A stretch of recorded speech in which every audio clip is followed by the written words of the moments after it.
And we are live! Hi, Void. Hi, everyone. Oh my god! We can start the final trial today! I'm afraid that I won't be able to finish it this stream. I mean, there are more people on Sunday anyway, but... I don't want a shorter stream! I want to play as much as I can today! We'll see. But I really want to finish it tonight.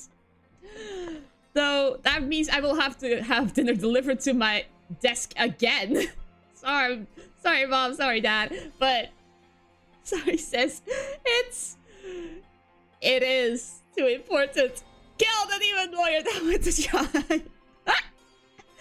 I see the Garan loyalist has entered the chat. Viva la revolution! We are evenly tied. We are evenly matched. Okay. I believe with that, strap trees, it's time to begin. Welcome to the stream, by the way, but... I'm too hyped. Your revolution shall fall! I love that we have a Gaga loyalist in the chat. Okay. Okay, let's go. I really hope that we can finish the last trial today, because that makes it more epic. It will either be that I will have to stop in the middle, or we will have an absurdly long stream today. May 18th, Kurain Bazaar. All right. All hail the Kara legacy. Well, they're chasing Apollo right now because Phoenix accidentally put him on the spot.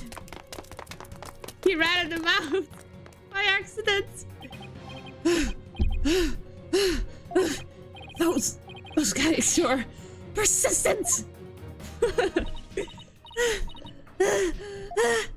Yeah. They even wore me out. And that doesn't happen often. Why are they after us anyway? Apollo, it's the Royal Guards again. Ugh, quick, hide. Hey, where did Hornhead and Spidey Hair go? Spidey Hair? They're not talking about me, are they? Oh wait, that was Athena. Whoops. Is that a trick question? We know you're hiding somewhere around here! Oh god. Apollo, that weird-looking bird over there. Did it just... Yeah, it did. It's called a warbot, and... You know what? I'll tell you all about it later, but we're not being chased by masked men! Come on, whatever you want! Hand over the Founder's Orb if you know what's good for you! It figures they're after the orb. I don't want to know what they'd do to us if we were captured. If they grill us in those obnoxious loud voices, I'd cave after the first hour and confess to whatever they wanted, truth or no. Come on now, you foreign devils. This has gone far enough. You must not keep administrating any longer. The cops are hilarious. We've got to get out of here. There must be a safe place to hide somewhere. I know. The sewers. Get in there. Look, a manhole. That's right. Yep. That's the path to the resistance base. The messy, dimly lit room. All right. Those are very important. Okay. Yeah, the sewers. Athena, I know where we can hide. Follow me. Oh, where are we going? Wait, you're not seriously thinking about going down there? It smells like rotten eggs. Are those rats I hear? We've got no choice. I can get us somewhere safe, but this is the only way in. Quick, before it's too late. Ugh. It's going to take forever to get this stench out of my hair. Ugh. Catch the demons! The demons escaped. Ah. They've crawled back into one of their caves. You can't catch them now. Former somebody law officers. Looks like we lost them. That was close. Dirk's office. Yeah. The demons returned to the hell they crawl out.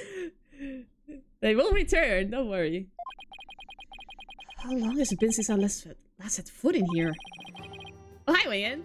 As if Apollo Aspire has muscle enough to move the lid of a manhole. Please, game. Please make it somewhat realistic. Adrenaline can do crazy things to a man, Wingen. It's a fake manhole!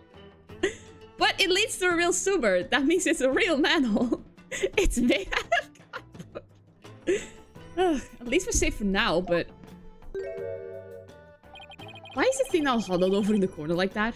Just give her a moment. Ah! Hi, Dots! Dots? AJ! What the heck are you doing here? And Sis struggled to lift his... Garon's royal guards are after us. Ha ha ha! Once a rebel, always a rebel.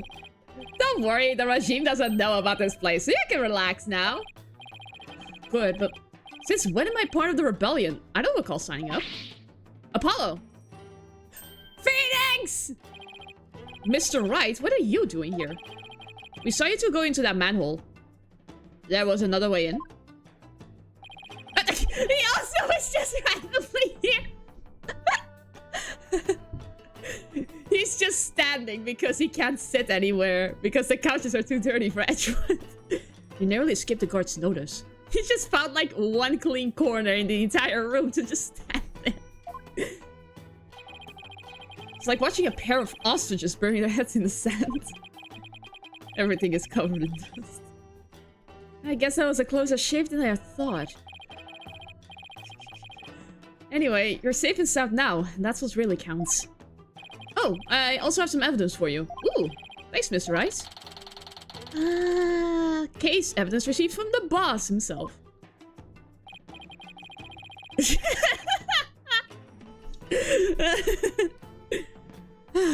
Okay, I need to be calm for S4's voice.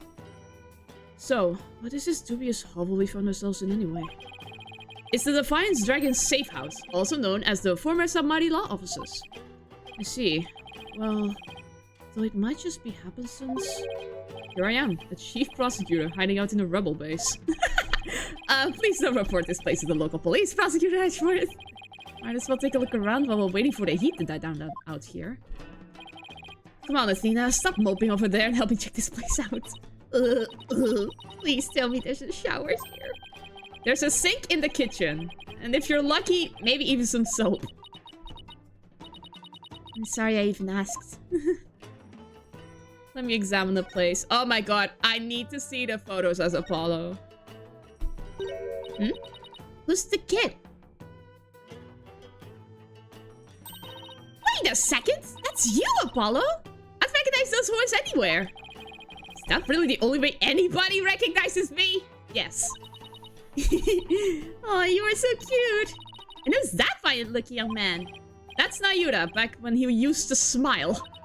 Wow. The smile is absolutely angelic. Sure brings back memories. That was taken the day we all went out fishing.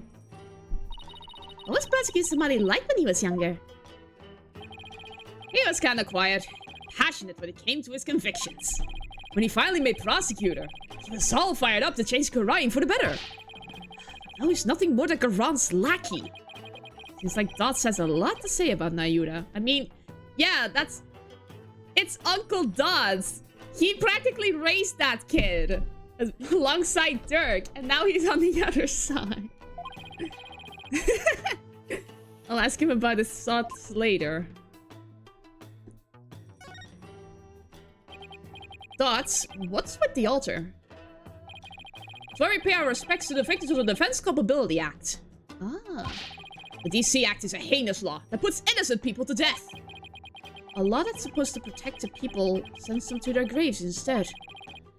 Talk about insane. Alright, the book. This is Dirk's old law book. Look, there's a mark on the cover. Looks like it was branded on with a hot iron. Yeah, I think it was done in protest against the Defense Culpability Act. There's an entry on the DC Act right here, see? In the name of Her Eminence, those who would support criminals will be deemed just as guilty. Oh, so this is the infamous anti-lawyer law you guys are always talking about. Yep. We have so much evidence. This is gonna be a doozy of a trial, I can already guess. I wonder what's in this file. Oh, it's full of newspaper clippings. Arson incident involved... It seems to be a collection of documents and information on the Mars assassination. So this is what Dirk was talking about. Okay. The arson incident involving a Mars private residence. A Marvel slipped a sleeping pill and perished in the fire. The lighter found at the scene had Dirk's fingerprints on it. We already know most of the stuff here on top. Let's see what else there is. Whoa, where did he get all this? Anything important here? Oh my god. Trucy is not here, strap streams. What about this? Apollo's roving magician father got caught up in this incident and lost his life. He was struck in the head by the culprits. The victim's passport and any pictures of him were burned up in the fire. Without knowing his nil reign, no definition. Oh my god! Oh my god! Apollo's father died in the fire. No wonder Dirk raised him. He knew... Did he know Apollo's father? Why was he there? Oh my god. What? This is about your father, Apollo. Gee, I wonder why Dirk wanted to name a face. Oh my... Wait! That's why! That's why he gave us the picture and the name! He knew... It's not only because Apollo deserved to know who his real father was, it was because it was relevant! It's important to this case! Holy crap. That's why it was in the evidence after that first trial! Oh my god! That's where the charity money went? Where? Wait, charity money? Okay. I don't know what you're talking about. Hey, Hi, Opal Phoenix. I'm just in time for some Apollo's third backstory. No, this is part 3 of his backstory. You need to interpret it correctly. There are 3 parts to his backstory. This is part 3. Looks like it. But I was never told much more than what's written here. Really? How come? Oh, I get it. Whoops. Dirk always skated around the subject. Maybe he thought I was still too young. Plus, I always thought of Dirk as my dad, so I never really brought it up. Oh, I see. Still, I feel kind of sorry for your real dad. My real dad was never really interested in learning about him. After seeing his picture, I can't help but feel a little curious. He looks so much like his old man! Look at him! It's like if Apollo was a musician! Oh my god, of course! That also happened! Oh my god. I want to talk about that during the break. So, I want to talk about that during the break, not during the game. Yeah, it has been. Everything has gone into flames once again in the VTubing community. Welcome. Welcome to the daily life of VTubers. But yeah, I'll talk about it more during a break sometime in between, okay? For now, we shall focus on the game. I wonder if Dots could tell me anything about him. Okay, good. Apollo, this file looks like it might be useful. But there's so many pages, I can't tell what's important. We need someone to help organize all of this. And I think I'm not just the person to ask. Ew. Dots? Yo, Dots! Here are some files. Dots, about this file. Can you help me figure out which pages are the most relevant? Yep, sure can. I got the whole thing memorized. See, this page is definitely worth a look.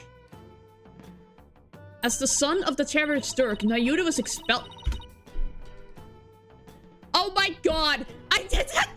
I did not! No! I did not! I did not realize that Nayuda was part of the royal family. Whoops! And now he isn't anymore. Oh my gosh. I did not! I was too phoned.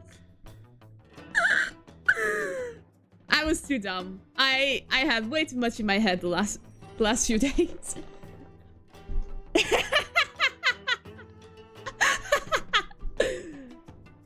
Or, hear me out. Oh no. What are you guys doing? Let me just read the document while you guys type. We destroy the lords. No! The idea that the sins of the father are visited upon his children is deeply... Are you serious? That's horrible! That's horrible! Yep, but it was expelled after that whole thing with Dirk happened. Yeah. It's fun playing the bad guy. Yeah. He is now a loyalist of the Garan regime. just run with it, Wingen.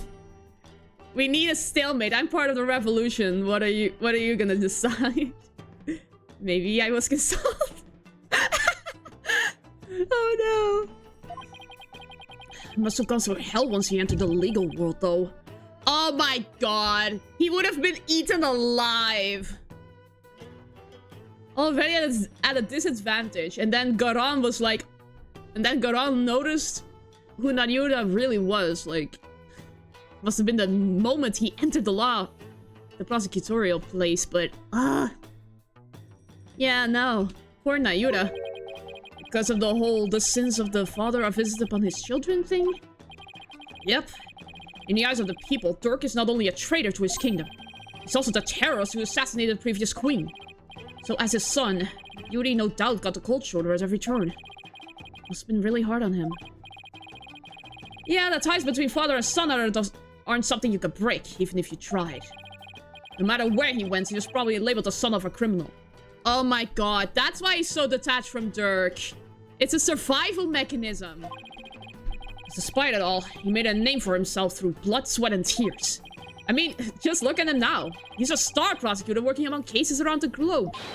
He's become a hero! The pride and joy of Kurion. Now that's the Nayuda I know. Super smart and never willing to give in. And also curious to a fault. He must have studied and fought like his life depended on it to get where he is today. That's where the tryhardness comes from. Yeah. He did 110% on every case so far because that's what he had to do to survive, to climb up the ladders here. That's why he's such a tryhard. Okay. Dots, give me information. So Dots, you guys are still using this office, I see. Yep, except now it's the official HQ of the Defiant Dryads. But as Dirk said, and I quote, "We must keep it for the day where Kurion needs lawyers once more." Restoring the legal system to its rightful form through popular uprising. You can tell how much Dirk believes in his cause. Oh, and AJ, Dirk said something else that might interest you. He said he hopes you'll come back and take over this office someday. Really? Take over? Me? Those were his words. He may have been half joking, though. Dirk, guess what I heard from PW? AJ's become a lawyer! Yeah, I've been meaning to tell you. Must be because of you, Dirk. I'm not so sure about that. I imagine he's already forgotten about me. What are you talking about? I bet he can't wait to follow in your footsteps. More like he's trying to forget your footsteps. Oh my god, Strap Streams, don't bribe Wingen. Ha ha ha ha. Nothing would make me happier. Maybe one day he'll return to Kurion, take over this office. It's just a pipe dream, though. Oh. Dirk really said that? Dirk was never a hands-on kind of dad. A day went by that he wasn't thinking of you. That much I'm sure of. Doesn't get more maternal than that. Dirk, and to think I really did spend my days trying to forget you. I'm looking forward to a nice long talk once you're free. Yeah, you really need to. Have Nayuda join the talk as well. Dots, wasn't Nayuda once part of the Defiant Dragons? Yep, Yudit was a rising star in the resistance. He vowed to fight for the cause through the legal system. So he'd become a prosecutor and give Inga and Garon the smackdown they deserved.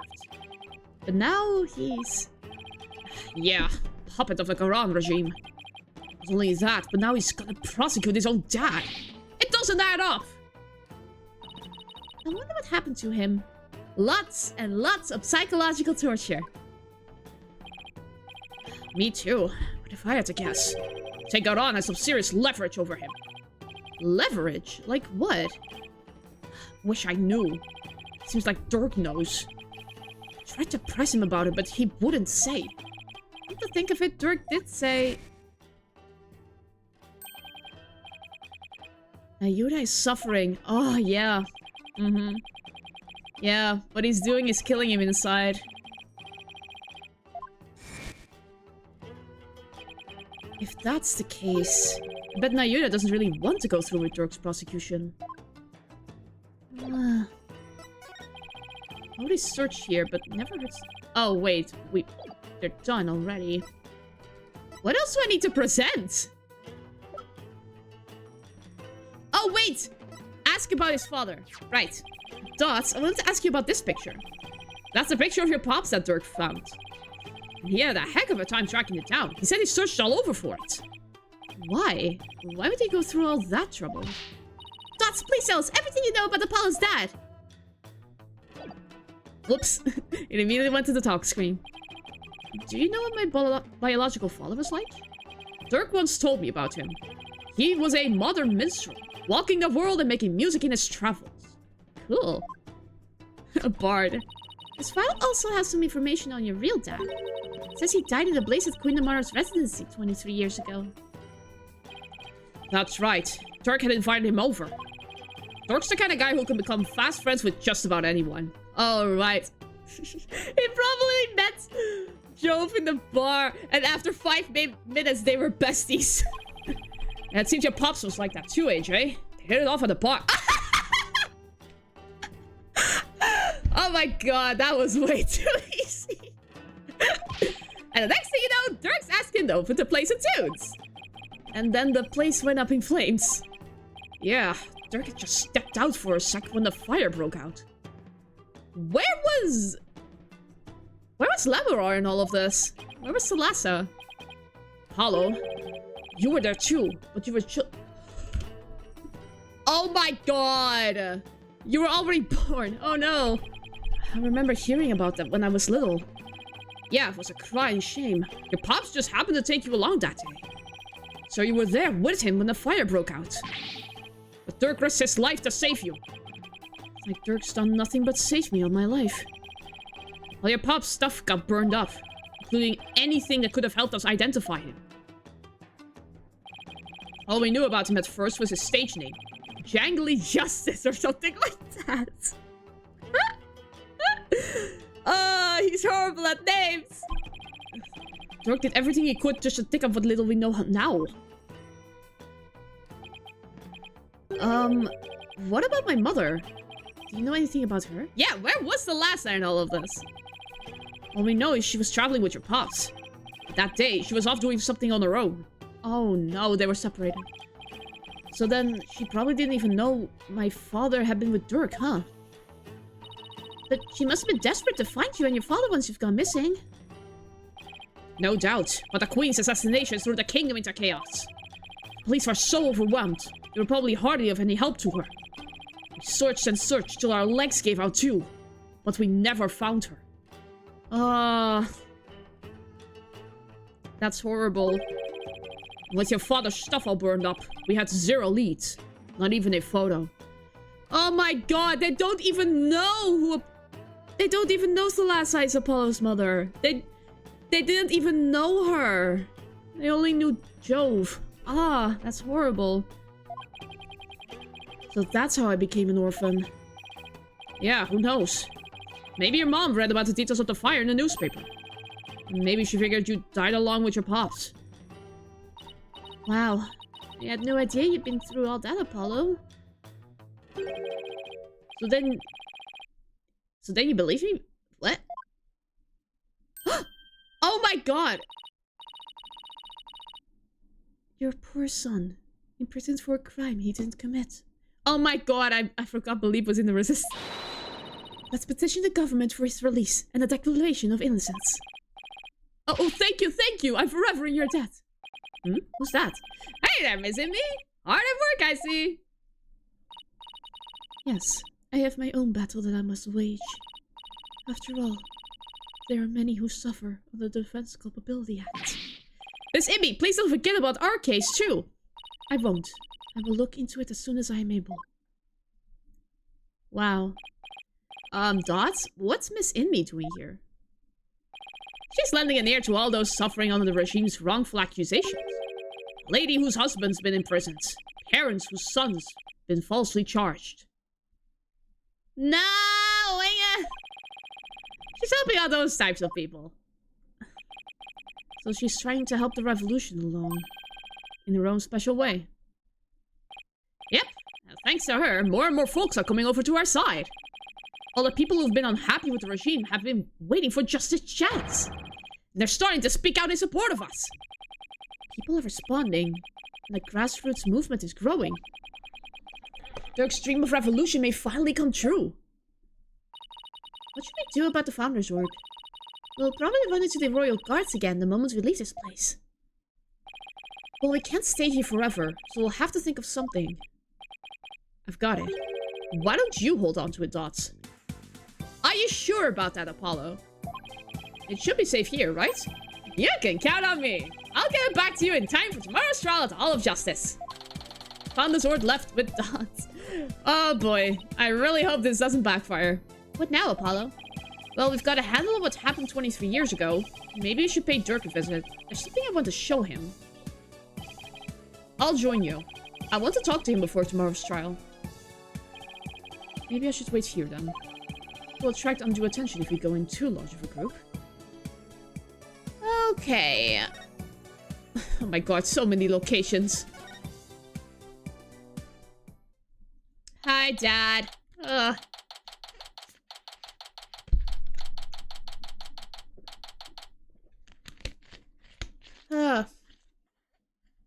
This is gonna be a trial and a half, huh? Hey there, son. Came to see your old man again. Hi, Dirk. Guess they're done questioning you? Yeah. I think Nayuda might have cut his old man a slack, but no. He really laid into me. Seems they're really keen on recovering the Founder's Orb. Yeah. When I wouldn't tell him where it was, he confiscated what few possessions I had left. Wait, Dirk's not wearing his attorney's badge. Oh! Nayuda took the bag? They even took that from him? Ugh. He confiscated all of my precious jailbreaking jewels. He knows you too well. What did you expect? I mean, no prosecutor in their right mind would let a prisoner keep stuff like that. Did he take your attorney's badge too? No. I thought it strange, but... just when it looked like he was going to take it from me, he changed his mind. Really? I wonder why. Indeed. I find it hard to understand anything he does these days. Your Kurani's attorney's badge. You've worn it all these years, even though all the lawyers are gone. Yes, because the dragon's eye is the embodiment of my creed. To show the world that a dragon never yields, huh? Hey, Dirk, why do you still wear your badge? You're not a lawyer anymore, right? This badge is my heart and soul, son. I'll never stop trying to realize my dream. Not until my very last breath. The dragon never yields, right? Exactly. Nayuda, Apollo, I vow to restore Kurai's legal system to its rightful state one day. I want to pass on to you a world where you can live free from the fear of tyranny. I see. He was always saying stuff like that to the two of us. Nayuta, is the reason why you didn't take Dirk's badge because you still remember those talks too? I really hope that's what it is. Son, would you keep my badge for me? Are you sure? I can't take something so important to you. That's exactly why I want you to hold on to it, Apollo. Placing my fate in your hands. Alright, I'll make sure it stays safe.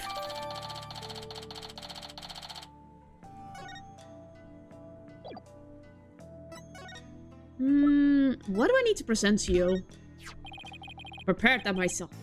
Use it well. I'm surprised you were able to gather this much information. It wasn't easy. After all of the evidence from the assassination was lost in the fire. The newly installed Garan regime was in full control of the media. Every lead I tried to follow led to a dead end. So then, how am I supposed to solve this case? You'll figure something out once tomorrow's trial is on the way.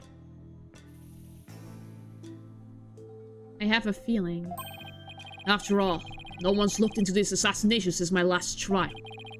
I hope I can turn things around enough to snatch victory from the jaws of defeat.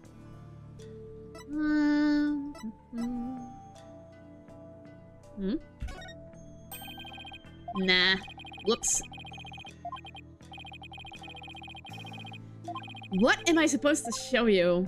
Wait. Oh! Pink butterfly. Okay.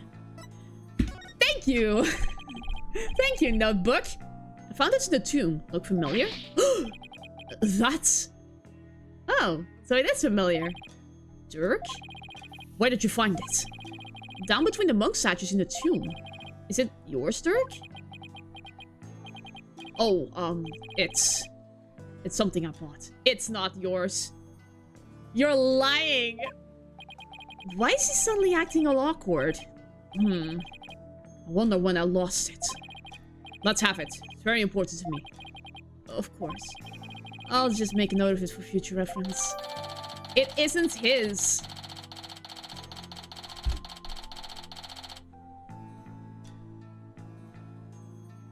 Is it Amara's? Wait, she's still alive? Apollo, remember how Inga said he had someone dear to Dirk? Oh my god, it's Amara! Why don't you ask about that? Oh right, I'll give it a try. It's Amara! Amara's still alive! What did the minister mean when he said he had someone dear to you in the palm of his hand? Who is he talking about? Now Yuda seemed to know, but he wouldn't tell me anything. Well, I've no idea, so... Well, you obediently followed his every word after you said that. So it seems to me the minister was in close proximity to someone you really care about. Oh, someone you really care about that isn't Nayuta. Wait, don't tell me... Is there a nymph lady in your life? Nah. What? No, don't be ridiculous, son! No. Amara's the true love of his life. The love of my life was Amara. But she's gone now, and there will never be another. I know! My bracelet! Wait, does this mean... Dirk, have you really not met somebody new? No. I know what it is. Amara's alive.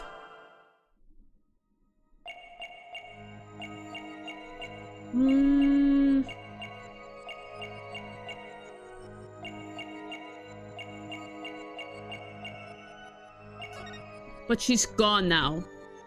Is that it? Where? There! There! Gotcha. She's not dead! She's not dead! Dirk, you can't fool me. You tensed up when you said, but she's gone now. And you unconsciously moved your arm, causing something to press up against your jacket. How did you do that? Oh, so that's it! You're hiding a woman's photo up your sleeve. You don't have to keep secrets like that from me, Dirk. You're an eligible bachelor now, but you'll introduce her to me at some point, right? I keep telling you there's no other woman. Fine, let's see it. What are you hiding up your sleeve? Just this. Satisfied. Huh? But that's the pendant we found in Amara's tomb. See, I wasn't trying to hide anything. Then why did he tense up? Apollo, do you realize which part he tensed up at? Amara is not dead! Dirk, let me take a look at that. Ah! Hey, what's this button for? Whoa! Ah! Oh! Oh my god! Now that I look at it, she really does look like Nayuta. Oh my god! Oh! It's a picture of Dirk and some lady. And she's really young looking too. Mon Dieu, are you into younger women, Dirk? No. Dirk, you old dog, you. You got yourself a younger lover. Will you stop with this nonsense? This is Amara before she died. If you look closer, you'll see that I was younger too. Hey, you're right. Aw, that's no fun. Wait a second. Haven't we seen this woman before? Oh my god. Now that you mention it... Why? Why isn't it obvious to you two? Isn't this woman the same as the one in the pendant's photo? This one. Take that! The woman in the pendant is also the one in this photo. Apollo, where did you get this? From the safe in Inga's room. Yeah. Apollo? If this is Queen Amara, it had to have been taken at least 23 years ago. But that's just not possible. Yeah, just noticed the same thing. Here's why this photo couldn't be 23 years old. Wait. The defense... What? Take that! Wait. I'm not gonna say what I'm thinking. But... this could have wild ramifications if it's true. Oh my gosh. Take a look at the law book. It has the mark of the Defiant Dragons branded on it. But that mark didn't exist until after you started your revolutionary activities, Dirk. So this photo must have been taken after Garan came into power. And that didn't happen until after Amara was assassinated. So then, how could Amara even be in this photo? Wait a second. That would mean that Amara is still alive? Ah! Looks like you found me out, son. Wait, so it's actually true? Yep, it is. She's alive.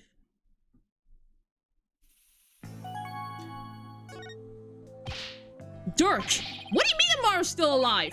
I thought she'd been assassinated. So did I. But it seems she made it out alive, only to be held captive by the Garan regime. Why would they do that? And I fled from the law and went underground 23 years ago. I heard some shocking news from a Defiant Dragon spy. There were rumors of Queen Amara being sighted in the palace. And those rumors turned out to be true? Yes, I snuck into the palace to see for myself. She was confined within the grounds, but otherwise she was as fit as a fiddle. So then, the sarcophagus in the tomb, it's empty? Yes, that entire tomb is one big charade. So someone could hide in the sarcophagus. Uh-oh. Garan had built a stage of Amara's death. So we're not going to be cursed by her vengeful spirit? That's a relief. She was being held under virtual house arrest. So I freed her, and we made her run for it. This photo was taken back then. Ah. Look at how they're both grinning from ear to ear. Hmm? There's a fingerprint on the middle part. Guess Dirk must have left it by accident. I don't think Dirk did that. Ooh, Mrs. Amari! I want to hear all about how you ran away with Queen Amara.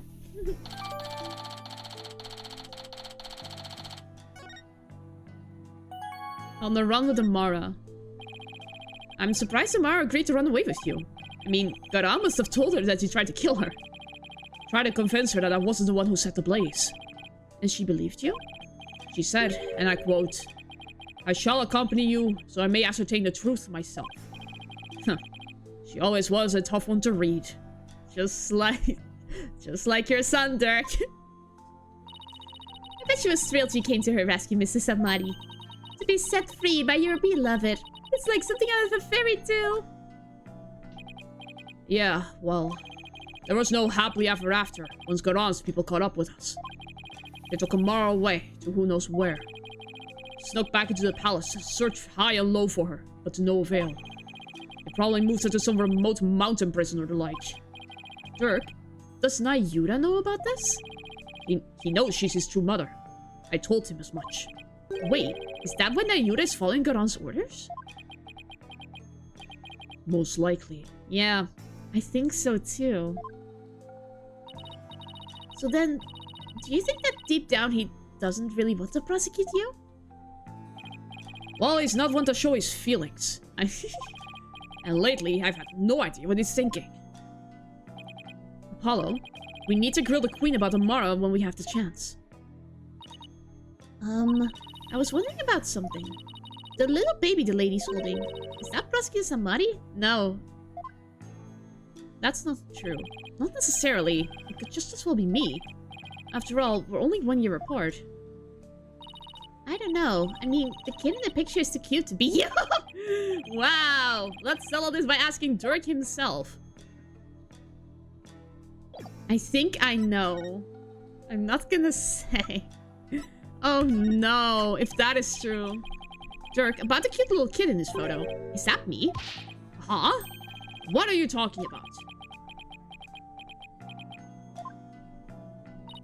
See, I told you it was Prosecutor Amari. No, it wasn't. Hmm? No, it isn't. It isn't.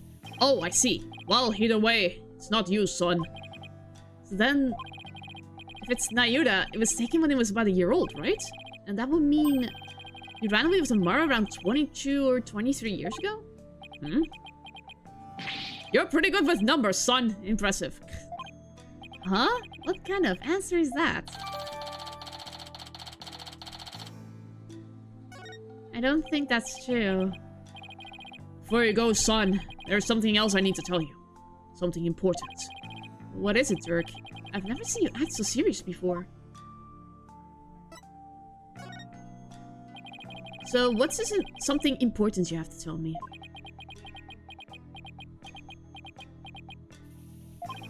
Listen, son. Even if you manage to prove me innocent tomorrow,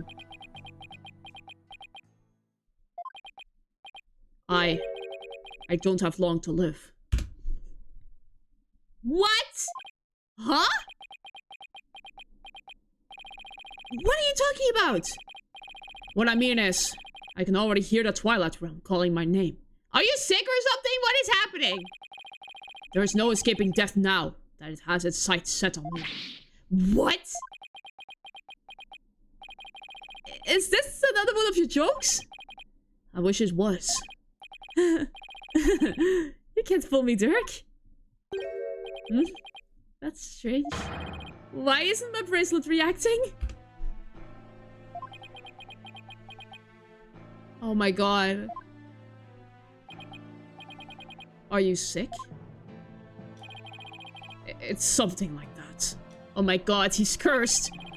So, you're not joking? I'm afraid not, son. Sorry. Isn't there a cure? Or at least some sort of treatment? Unfortunately not. Not for what I've got. Oh my god, he is cursed. If you need some kind of surgery, I'll work hard until I can pay for it. So, please. It's too late. There's nothing more to be done now. But you always say a dragon never yields, so why are you giving up now? Apollo, I'm sorry. I really am. I don't understand. Why is this happening, Dirk? Why? Listen, Apollo. I've got a favor to ask of you. Would you keep quiet about this? I don't want my fellow dragons to find out. Yeah, with that, the revolution will surely die. They'd lose all hope if they knew I was dying. Would you do that for me? Of course. Why is this happening now? Just when I was finally starting to feel like you really are my... Ah!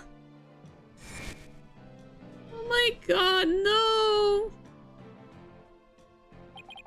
I thought that this time, we'd finally... Now...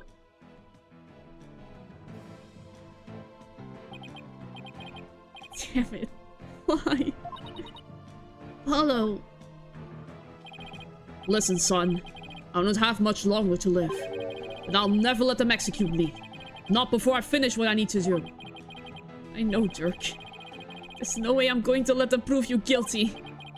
Before he goes, I'm going to turn back time by righting the wrongs that have been done. I'm going to restore Dirk's freedom. And return a real smile to Nayuta's face. I'm going to win this case. I just have to. Son, I have one more big secret. What? There's something else you've been hiding from me? I'm afraid I can't tell you what it is. But I'd be betraying a certain someone if I did. Huh? What's that supposed to mean? Forgive me. You'll just have to find out for yourself. That's the only way. I don't understand, Dirk. He's so overwhelmed. Apollo, in court tomorrow, you may find yourself faced with a truth that is difficult to accept. But I know you. And I know you can handle the truth, no matter what it turns out to be. I know that because I believe in you. You're my son, after all. Dirk, what is he talking about? Wait, he's not going to reveal that he actually is the killer, is he? I don't think so. What is it? Looks like we've run out of things to discuss. Apollo, are you okay? I'm fine. Oh, free him now! Release Dirk! What's going on out there? Sounds like the party's getting started without me. Huh? It's coming from the temple. Let's go, Apollo. Take a look. Let's move.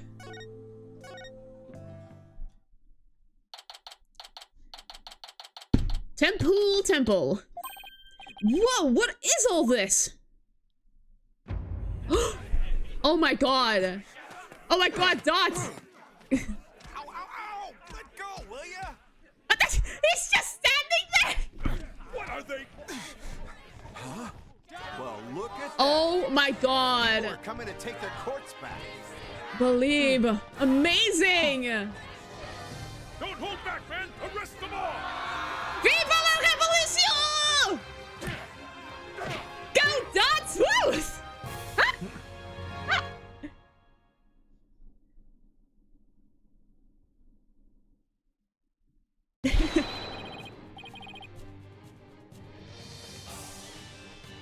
Dirk belongs to the people! Give him back! Yeah! Where are you holding him? Quiet down, you! They have my big sister too, but she didn't do anything wrong! Ouch! Ouch! Stop pulling my hair! Release my son! Release him now! Ah! Stop that! No biting! This is really something. And it looks like Dots and Miss Indy are leading the charge. You unenlightened fools. Do you honestly think this will change anything? Yuri! Why do you keep searching that witch, Garon? It's... Hey, Nayuta! Oh. You again. What's going on here? It would appear that the insurgents are fanning the flames of rebellion. But I never thought it would grow so large. However, they will all be on arrest shortly. Reinforcements are almost here. They'll be arrested? Just for protesting? Wait! They are aiding and abetting a criminal by seeking his release. Her Eminence Queen Garan has ordered they be arrested and judged en masse. Oh my god! Weren't you once a member of the Defiant Dragons too? How can you go along with this? I am simply following the orders that Her Eminence has handed down. This is just... This is horrible to watch. This is a man that has been broken down again and again. And... yeah. If he steps out of line even one step, Garan is gonna do something so major that he will break down entirely. So, oh god, this is horrible to watch. No, it can't be as simple as that. Listen, Ayuda, there's something I want to talk to you about. Hey, you're not getting away this time. We need to talk. I see there's no reasoning with you. Very well then. Speak. Okay. Nayuda, do you really have to serve as prosecutor on Dirk's case? I mean, prosecuting your own flesh and blood, it's just not right. Again with this drivel. Your ethical standards are not the be-all, end-all of the world around you. Not getting into another debate with him. Nayuda, did you know that Dirk is sick? What? He apparently doesn't have that much longer to live. If found guilty, he probably wouldn't even make it until his execution day. What are you talking about? Knowing this, are you still prepared to send an already dying man to his grave? He's hesitating. Well? Enough with the Zen monk act, Nayuda. Tell me how you really feel. Mr. Justice, each person is born with a role to fulfill. And I must fulfill mine. Well, I'm not convinced that taking Dirk to trial is a part of your lot in life. This is horrible. This is horrible to watch. This is horrible. As for why you've been at Goran's every beck and call, I think I might have the answer. Nayuda, you know the truth about your mother, don't you? About how the former queen is still alive and being held somewhere. So Dirk told you, did he? Ah, he knew. That's it. Yes, it's true. My mother was spirited away to some remote corner of this kingdom. To keep her safe from harm. Safe from harm? But Dirk said the Garan regime is holding her captive. No, they are keeping her safe. So you don't know where Amara is being held? I only know that it's some secluded hideaway, where visitors are not allowed. I have heard she leads a simple life, akin to that of a monastic disciples. Sure sounds like she's being held captive to me. Listen, Nayuda, aren't you really doing the queen's bidding? Because she's holding Amara captive? That's part of it, isn't it? And this whole thing with Dirk, you know he didn't really kill Inga, didn't you? Dirk doesn't have much longer to live, so I want to help him however I can. This time, it's our turn. It's our turn to save him. Oh, this is horrible to watch. Oh.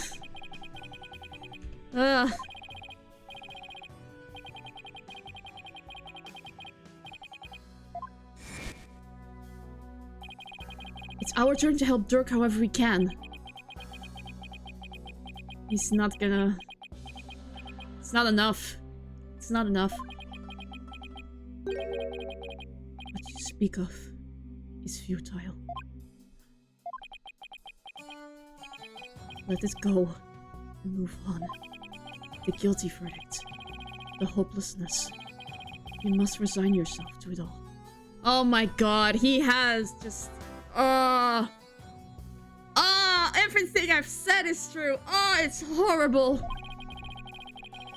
Clinging to false hope now will only serve to magnify your future despair. This is what he keeps telling himself to survive. This is horrible. So let it go and move on. Nayuda, are you really going to just roll over on this? It's his survival instinct. He has been abused on all sides. This is horrible. I've no more time for idle chatter. I must prepare for tomorrow's trial. Now, if you'll excuse me. Oh, this is horrible to watch. Paulo, I sense a whirlpool of emotions coming from within Prosecutor Samari just now. Yeah, he's not okay. He's not okay at all. It's horrible. I really feel with him. This is horrible. Anger, shock, bewilderment, and an icy sorrow as deep and dark as an abyss. Sad monk indeed. This is horrible. This is horrible. Why am I playing this game? Yeah, I picked up on that too. Looks like Dirk really won't be the only one who will need my help tomorrow. I think it's about time to pay Queen Garan another visit. Yeah, this is the final thing to do. And ask her about her sister Mara. I don't know. This is really tough.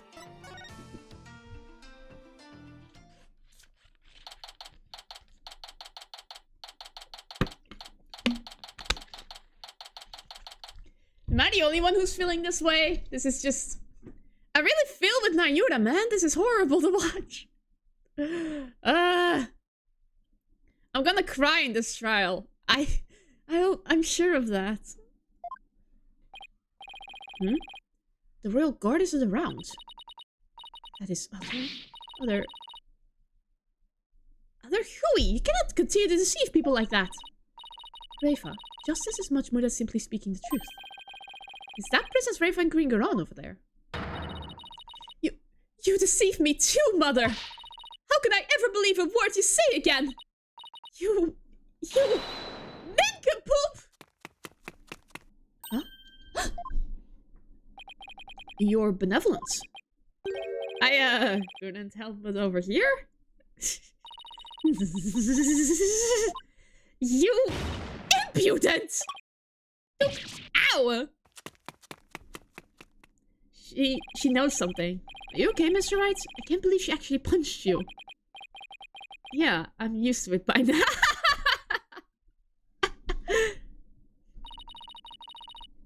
What's the matter with the princess? Sounded like she was arguing with her mother. I think I know what they were talking about. That's Reifa in the picture. This is Reifa! Nayuta and Reifa aren't cousins, they're brother and sister!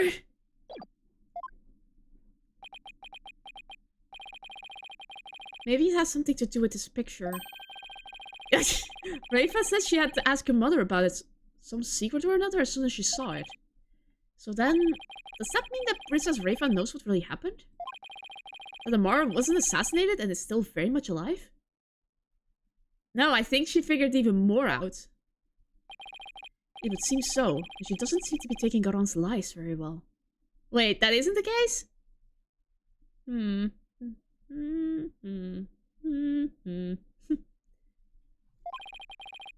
That's no surprise, considering how much Reifa reveres her mother. That would definitely cause her a great deal of anguish and sadness. Eavesdropping, are we? How very rude. Oh. You there. Are you not Dirk's son? Oh, nice to meet you, Your Eminence. We're actually here to speak with you if you could spare a moment. Your Eminence, Dirk told me about Amara. About how she's still alive, that is. We know not of what you speak. After Dirk learned Amara was still alive, he rescued her, and they ran off together. But she was captured and remains captive in a secret location to this day. As for Nayuta doing your bidding, it's only because Amara's life is in your hands. What an active imagination you have.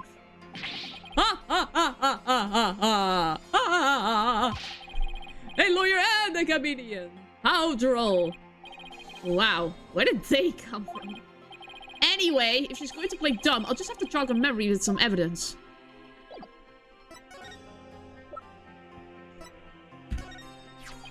Your Eminence, I asked her to take a look at this photo.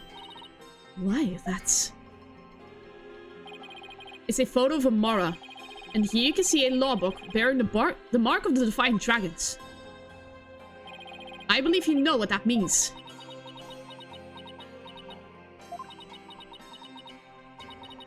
Very well. Royal Guard, stand down. Yes, Your Eminence! Your wish is our command!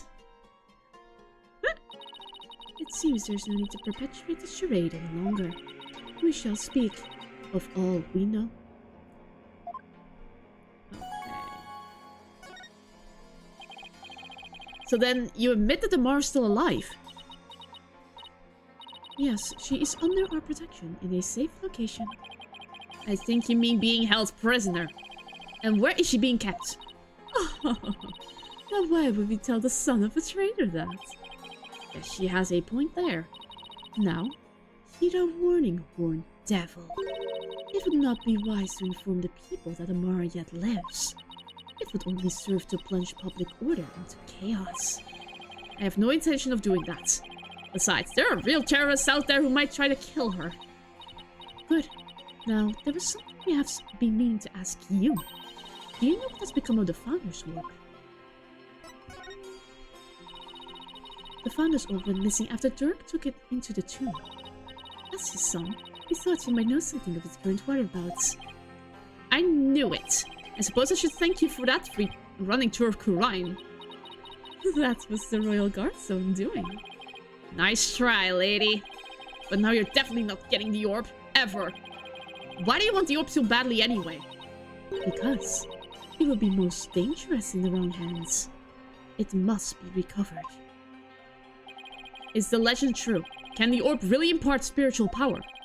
Are you worried that someone could overthrow you with it? The Holy Mother's power is without equal. Should Her Holiness once again return to our world, she could conceivably bestow great power upon the one who unlocked the orb's secrets. I guess it makes sense, considering spirit channeling is a fact of life here. So we ask you, horned devil, did you receive the Founder's Orb from Dirk? Does it look like I did? So you like to play games, do you? Royal Guard. Yes, Your Eminence! Search this devil and his belongings. What? At once, Your Eminence! Don't move! You're only making this harder on yourself! Yikes! Hey, cut it out! Ah, what the? Oh my god. Don't steal evidence, please. Ah! Apollo, don't strip here! Stop resisting! Just admit to my strip search already! Oh my god. No, wait! Hey, cut it out! Oh my god. Ah! Oh my god. Rest in pieces, my poor tattered dignity. There's a sign of the Founder's Orb, Your Eminence! So, you have hidden it somewhere. No matter. We shall recover it one way or another once you are found guilty of abetting the accused. Dirk was right. She really is bent on getting the orb. Mother! Looks like the princess is back. I took a stroll to try and calm myself, but I still find this situation unacceptable. The people must be informed about Queen Amara. So she does know about that. Okay, she was talking about... Wait, am I wrong about the picture? I'm afraid I'm wrong about the picture. Rafa, you do not yet possess a clear grasp of how a government and its people interact. There will always be secrets that must be kept from the ignorant masses. You have little faith in our people, Mother. But it is the royal priestess's duty to always speak the truth. And as such, I cannot remain silent. I will not. The truth, you say? Your mind has been poisoned by the barbed one. It was an honor and a pleasure, Your Eminence. We must speak with our child. It is a mother's duty to discipline her child, after all. Now, if you would excuse us. Discipline? Coming from her, I don't like the sound of that at all. Well, Apollo, let's head back to the safe house for now. Good idea. We need to go over what we found and collect our thoughts. Okay. So it's not yet over.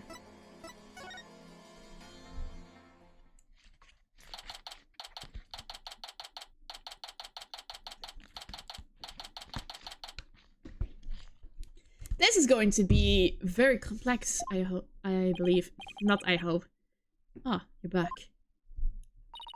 Thank you for holding down the fort, Chief Prosecutor Edgeworth. Sorry it took so long. Hope you weren't too bored. I watched the Plume Punisher. Lord of Neo Twilight Fell. Of course you did! Of course you did! Oh, I love you, man. And my verdict is, it's an outrage, especially its theme song. Of course. Even worse, the people here believe it's an original Kawaii Nisho. Can you believe it? Well, we've spoken about it at length with Mr. Arable, and he... I'm not sure what he's babbling about, but at least it seems it was a point! Moving along to things that actually matter. We've gathered about all the information and evidence we can concerning this case. I think it's time we go over everything we've learned so far. The Orb trial, Maya's abduction, and the murder of the mastermind behind it all, Justice Minister Inga. It's a lot to consider. Think you have all the facts straight in your head? Yep, I've got it covered, Mr. Wright. It's the truth about what really went down that's going to be the problem. Yeah, it's like the more we learn about this case, the less we understand. I agree. There's a deep darkness enveloping this case. I'm almost afraid of what we will find once we lift that black veil. Suffice to say, the real killer is certainly waiting underneath. The real killer, huh? Now that's the million-dollar question. Who killed Inga? And why? Think, Apollo.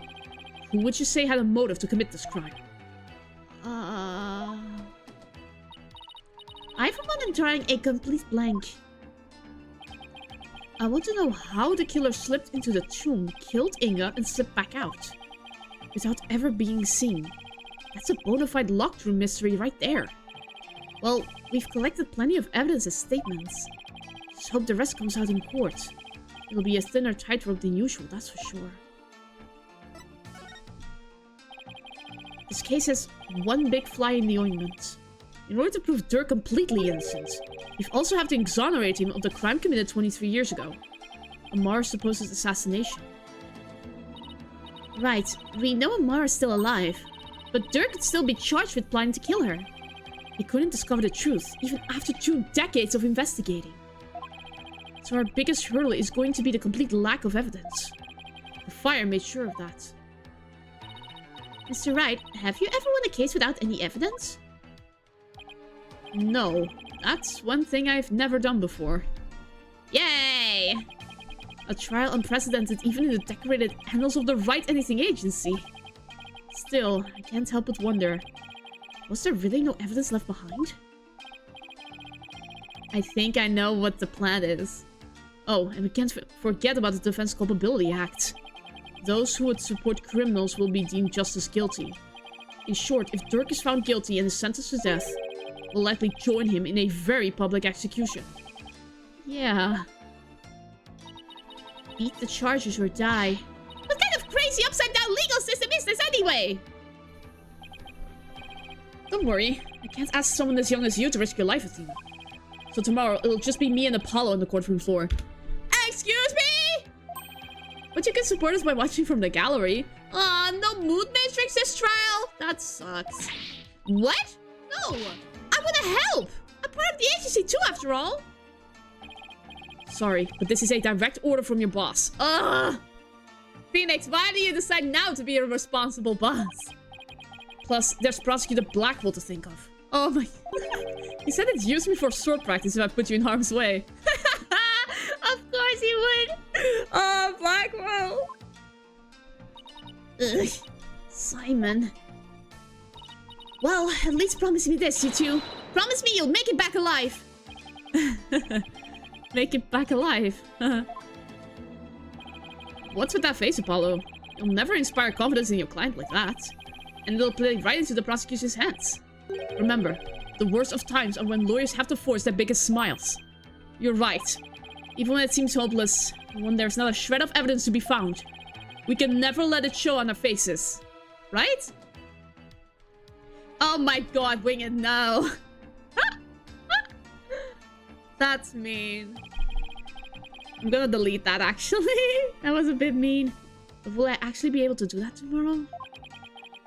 When push comes to shove, will I be able to force my biggest smile? You will have to, Apollo. You will have to. To be continued. Okay. Before we continue, I'm going to disappear for 1 sec. It's too early for a break, but... It's earlier than anticipated. Okay. 1, 2, 3, I disappear.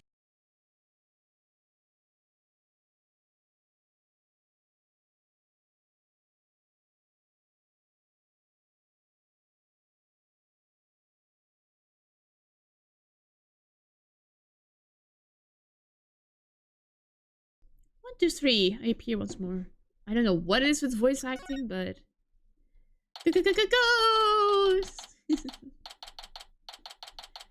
May 19th, 8:50 AM, the High Court of Kurain. Oh my gosh. Let's go. Wait, is this the cutscene from the beginning? It is.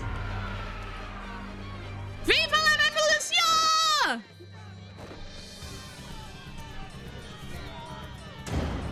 Oh my god.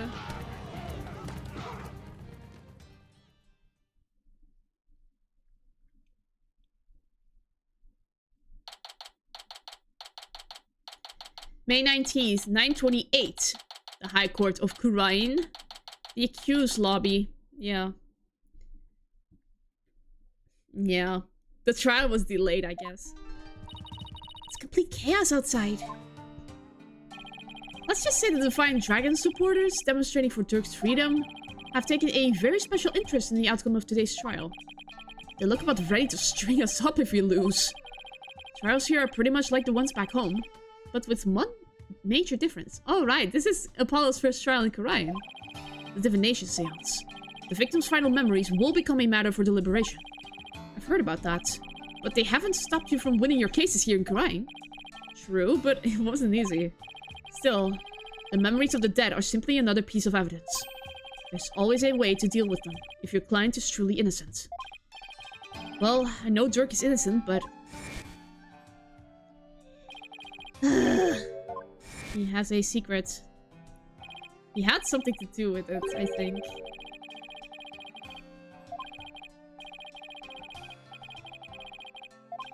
Was it an accident?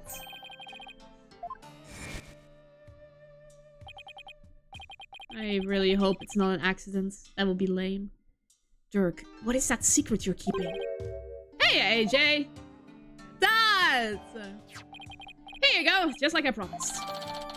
You are amazing, my guy. Never doubted you for a second. Nope, never doubted you for even a second. Huh. Thanks, Tots. Wait, weren't you arrested by the police yesterday? Yep, and I spent the night in the slammer.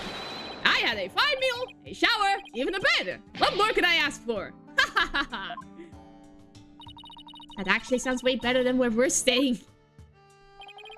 Just remember, AJ, if Dirk's found guilty today, we'll all probably be found guilty on the Defense Culpability Act too.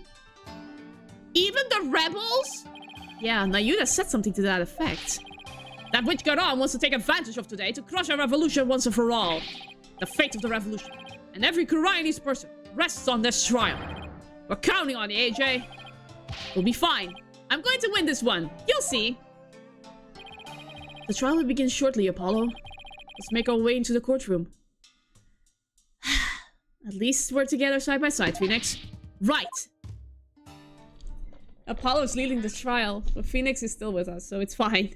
We're gonna be fine! It'll be fine! It'll be fine. It'll be fine. The High Court of Kurain. Court is now in session. All rise. Here we go. Let the trial of Dirk Madi begin. The defense is ready, Your Honor. Prosecution is ready, Your Majesty. So it's really come down to this. Well, don't expect me to hold anything back, Nayuda. Oh, brother against brother, let's go.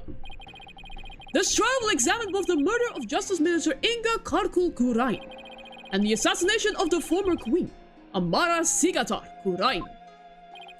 First, I believe we should address the murder of Minister Inga. Would that be acceptable, Prosecutor Sabmadi?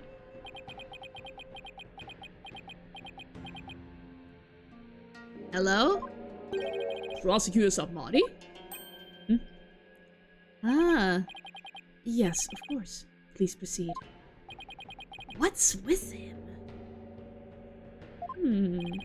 How very unlike you, prosecutor. Is your mind elsewhere this day? Not at all, Your Majesty. It is. He is conflicted. Are you really going to be able to go through with this, Nayuda? Well, Prosecutor Sabmari, I would be remiss if I failed to voice a concern of mine. I have heard mention that you are son to the accused, Dirk Sabmari. Even the judge is concerned.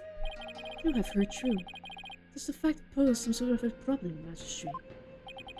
A father being prosecuted by his own son. Could one possibly deliberate such a case without having personal feelings intervene? Yes, without question. Can he really handle this? Even if it is prosecuting somebody, going against his own father is just... How can the son of a criminal even be a prosecutor in the first... Oh my god, but that... With that, Dirk just joined in and like, don't you dare talk about my son that way! Dirk? Fellow citizens, you would do well not to underestimate my son. He's not one to allow personal feelings to interfere with the execution of his duty. Isn't that right, Nayuda? I will not stop until my work here is done. See? So all you doubters just have to sit back down before you trip over your own stupidity. Ha ha ha ha ha ha. He's so supportive even though he's in a horrible situation. The accused will not take the stand without first being summoned. In any case, if Prosecutor Sabmari has no issue with this arrangement, let us commence the deliberation. Objection! What? Excuse me? What? One moment, if you would. Your Eminence! Your Eminence, what brings you here? Excuse me? Oh no! Oh no! Is she gonna prosecute? What? Your Majesty, it would appear that Prosecutor Samari does indeed have some reservations. No. No, that's not true. Did you truly believe you could deceive me, Nayuda Sabmari? One should hold no reservations if one is to stand on these hallowed funerary grounds. I have none. No, it is clear we cannot leave this matter to you. We shall handle the prosecution of enemy of the crown, Dirk Sabmari, personally. Oh my god! But remain by our side and bear witness to how a true prosecutor enforces the law. Excuse me, but is the queen going to prosecute the case? Is that, you know, kosher? There is no need for concern. Before we were crowned queen, we served as a prosecutor. Oh my god! Really? As a foreigner, your ignorance can be excused, but know this. The prosecutor in charge of the Queen Amara assassination case 23 years ago was none other than Her Eminence Queen Garan Sigata Kurain. No wonder all the evidence was gone. No wonder. And she got away with it, of course, because she was queen by that time. Oh my god. First your Majesty, and now this. Why doesn't anyone ever tell me these things? At first she served as the Minister of Justice, but she was also a prosecutor? I'm guessing she probably moved up the ladder from prosecutor to Justice Minister. We prosecuted that case 23 years ago, but no verdict was ever rendered. We had won guilty verdicts in every case until then, for no lawyer could stand up to us. Ah, I am at a loss for words. To think I would once more bear witness to Her Eminence at work in the Hall of Justice. Our first trial in 23 years. No quarter shall be given to criminals. We shall prosecute them with all our might. Okay. Bring it. Ah! Ah! What? Ooh, What a magnificent sight! The queen's attire from the prosecutor days. The thing we get to see it once more.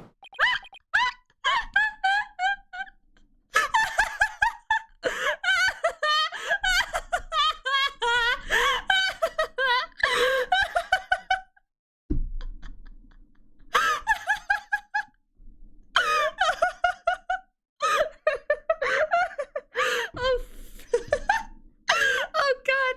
Stop! Stop! Oh god! Water! Water!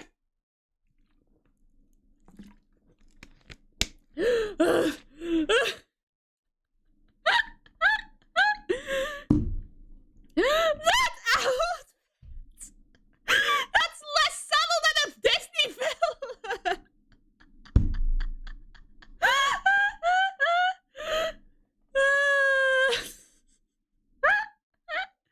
I prefer it if she was in her queenly garb, to be honest. That made the intimidation more dangerous, in my opinion. Now it's just to the forefront. I need to calm down before continuing Shiba's. Garan is my favorite prosecutor since Gato. She's so intimidating. I don't see it right now because of the Disney villain outfit change. What was that? Subtlety is overrated. It's not like these cases are primarily murder mysteries itself or anything. Wait. Yeah, that outfit just screams I was behind everything.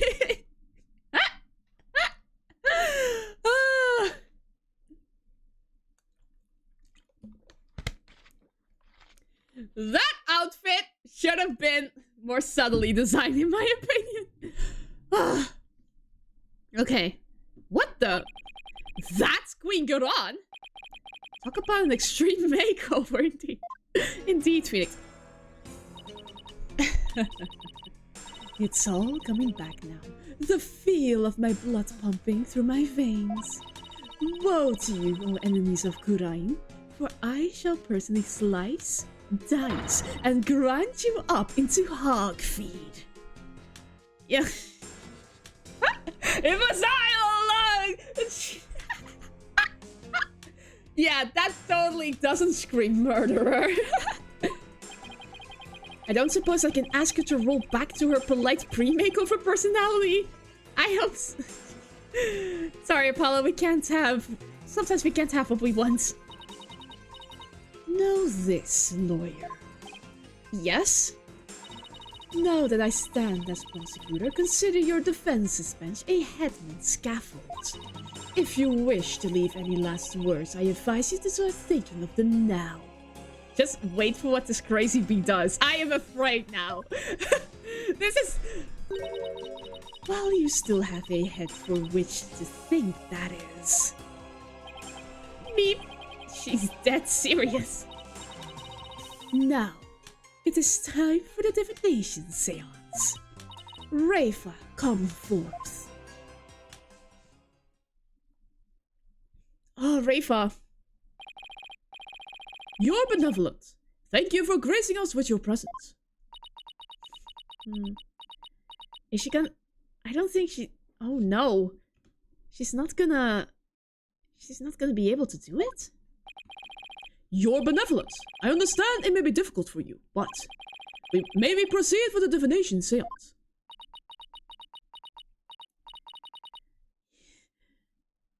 Yes. Let us proceed. Forgive me for asking, but are you feeling physically unwell? If so, I would advise you to avoid any undue exertion.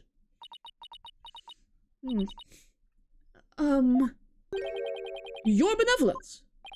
What's wrong? It's like her mind's anywhere but here. A lot's happened since yesterday. On top of the murder of her beloved father, she found out that she'd been planning a coup. And today she'll have to experience his death through his own eyes. Yeah, that will be enough to shake anyone up. Still, it seems like she's worse off today than she was yesterday. Yeah, I don't remember her being this depressed. Yeah.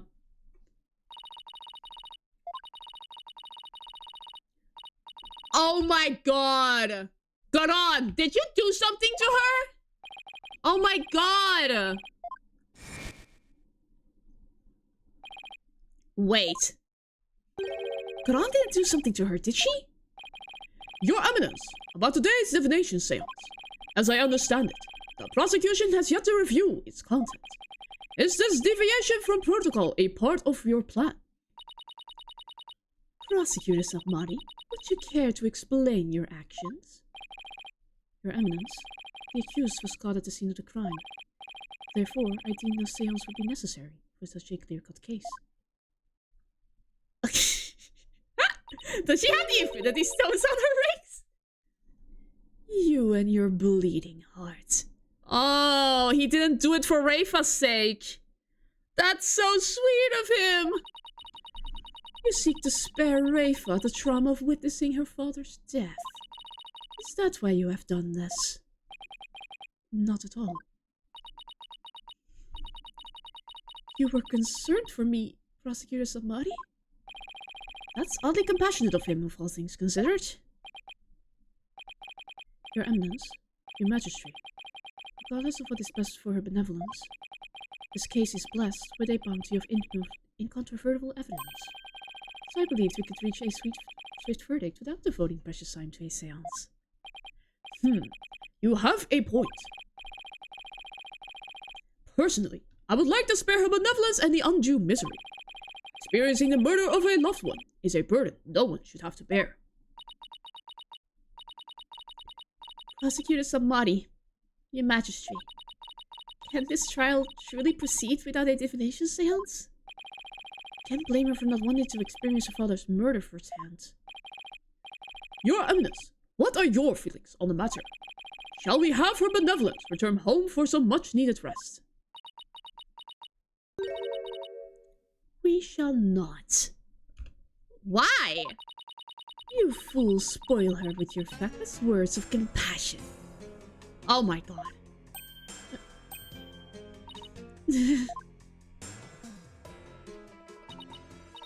Listen well, Rayfa. You have spoken time and time again about how grown up you are now. Yes, but...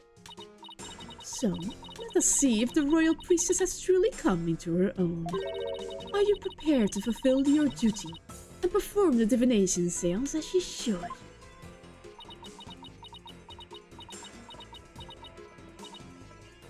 Yes. That's better. See, problem solved. This is pure Mother Gothel vibes! And he can do nothing but watch. Or Rayfa, is this really a good idea? Guess we'll see. Very well. Let us begin the divination seance. Nena, my robe. No, oh. Looks like Nena's still missing.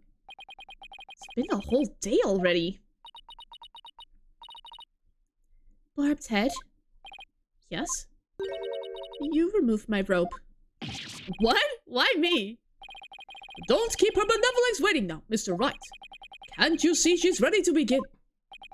Great. I've been reduced to royal rope remover. Aw, don't you get it, Phoenix? She trusts you.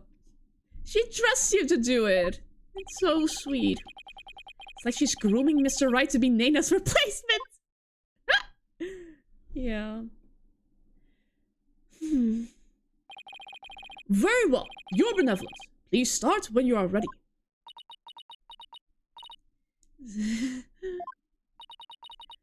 Come, Rayfa. You know what must be done. There is no turning back now. I know. The final memories of the deceased should be interesting. Oh boy, here we go.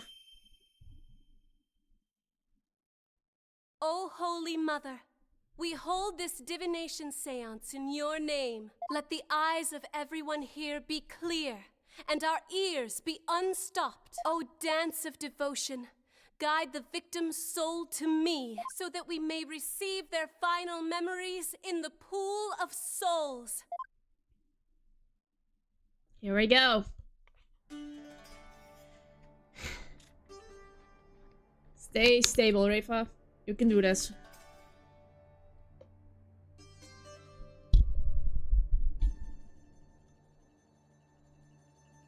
Round 4.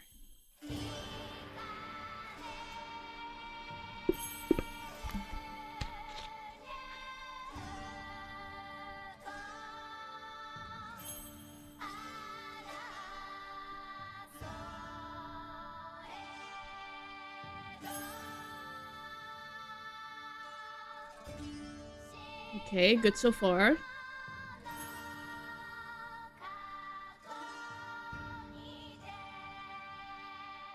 I think it's just the same cutscene, but I like to think there are emotions in it.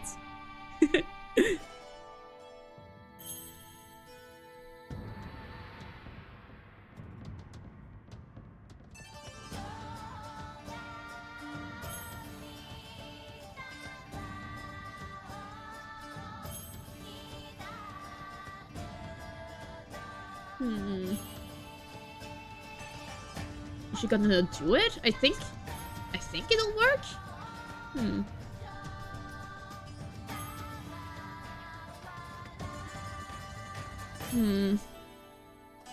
But she must stand unwavered, and I don't think she is. I think she's just going through the motions at the moment.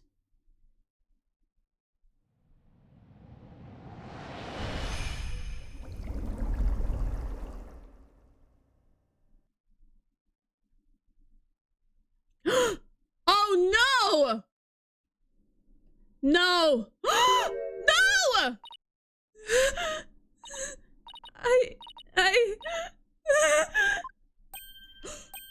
Oh, no, no, no, no, no, no!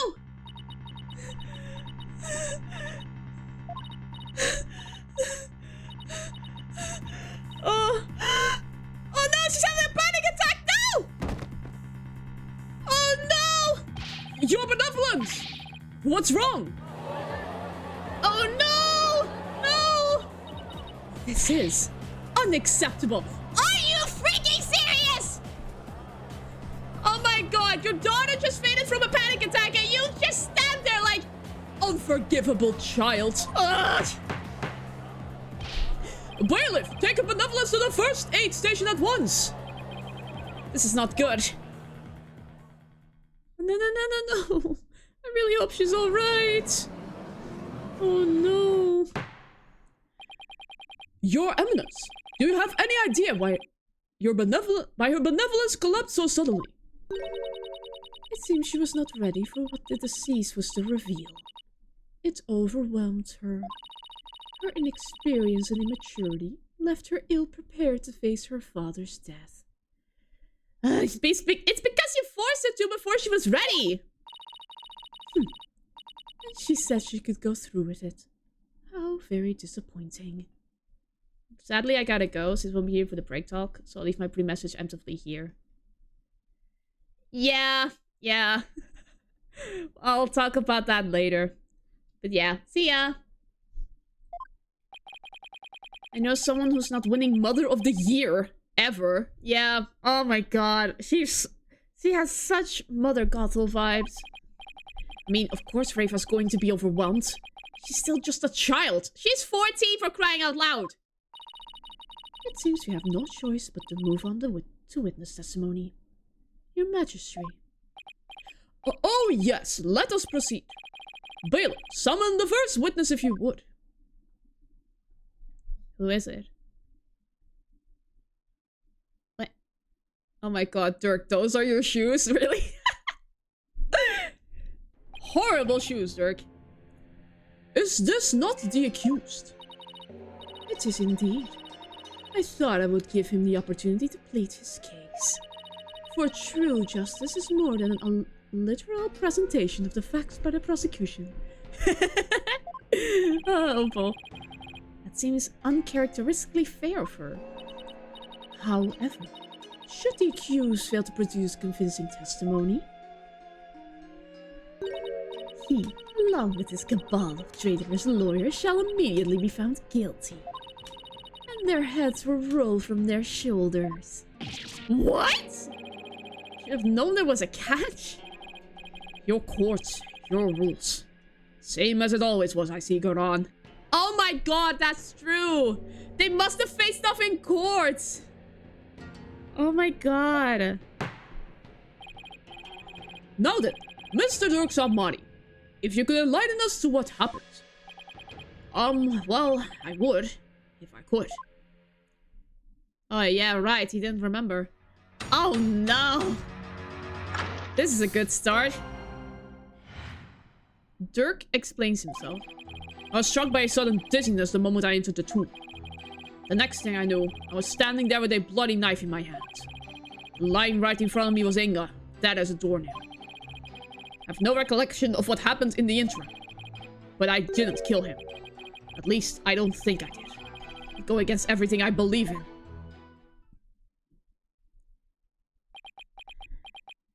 Not the best statement. That didn't explain squat. For the record, let it be known that the accused's fingerprints were all over the murder weapon. And since he was caught in the act, there was no chance for a third party to tamper with it. Well, that certainly seems to point the finger at you, Mr. Sapmari. Even as a lawyer, I have to agree with you there, your majesty. Ha ha ha ha ha. Seriously, Dirk. This is no laughing matter. This is exactly what Goran wanted. To have Dirk try to plead his case, only to fail miserably. How low can she go? Prosecutor, behold this most unpleasant spectacle and let it be etched into your soul. See how instead of accepting the inevitable, those fish-brained lawyers flounder and flop themselves straight into the abyss of despair. Yes, Your Eminence. Show me the way. He's just, Now then, would the defense please begin their cross-examination?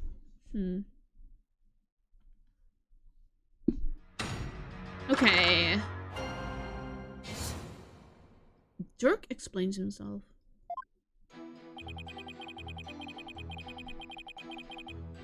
Why were you dizzy?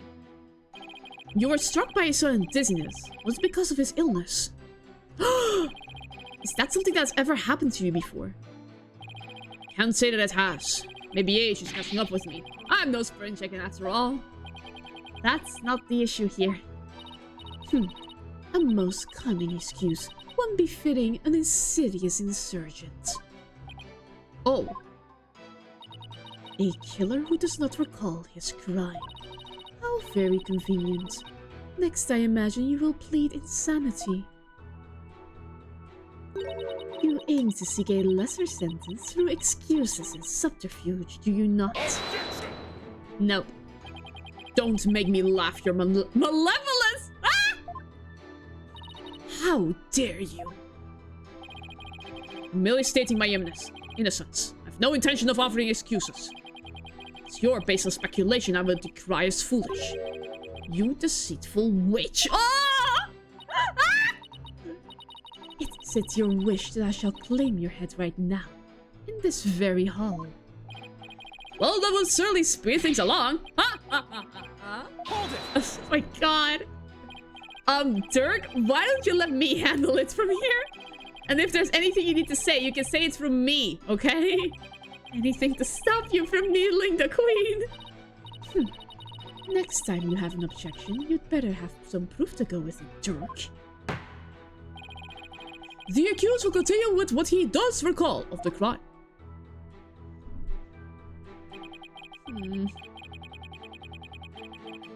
Hold it! Do you recall anyone putting a knife in your hand, Dirk? Wish I could say I did. I don't remember a thing from before I came to. I think there might have been a third party in Toom's son. Yeah, because if you didn't do it, then the real killer must have been there with you. Objection!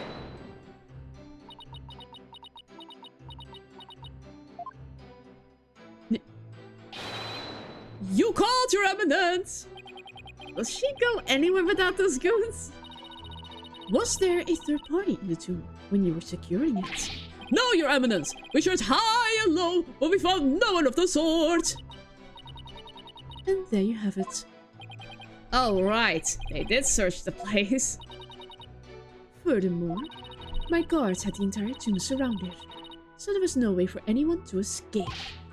That's right! No one got in or out without our knowledge! Our evidence on site directives are absolutely flawless! Oh my god. Ugh. Do you see now? The presence of a third party is beyond the realm of possibility. The tomb was, for all intents and purposes, completely sealed off from the rest of the world. What a waste of time. How can it be any more obvious Dirk must be the killer? Thanks for nothing, gallery guy. As if our grace weren't already deep enough. Accused. What do you believe about the possible presence of a third party? Well, based on the situation you presented, I say the chances are slim to none. You didn't have to agree with her, Dirk. Let the accused statement be added to his testimony. Very well, Mr. Submari, if you would. It's like the more we press, the thinner our case gets. Well, let's keep pressing. Maybe we'll work out the wrinkles in the tomb. Possibility of a third party being there in the tomb is probably non-existent. That has to be it. That has to be it.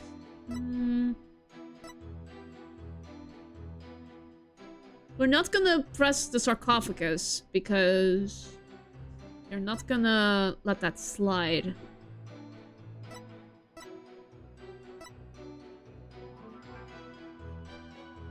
Ah, this bloodstain hasn't been identified yet. Objection! Yes!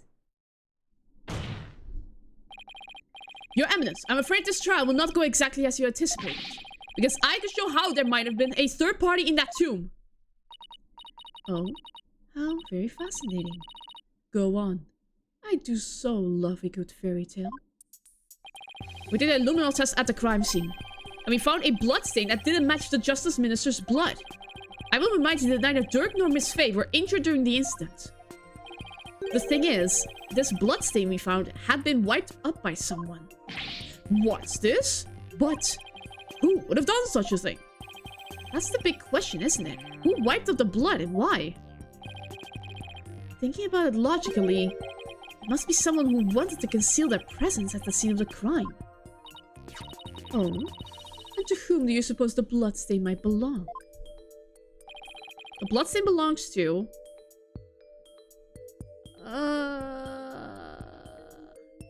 Amara is too early. They're gonna say the blood belongs to a dead woman. It's the real killer.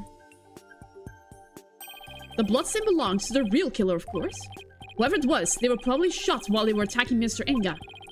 And since their blood would give them away, they had to wipe it up. I say this because we know for a fact that the Justice Minister fired his gun in the tomb. Objection! You have the memory of a flea. There is nowhere for anyone to hide. This, too, is a known fact. Objection! Okay. But a bloodstain from a third party means there must have been someone hiding there. Very well then. Tell me this. Where was this third party hiding? Oh, crime scene was thoroughly searched after it was discovered.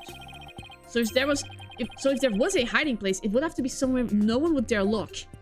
Ah, somewhere no one would dare look?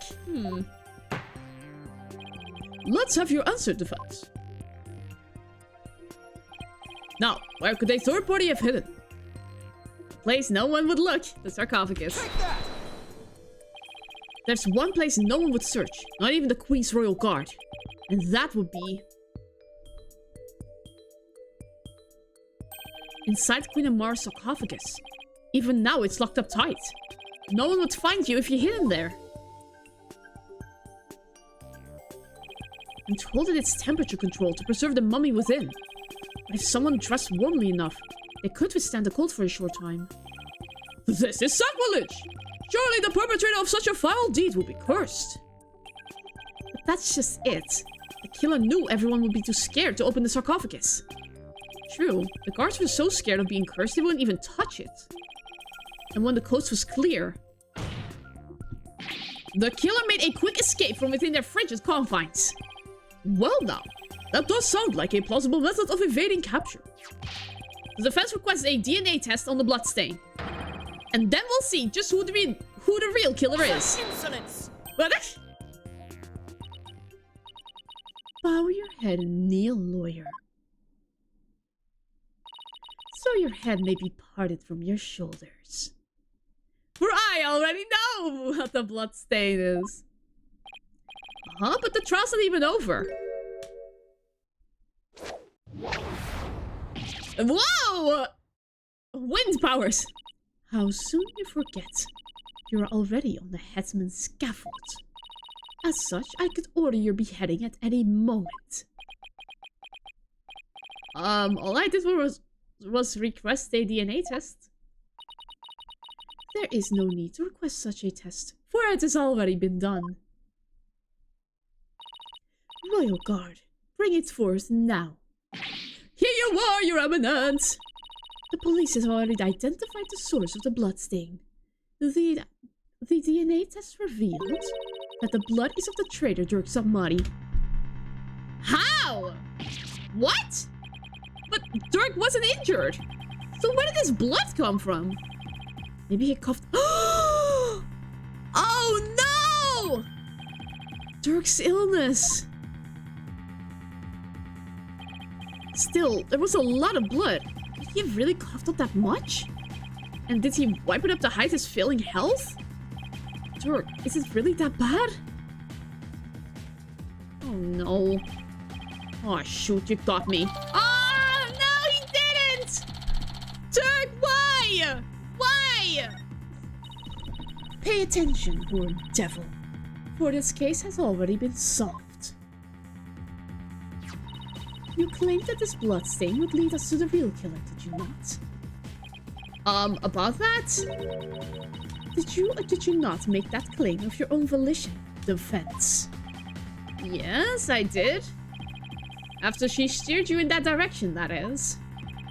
Ugh, I fell right into her trap. Do you see now the folly in the opposing the very embodiment of the law? Whatever you say or do shall come to no avail. A third party at the scene of the crime. It is beyond the realm of possibility. No! Praise be for Queen Garan! Her evidence's legal tactics are beyond compared. I hate to say this, but she really got us good. The key to Amara's sarcophagus is under the protection of the royal family. My husband and I are the only ones who could open it. Therefore, it will be impossible for some knave to open it. Can I really discount the sarcophagus as a hiding place, though?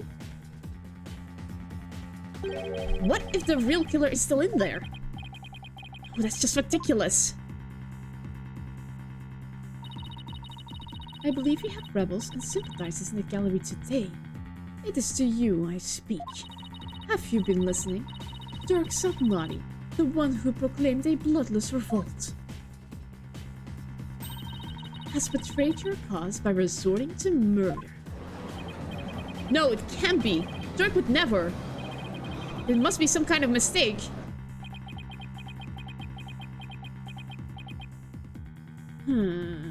This isn't good.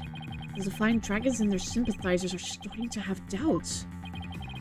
So this is why Garan allowed us to cross-examine Dirk. By establishing his guilt in his murder, she's effectively damaged his reputation among those who support him. True, but now we have an even bigger problem. And now, filthy lawyers, you will honor your end of the bargain. Accept your guilty verdict for your failure to explain your client's actions. Huh? Now, I shall pass judgment upon the criminal, Dirk Samari. Wait, what? What's this? You shall pass judgment.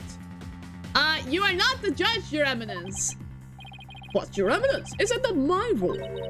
Hold your tongue. You are but a figurehead before me, the embodiment of the law. Oh my god. Consider yourself dismissed. Oh my god. As Queen of Gurain, I shall now pass judgment upon the accused. What? What? What? Oh my god, what the frick? Why is everyone cheering? What is happening? Congrats, you lose. What is happening? Objection! Yeah? Wait a second. I need to have some water. Okay. Now. You didn't even give me a chance to rebut! Know when you are defeated, lawyer. But just this once, I am willing to show you the depths of my compassion. Tell me why I should allow these proceedings to continue. Come, convince me. Quick, Apollo. Even if you have to bluff, we've got to keep this trial going. Show her that the crime could have been committed by a third party. How am I supposed to do that? Why don't you start with, how about the timing of Inga's murder? What? This whole case is built on a single premise. That Inga was murdered after Dirk and... Oh my god, he was already dead? Oh my god. And when Dirk was dizzy from his illness, the real killer passed the knife along to him. Oh my god. But what if that's not true? Like, if our assumptions are all wrong? It just might work. Well, don't keep us waiting, defense. Dirk became the prime suspect because it didn't seem probable that there was a third party at the scene of the crime. But there's another question we should ask ourselves at this time. Was Miss Inga really killed after Dirk entered the tomb? What nonsense is this? Setting aside the assumption that the murder occurred after Dirk arrived on the scene, opens up the possibility of a third party committing the crime.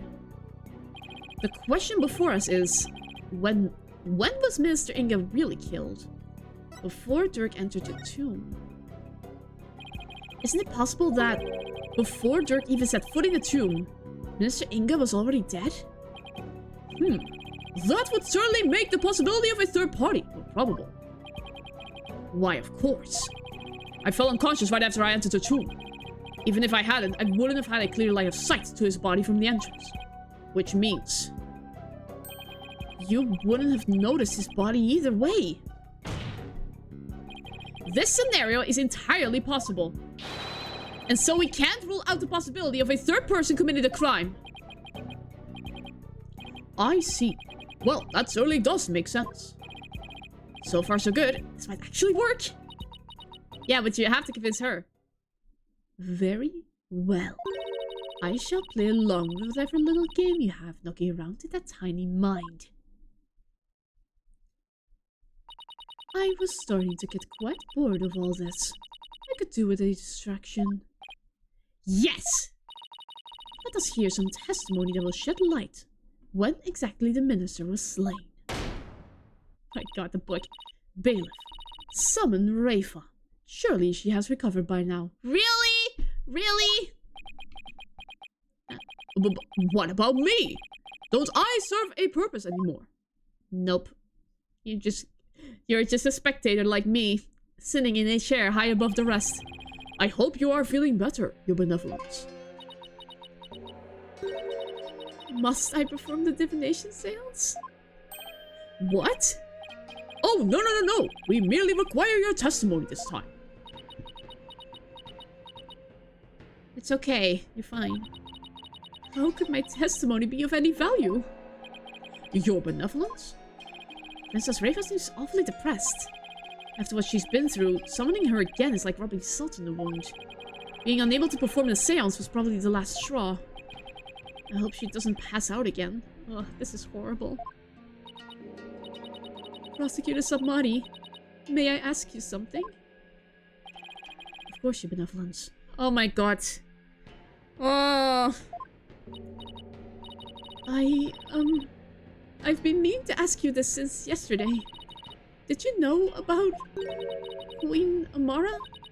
And about me? Oh my god. From where did you hear such a thing? From Mother. And only yesterday. Rafa was carrying on about telling the truth to the people. So I told her. I told her what the truth really was. For it is up to a mother to discipline her child. I see. Oh my god. He knew the second thing too. Wait, I'm right? Am I right? Be that as it may, your benevolence. It has no bearing upon our trial here today. so. There's no need to let it trouble you. I know. Ron told Rafa about something other than Amara's status. Sounds like it. But what could it be? Rafa, the defense has proposed something preposterous. They somehow think your father was already dead when Dirk entered the tomb. But I believe you can prove them wrong. Are you prepared to do what is required of you?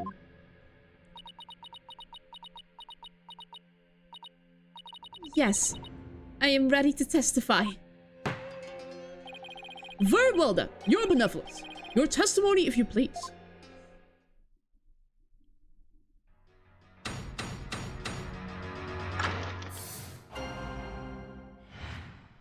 What Rafa witnessed. On the day of the murder, I was gazing upon the courtyard from my second floor veranda. Around 2:30 p.m., I saw my father heading for Amara's tomb. 2:30. Then, at about 2:45, I saw Barb's and company enter the courtyard.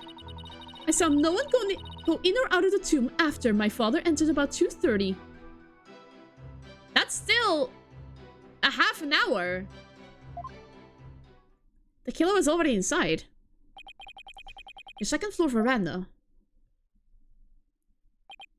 Oh, she must be talking about that house facing Inga's private residence.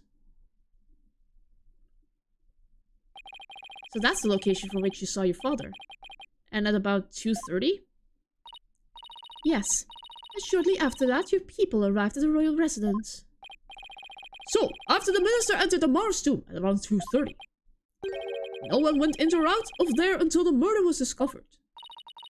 The tomb is closed to outsiders, so no one could have snuck in before the murder. That rules out any possibility of a third party lying in wait to slay my poor husband. Or so she'd like us to believe. Now hear me, you useless lawyer. Cease the charade and bow before me. For I, Queen Garon, shall finally have your head. Forgive me, your eminence, but first let us allow the defense to question the witness.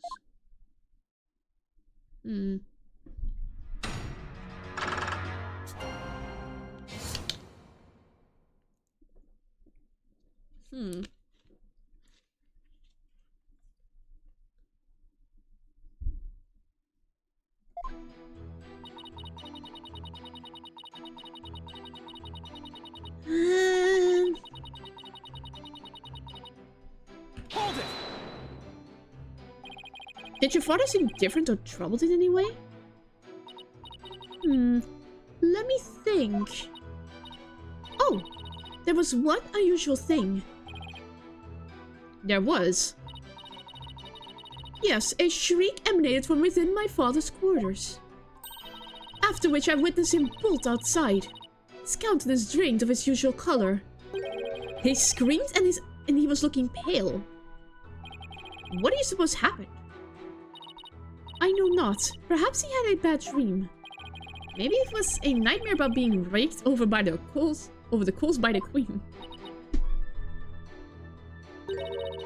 It seems our young lawyer here wishes to hasten his journey to the Twilight Realm. Sorry. That was rude of me. Does the defense believe the witness's last statement to be important? I believe it is. I would like the witness to add it to her testimony.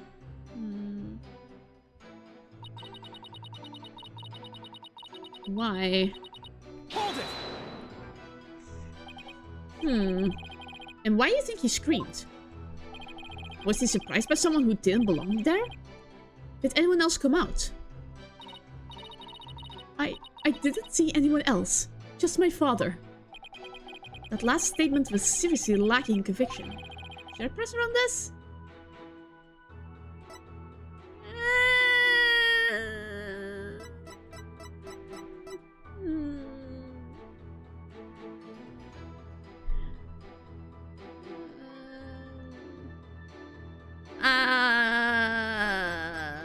I'm doing this.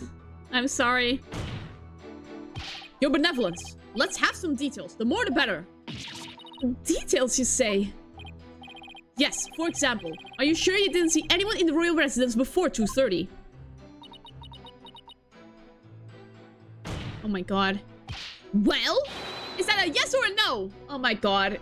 If it was softly, she would have dodged it. Ah! Foreign devil. I've been gazing upon the courtyard since about 2 yesterday.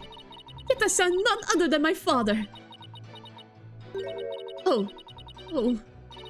If only I had stopped him then. I think you've struck a nerve. Or rather, obliterated one. I'm sorry. Maybe I pressed a little too hard. Still, the last statement seemed a little off somehow. So you didn't see anyone except your father in the courtyard after 2 p.m. Wait.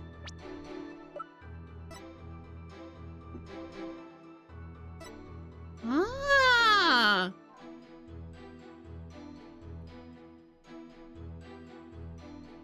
Albie was in the courtyard. Please add that to your testimony, your benevolence. I think it's one of the two. But I think this one is more straightforward. Objection! Yes! Albie was there. Your benevolence? You're covering for someone, aren't you? Huh? I don't know what you're talking about. Sorry, Rafa, but you're not gonna like this. Well, the thing is, I have a statement here that you might find interesting. It's from a witness who claims that, around 2 p.m., his dog got loose and ran into the palace courtyard. That's when the little fellow stole this hat from someone. Huh? That's Naina's. I mean, nothing! Never mind! Oh! Oh my god! You knew that you knew that Naina was in there! Oh my god! You fool of a daughter. Seems the princess made a blunder. So let me get this straight. This is Naina's hat, which means she had to have been in the royal residence at around 2. If so, then you had to have seen Naina sometime after 2 p.m. yesterday. Oh. No! Please, your benevolence, tell us what you really saw.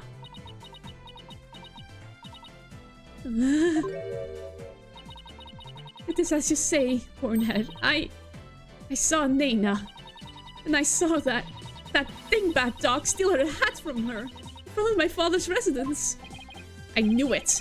Why didn't you say so in the first place? Because, my mother told me not to. I see. What? But you can't explain, your eminence. I request that she be told said information. For it is of no relevance to this case. It is really important to the case, though. Objection! You don't get to decide. I do get to decide. If you disagree, then prove that it is relevant to the case at hand. Oh, I will. Your benevolence, please tell us everything you witnessed from when you saw Naina. All right. When I saw that dingbat dog attack Naina, I ran to help. I raced from my second floor veranda down into the courtyard. Wait, that means that while you were coming down, you took your eyes off the courtyard. Yes, but only for a moment. This is crucial testimony. If you took your eyes off the courtyard, it means somebody else could have entered the tomb without you ever knowing. Your benevolence. Are you sure no one else was there? Yes. She's hiding something again. What about Naina? Were you able to help her? When I got down to the courtyard, Naina was... She was gone. Gone? Yes. And I never saw her again after that. Any idea what happened? That dingbat dog must have gobbled her up! No. I seriously doubt that. How could Naina simply disappear while Rafa wasn't looking? Rafa must know something. The only question is what? Where Naina disappeared to? I think she fled to the tomb. Or into the minister's house. Do you have any idea where Nena disappeared to? What do you mean? Well, during the time you took your eyes off the courtyard, someone could have headed into the tomb. And it just so happens that Nena disappeared right at that moment. No. Wait, you think Nena had something to do with the murder? I don't think we can rule it out. Oh my god. Sounds like something had kept Nena occupied since the early morning. Plus, she was seen right before the murder. And then seemed to vanish into thin air. You're right. And since she's Rayfa's attendant, she could come and go as she pleased within the palace grounds. Ah. Could Rayfa's attendant really be the killer? That's too easy. But that would mean... First my father, now Nena? These were the people I trusted most. How could this be? Objection! Do not heed their lies. Lawyers are a foul breed, quick to claim that a third party is to blame for a crime. Nena did not enter the tomb. That much is certain. I wish I had nails as long as hers. How can you be so sure? When Nena's hat was stolen, that Grace Kerr spilled an urn full of water upon my husband's doorstep. Is that not right, Rayfa? Yes, it is. While that dingbat dog was tugging on Nena's hat, it tipped over the urn. The bottoms of her shoes would have been soaked with water. And if she truly had headed into the tomb with wet shoes, she would have left shoe prints along the way. But the only shoe prints found belonged to my husband, Inga. Then she fled inside. That's where the footsteps inside are coming from. Huh? Then... That's right. Nena never did go into the tomb that day. Instead, she entered my husband's private quarters. How do you know? It's quite simple. Shoe prints were discovered in Inga's private quarters. Shoe prints that belonged to Nena. That's right! Ashwood and I did see some shoe prints in there.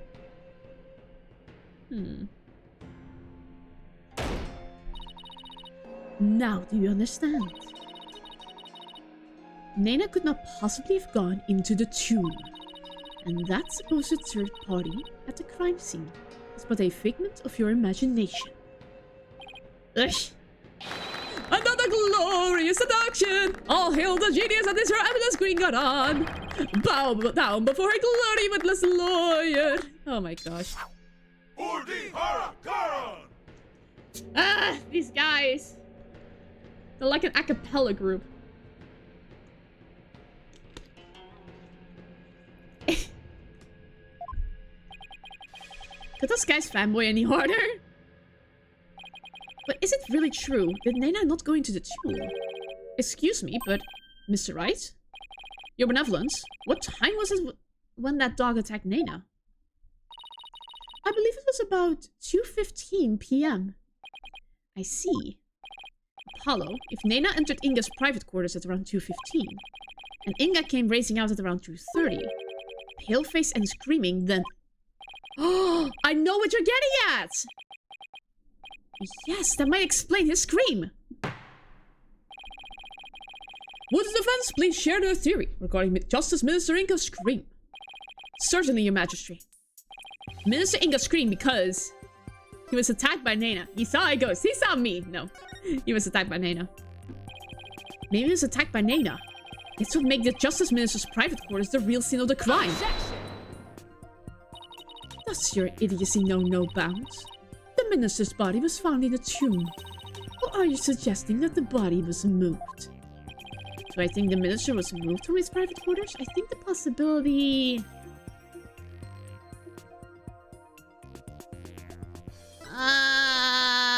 this doesn't have a penalty, though. What do I personally think?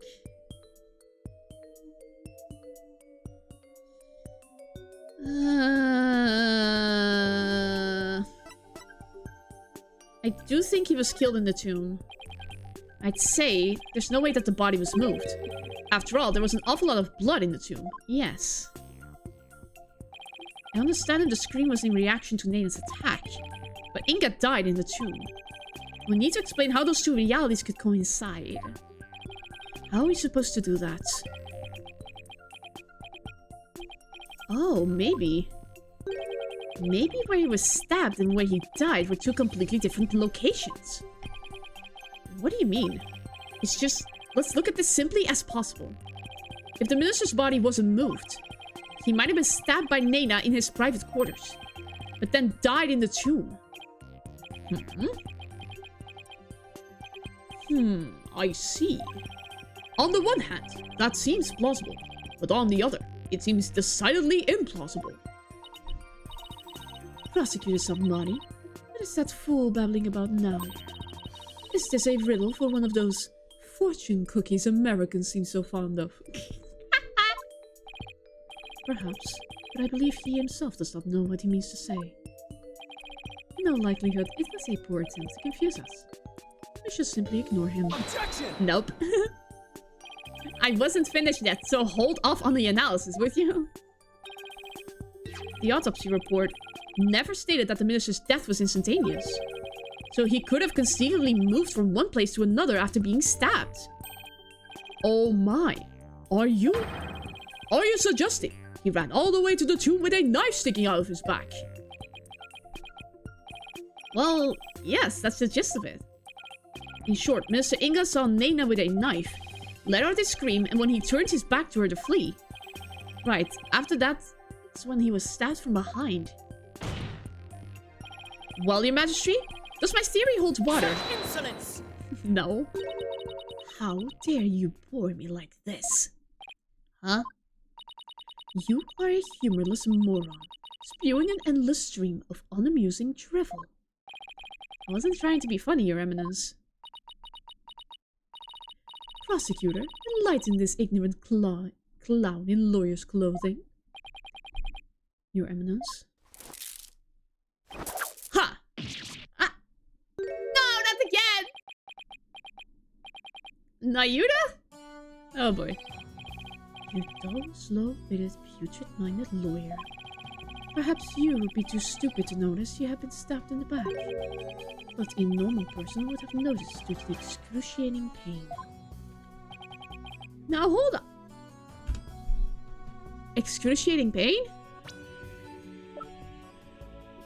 No! Oh my god, he just took a painkiller? Now hold on. Nope. Allow me to teach you the meaning of pain. Ah! Please stop! Now Yuda has a point. He's just completely unfazed! Ah! Normally, most people would notice a dagger in their back. Ow! Yeah, I doubt someone could ignore pain like this. Still, in this case, it's the word normally that we should emphasize. Yeah!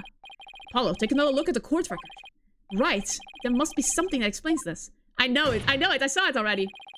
There's a reason Inga didn't feel any pain, and the defense will submit evidence proving just that. Very well, please present your evidence. Why didn't Justice Minister Inga notice that he had been stabbed? Back pain medication. Take that! Those are my father's painkiller shots. The defense will explain the significance of this evidence.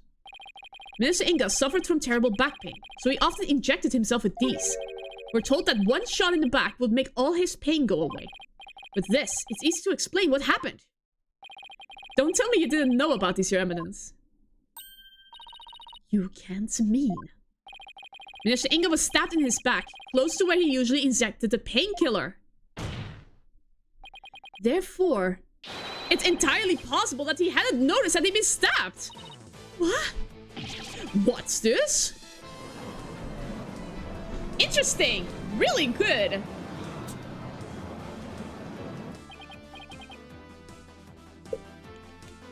Then.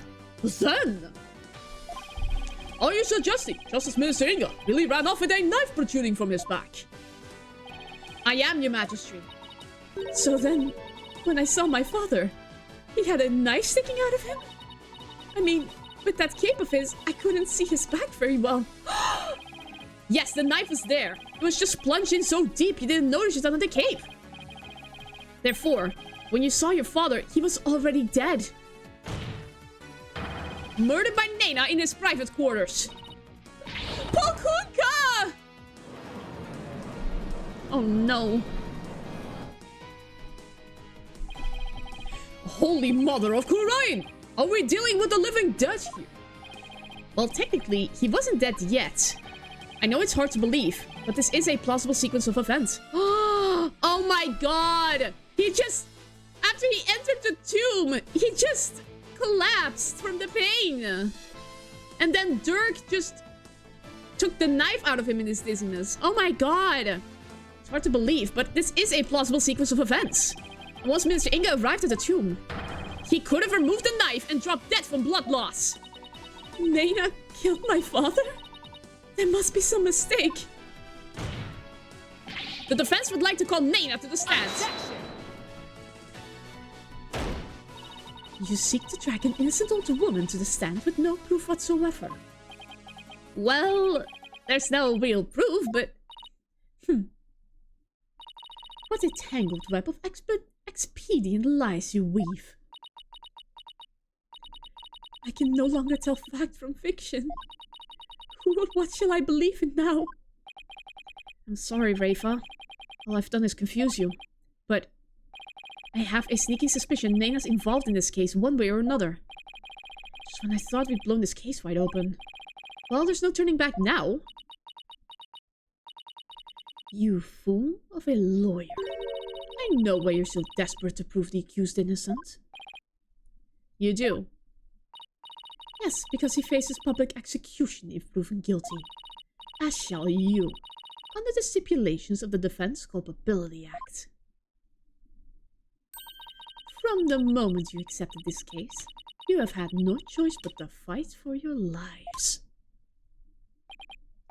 No, the simple fact is, I've always believed that Dirk is innocent. Pah! Still you cling to your pretense. Very well. I shall offer you a bargain. If you will admit that the accused is guilty, right here, right now, I shall overlook your crime of abetting him, and you will not be subject to execution. That's too easy. No. Is this some sort of joke? Far from it. As Queen, I have the power to grant pardons, even to criminals like you. And with the wave of my hand, I can even reduce the severity of a sentence. Perhaps even for Dirk, should you be willing to cooperate. Oh my god. She wasn't kidding when she said that she's the law here. But to flaunt that power in our faces like that, this is wrong, yeah. Forget all that has transpired in our kingdom, and return to your own country in peace. Well, will you abandon your defense of the accused and accept my generous offer? If I don't take this deal, we'll be executed along with Dirk if he's found guilty. If he's found guilty. What should I do? Continue. Duh. Duh. Nice try, Garon. Looks like you don't know what justice is made of. True justice. You won't count out his threats like that, Your Eminence. Mr. Wright, I'm sorry, but I can't back down now. I don't want to drag you into this, so... Don't worry, I'm with you, Apollo. To the bitter end if need be. Well, I can't say I'm used to it. This isn't exactly my first rodeo.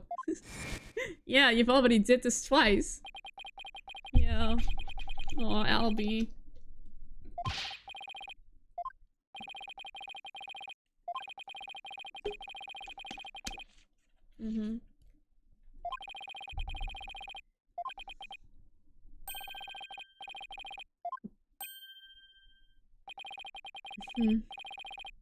No. So keep on fighting, Apollo. You'll hear no objections from me. You nincompoops! You'll die if you lose this case. Why would you even entertain the notion of continuing? I believe that Dirk is innocent. That's why. And besides, trials exist to give the truth a chance to get out into the open. You can't give up just because you're afraid of some punishment. even if that punishment is death? Does that not frighten you, Hornhead? Who wouldn't be scared? I mean, just thinking about it makes me weak in the knees, to be honest. But as a lawyer, I have a duty to protect my client. I can't just abandon that.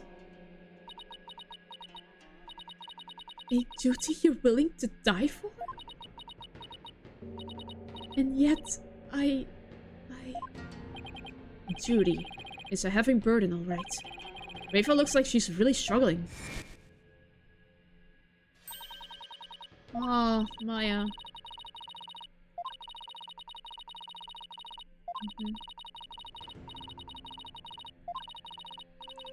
Oh, Maya. I hope you're alright. She's really insecure. But it's no surprise, considering the torrent of painful truths she's had to face.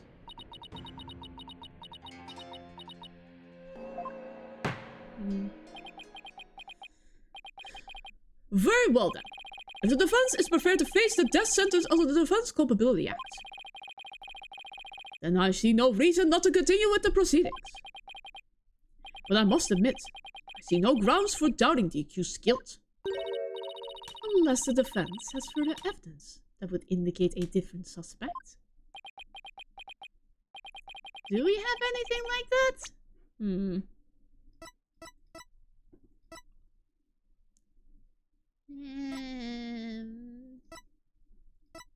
No. Dirk says that's his, but that's not his.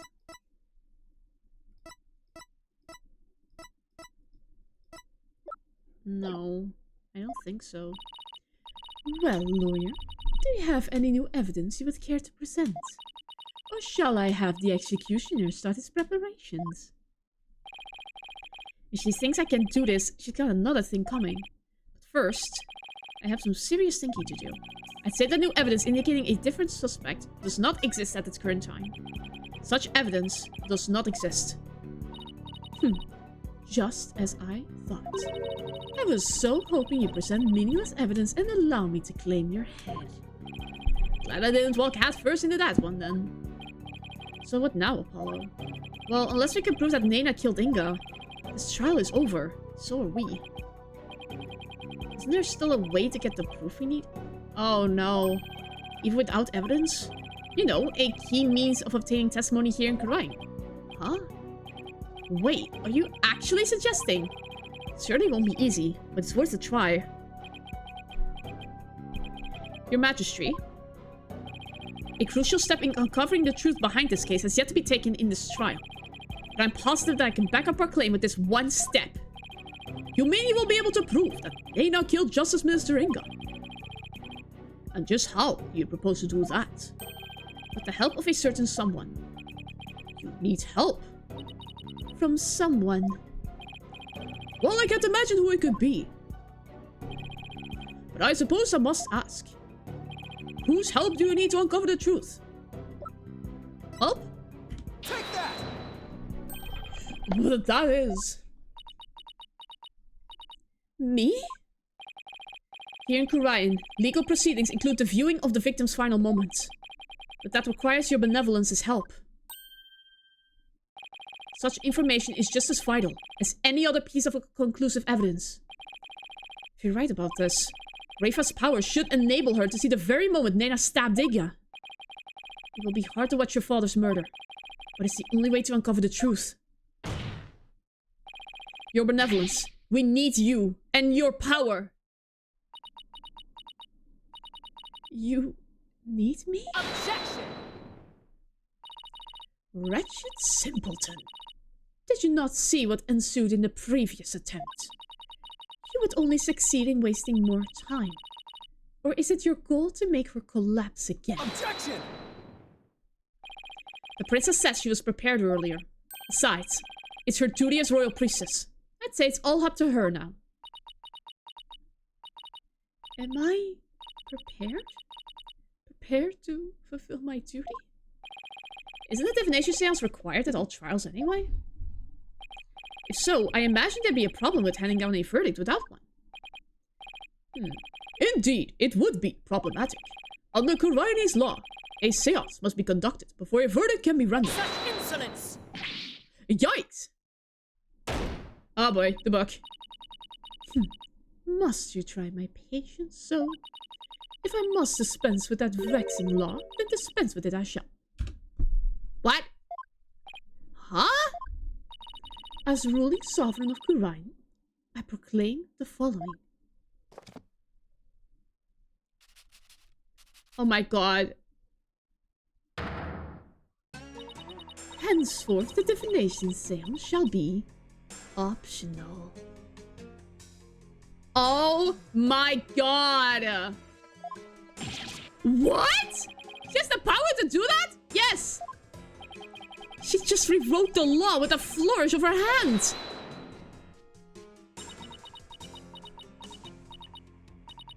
Mother, I do not wish for the trial to end like this.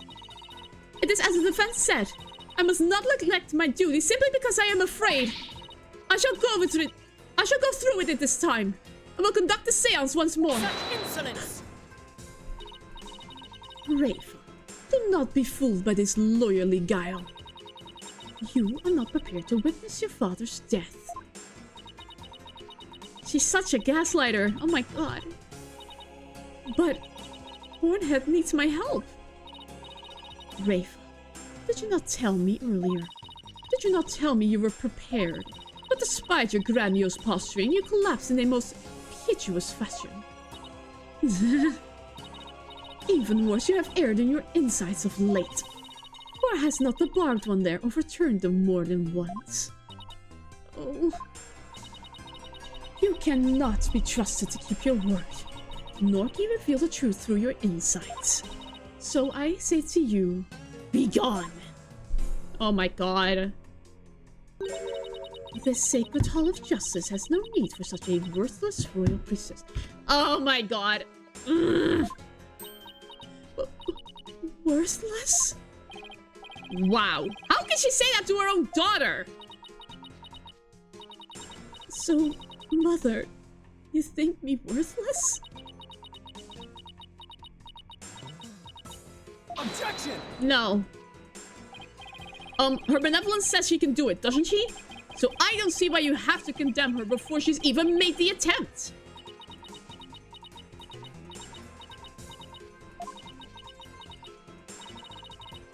Very well, poor devil.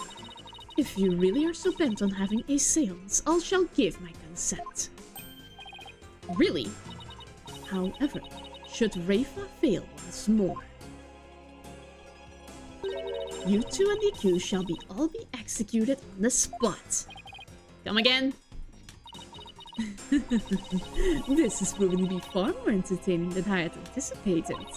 Well, lawyer, what say you? Will you wager your life and call on Rafa to perform a divination seance? Call on her. Yes. It's life or death either way. I don't think you're worthless, your benevolence. Far from it, in fact. If you say you can do it, then I believe in you. Hornhead? I do not understand. If I fail, you will be put to death. I know you collapsed during your previous attempt.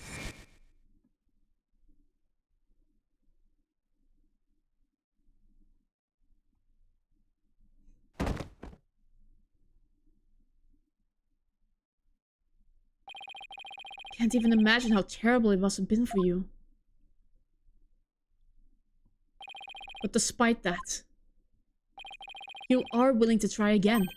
I have faith in that conviction, in that courage. My courage? Ah, so she was doomed to fail if she didn't have the courage to perform the seance. But it looks like she got the determination to try again. Right, and that's a bet I'm willing to take.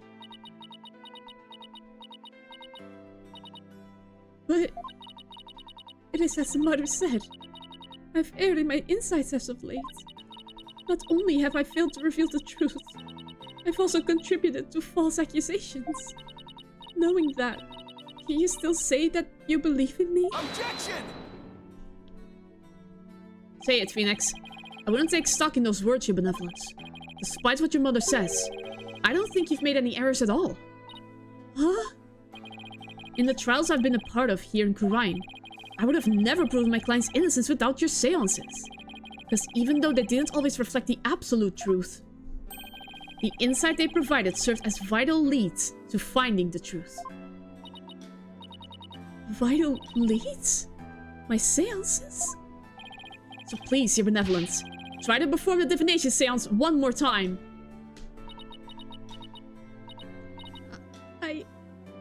Objection! Oh my god. Shut up! Reva, stop this madness. It is for your own good. You are unprepared to face your father's death. Go, leave the sacred hall at once.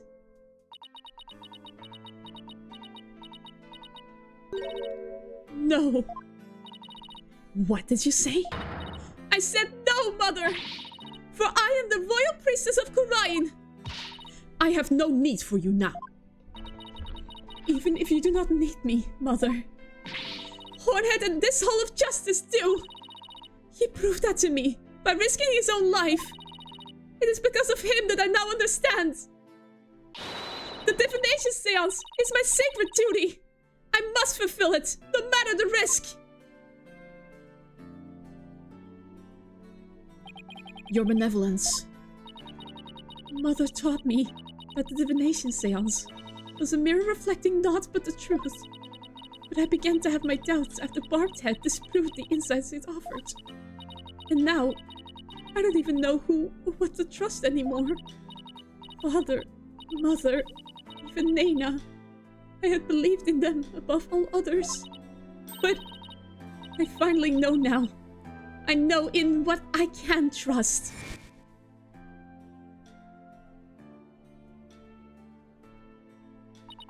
The royal priestess must debate each seance with the presiding lawyer and prosecutor.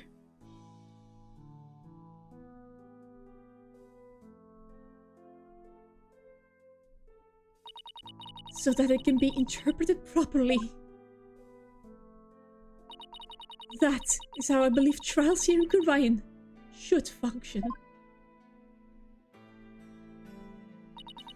Therefore, the Hall of Justice needs me. It is my power that leads trials towards the truth. That is my sacred duty, and I will never shirk from it again. That right there, your benevolence, is the product of what you've learned in your struggle so far. The truth that you realize with your own strength. As my sacred duty, I must ensure that it is fulfilled. I must have the courage and resolve to see it through. Your Eminence, the royal priestess says she will conduct a divination seance. I see no grounds for you to forbid it. Unless, of course, you are worried that it might reveal something you find inconvenient.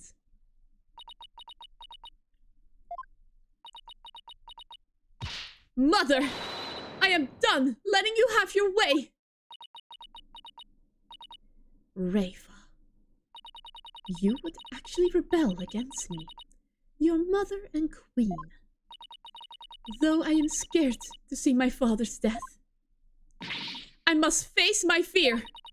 That is what Hornhead has taught me here today. Reva. I am the royal priestess Reva Padma Khura'in. Yes! And I am prepared to face my father's death. Yes! Go for it! Woo! Your Eminence, seems the princess is more grown up than you thought. Reva. Well then, let us proceed with the divination seance. The victim's final moments. This should be interesting. I wonder what Inga's memories are going to show us. Here we go! O Holy Mother, we hold this divination seance in your name. Let the eyes of everyone here be clear, and our ears be unstopped. O dance of devotion, guide the victim's soul to me, so that we may receive their final memories in the pool of souls. Alrighty. Let's hope it works this time.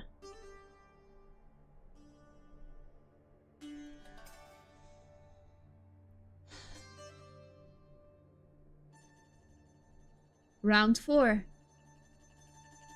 Part 2.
Please, please, please, please, please, please, please. Please, please, please, please, please. Yes! He's drinking the grape juice. It's sour. Wine isn't sour, so it's grape juice.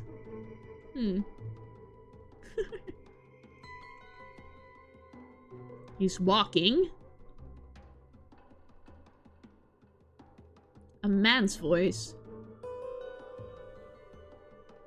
Oh.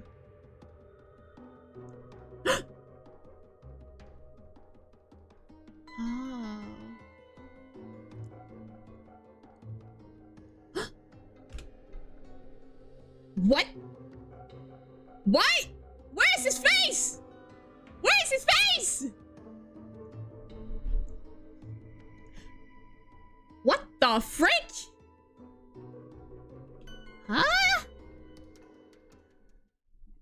What just happened? Ugh. What in the... A faceless being! What the heck? His face, it's just like... the picture of the founder? What the frick? I think that's the last thing anyone expected to see. Oh, Father, what was it? What was it you saw? Are we to understand that this was the last thing the victim saw? Yes, there can be no mistake. That was what my father himself witnessed. How very strange. You don't suppose the Holy Mother possessed the accused and slew Minister Inga for planning a coup? The divine wrath of the Holy Mother! Oh, Holy Mother, we are ever grateful for your blessings! Talk about a sharp left turn into the Twilight Zone. Yeah, what the frick? You know, there's one thing in there that caught my attention.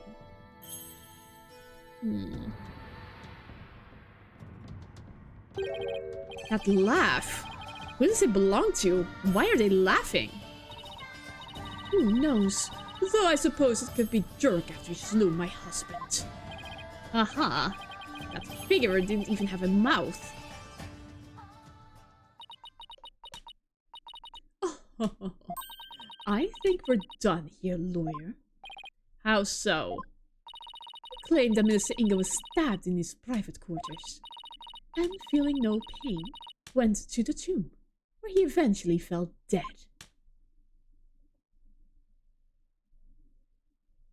But the seance vision proves he was stabbed in the tomb, and felt great pain, no less. Oh, that. Therefore, as I asserted all along,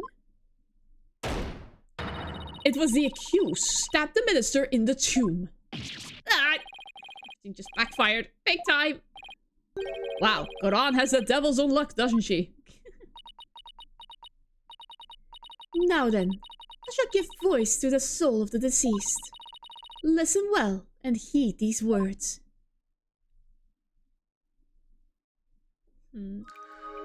Insight, okay. Reva's insight. At around 3 p.m., my father was waiting in the tomb to make the hostage exchange. He was drinking grape juice while gazing upon the picture of the Holy Mother. He had been waiting vigilantly when suddenly he heard Dirk's voice. The next moment he was stabbed in the back and collapsed. My father tried to shoot his attacker, but he missed, and the attacker let out a laugh. So what now, Mr. Right? It's up to us to knock holes in Reva's interpretations of Inga's memories. In other words, we need to prove that her understanding of them could be mistaken. Okay, I'll give it a try.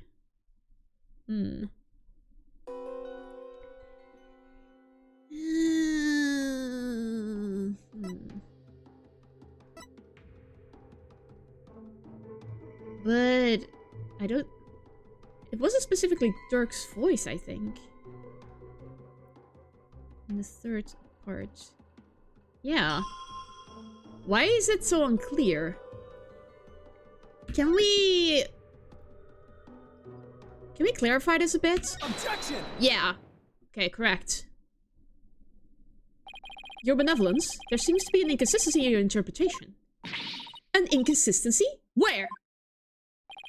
Minister Inga is far too relaxed for what was supposedly about to take place.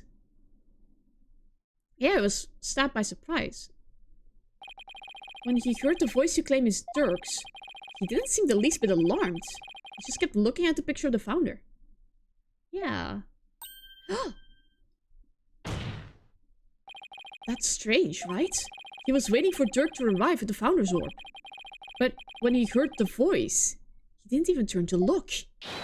Don't you think he would have been worried about being attacked from behind? Then whose voice was it? It was likely someone whose presence wouldn't have alarmed him.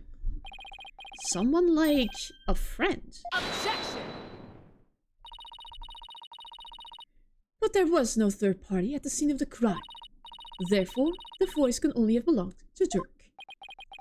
Voice of the third party who was there in the tomb. Oh my god, he was calling someone. Okay. Hello, don't we have something that could reveal the owner of the mystery voice? You know, I think we do. Something that Inga had while he was waiting for Dirk. Listen, we just might be able to figure out whose voice it was. I believe we can identify the male voice Minister Inga heard with this. Take that! That's my father's. I know this must be hard for you, but could you please look at this photo? There's something here that could point us toward the identity of the voice. This is a real source of the man's voice. The phone. Take that! A cell phone?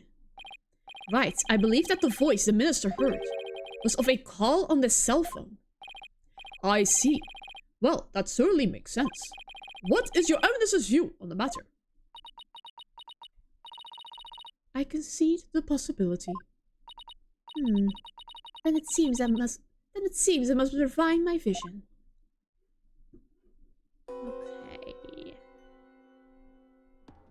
Subordinate's voice. Yeah! It appears that the voice belonged to one of my father's subordinates.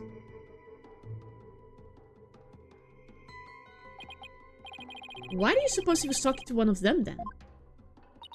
My father had members of the secret police positioned throughout the palace.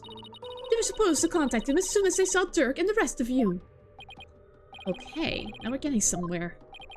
Your benevolence, I believe you have an insight to revise. I know, barbed head. Don't presume to tell me how to do my duty.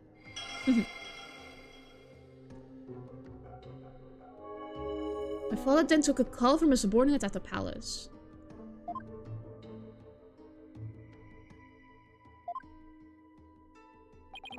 So the voice was coming from the phone. That's good to know. But There might have been other sounds coming from the phone. Sounds that could be clues.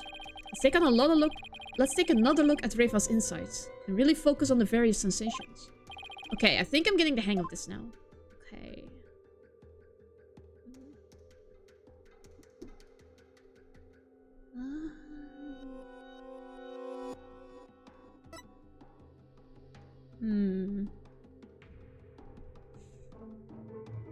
Footsteps, footsteps.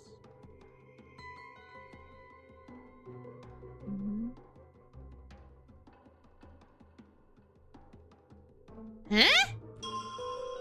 What the fridge?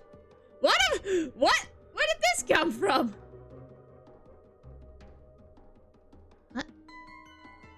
What? Huh? Oh my god, I know what this is! I think I know! This proves that he was killed before Dirk entered! Wait,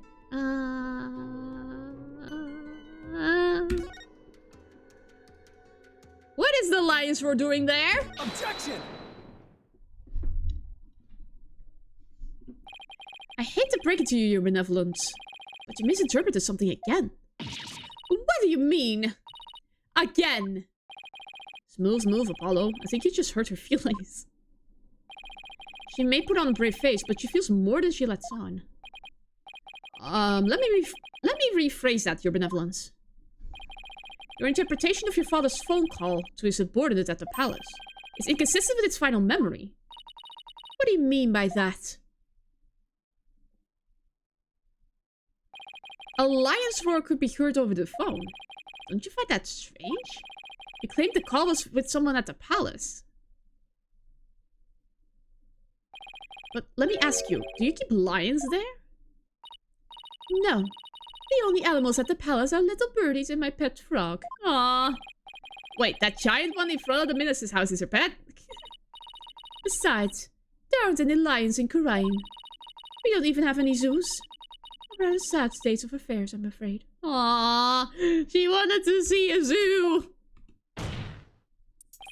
Well, I remember hearing a sound like that. The lions roar coming from the phone is actually for something hanging out in... Yeah, yes! Bazaar! Isn't that the cry of the warbot over in the bazaar? Ah! Your Benevolence, do you think you could clarify the voice for me? Very well. I will now attempt to further refine my vision.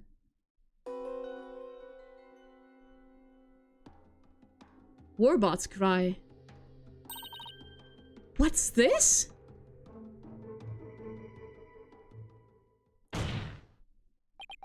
Just as I suspected. It was the call of a warbot. That means the subordinate Minister Inga was talking to was in the bazaar, not the palace. But why is it important where the call came from? What significance could it have? She's right. Is this important to know where the call was made from? Yes. It's actually very important. Knowing that the person on the other end was at the bazaar means that the loud explosion might not have been the sound of a gunshot. But I can think of no other item that makes such a noise in the area. Go ahead, Apollo. Tell her. Tell Reva the real source of that sound. Oh my god, the sound of dots wreaking havoc. Will do. Well, Hornhead, I'm waiting. What was the true source of that explosive sound? Firecrackers. Take that! What is that? It's Albie Orgite's statement. In it, he claims that Dot's Arabal threw a firecracker at him while he was at the bazaar. Then... yes, the sound heard over the phone was a firecracker exploding. Objection! And yet, a bullet was found at the scene of the crime. A bullet fired from Minister Inga's gun. Do you explain that? Well, we don't know whether it was fired during the course of the crime, right? Do we have evidence that proves when the pistol was discharged? No, I have none. Wait a second. If that loud bang was a firecracker, then could that laugh at the end have been... No, it can't be! Oh, it can. And it is. The laugh came from none other than... Joker who got a kick out of Starling Albie with his giant nut snaps. The happy-go-lucky Dots Arable. What? Oh, Dots. I love him. Someone should really put a leash on that guy. Good old Uncle Dots. I shudder to think how one man can be the cause of so much trouble. Hey there, JPW! Y'all can thank me later! No one asked for your commentary, Mr. Horrible. Your benevolence. Do you need to revise your insight? It would appear so.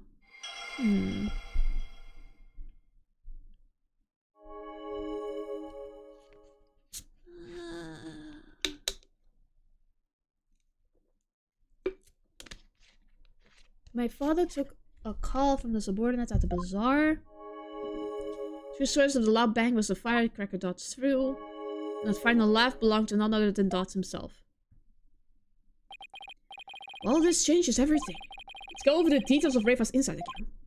Okay. I think I've got this down now. Time to find another inconsistency.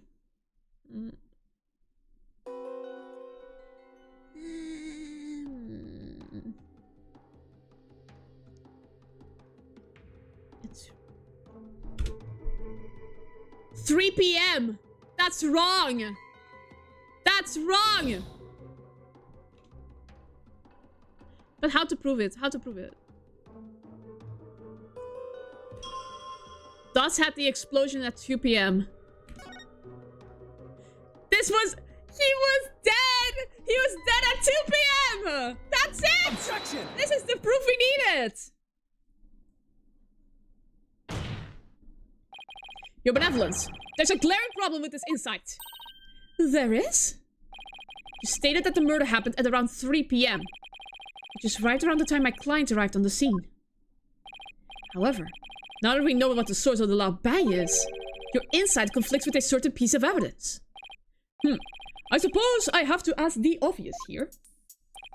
What evidence conflicts with the claim that the murder occurred at 3 p.m.? At around 2 p.m. Take that! I'll be your guide's statement. Again. Yes, because to summarize what he said. At around 2 p.m., Shadow was surprised by a firecracker and went into the palace courtyard. Around 2 p.m. That's right. 2 p.m. Not 3 p.m. Ah! Are you suggesting? Whoa, she looked pissed. I think you know where I'm going with this. Dots' laugh, the cry of the warbot, and the bang of the firecracker were all heard right before Minister Inga's death. Thanks to Albie's statement, we can put a definitive timestamp on all of these sounds. Therefore,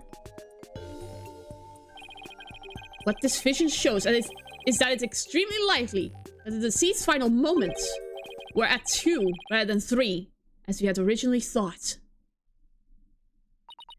Dare I ask?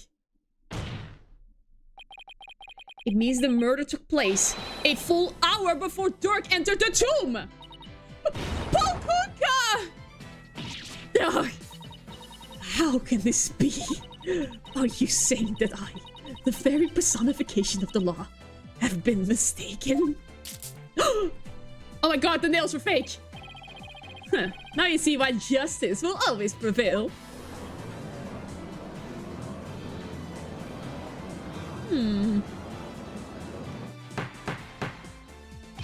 Peace! Peace, I say! Now then, defense! I must remind you that the figure of the accused was clearly shown in this video. In the vision. How do you explain that? I wouldn't say it was clearly shown. After all, the figure didn't actually have a face. Ah, you are absolutely right. Without a face, we can't be certain of who it was. Furthermore, need I remind you that if the vision from 2 p.m., Dirk was still with me and Mr. Wright, which means that this faceless figure couldn't possibly be him. So then, what are we to make of this 1 hour difference? Wait, the 2 o'clock? That's when... my mother was performing the rite of channeling. The palace guards have all been reassigned to guard the channeling chamber for the rite. Don't tell me. The royal residence. It would have been virtually unguarded. Which means the real killer could have easily slipped unseen into a Mars tomb. Defense, are you saying that this is someone disguised as the accused? That's exactly what I believe, Your Majesty. Preposterous. Disguises cannot deceive the memories of the dead. But the face did not appear this time is mere happenstance. Had it appeared, such subterfuge would have been clear as day. He's got a point there. Anyone who knows about the divination seance would have tried to hide their face. Nevertheless, our killer openly appeared before Inga. The question is, why? Apollo? Maybe the killer could afford to be so bold. Because they knew their face wouldn't shown up in the seance vision. Huh? What? It's possible that the killer dared to dress in Dirk's clothes and stand square in front of Inga. Precisely because they knew they could get away with it? But how could anyone be so sure of something like that? A long time ago, I heard of a cognitive disorder that impairs a person's ability to distinguish between the... What? What if Inga had it? Then, are you saying that this is literally how Inga saw the world? Oh my god. Yes, we can normally see through the eyes of others, but in this case we can. And if he had that disorder, I imagine this is how faces appear to him in life. Oh my god. Okay, let's say that the killer knew that Inga had such a disorder. They could definitely use it to pin the crime on Dirk. But... oh my god. Ah, Opal Phoenix, thank you for the great streams. Thank you for subbing for 7 months. That's very kind. Oh my gosh, this is... whew. If you're wondering about how to prove that Inga had it, you already have what you need. Really? Well, defense, do you have anything to show to this court? Yes, I believe so. Frankly, I have no idea what Mr. Right means, but I'll look the evidence over again. What explains why the face of Minister Inga's killer is absent in the seance? Oh my god! People's characteristics! Take that! A notepad. Yes, it was found in Minister Inga's room, and it holds the answer we're looking for. As you can see, it's filled with detailed notes on various individuals. What kind of clothes they wear, hairstyles, and other discerning physical characteristics. And this is connected to the faceless nature of the killer. How? The vision we saw was exactly what Minister Inga saw with his own eyes. It is he who saw his killer as a person without a face. In fact, this is how he normally saw everyone around him. What's this? I believe Minister Inga had a disorder that prevented him from recognizing faces. It would explain the faceless being. And why he needed a notepad full of people's physical characteristics. Now that I think about it, my father was always terrible at remembering people. By simply changing my hairstyle, he would fail to recognize even me.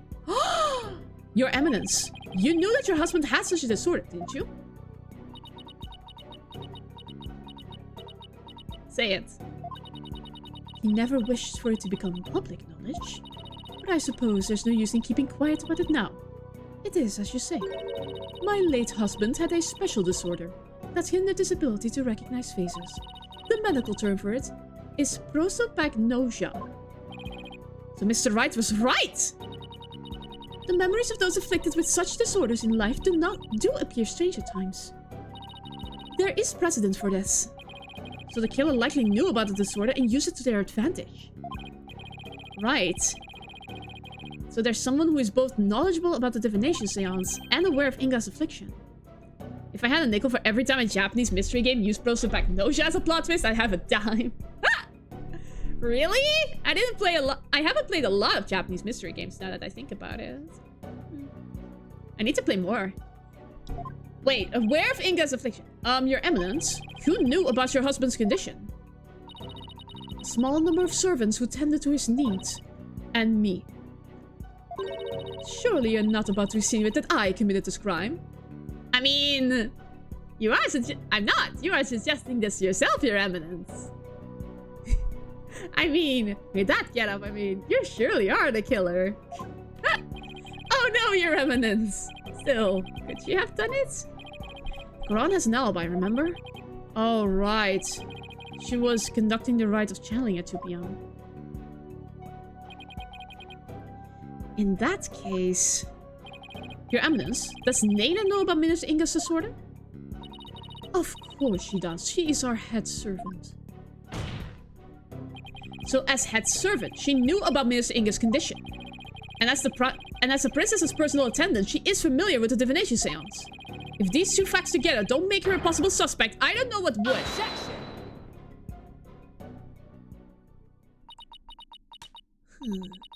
You, witless lawyer. How quick you are to forget the facts. Facts like... When Inga was last seen alive, you claim he was slain at 2. Yet that is impossible, for Rafa saw him at 2:30. Ah! We did completely forget about that! Oh my god! No, there must be some mistake! So you see, the murder could only have happened at 3 p.m. The hour Dirk entered the tomb. There is no other answer to this puzzle. Ugh, why don't we ever get to make up answers like Garan makes up laws? Guess it's back to square one. Where did we go wrong? I don't think we're the problem. We just seem to be short one piece of the puzzle. Our deductions so far explain everything to a T. Everything except for Inga's sighting at 2:30. See, without that final puzzle piece, all of our deductions fall apart. Hollow, if Inga's sighting is the only anomaly, we'll just have to find a way to make it fit into the bigger picture. Time to think outside the box then, right? Let's see. It would be impossible to see Inga walking around after he'd been killed. But what if there was a way to make people think he was alive, even though... Oh my god. Like a way to make people witness the living dead? Sounds like some kind of TV show. Things like that don't happen in real life.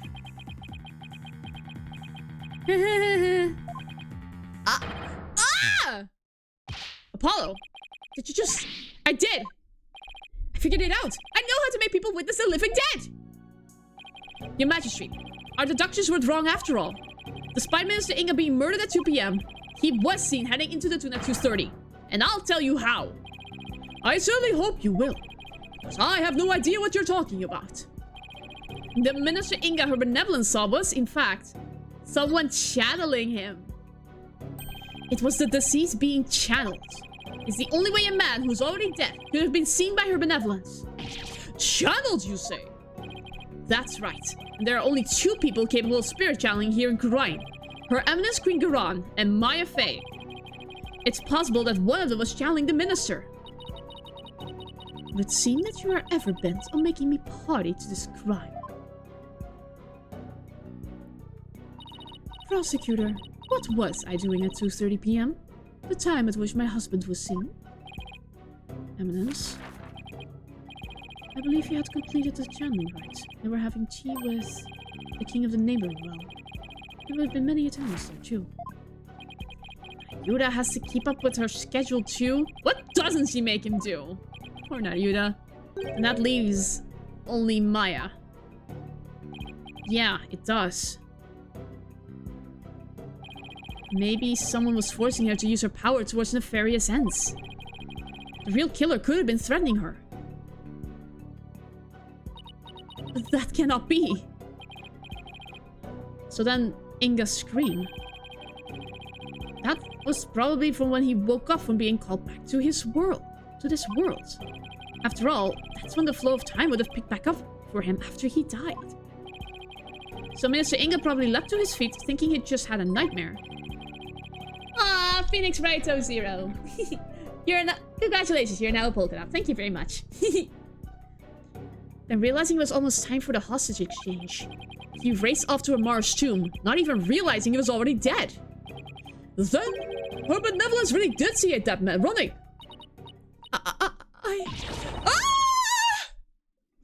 Yes! Yes, yes, yes! Using the sacred power of spirit channeling to commit a crime. How can this be? The defense calls Miss Maya Fey to the stand. Well, Your Eminence. Will you allow the new witness? It matters not. Either way, this lawyer shall soon know the truth. He will know just how much of an imbecile he is in the face of my infallible arguments. Insult me all you want, witch, but you'll be eating those words when I expose the truth. Very well.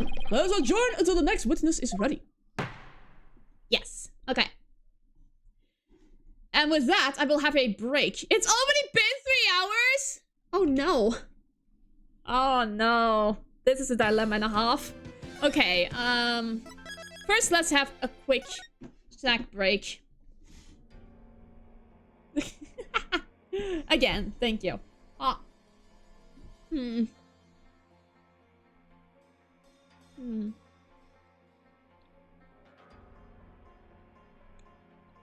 This is a weird trial. It's taking so long, but and now I have a dilemma to make.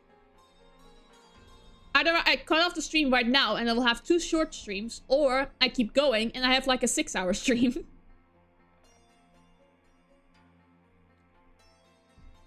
I have warned my parents ahead of time, so they don't mind if they will bring me dinner at my desk, but then I will have a cold dinner again.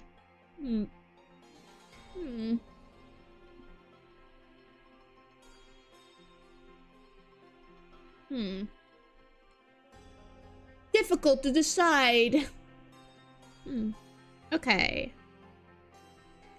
So I promised I'd make a statement about one thing during the break.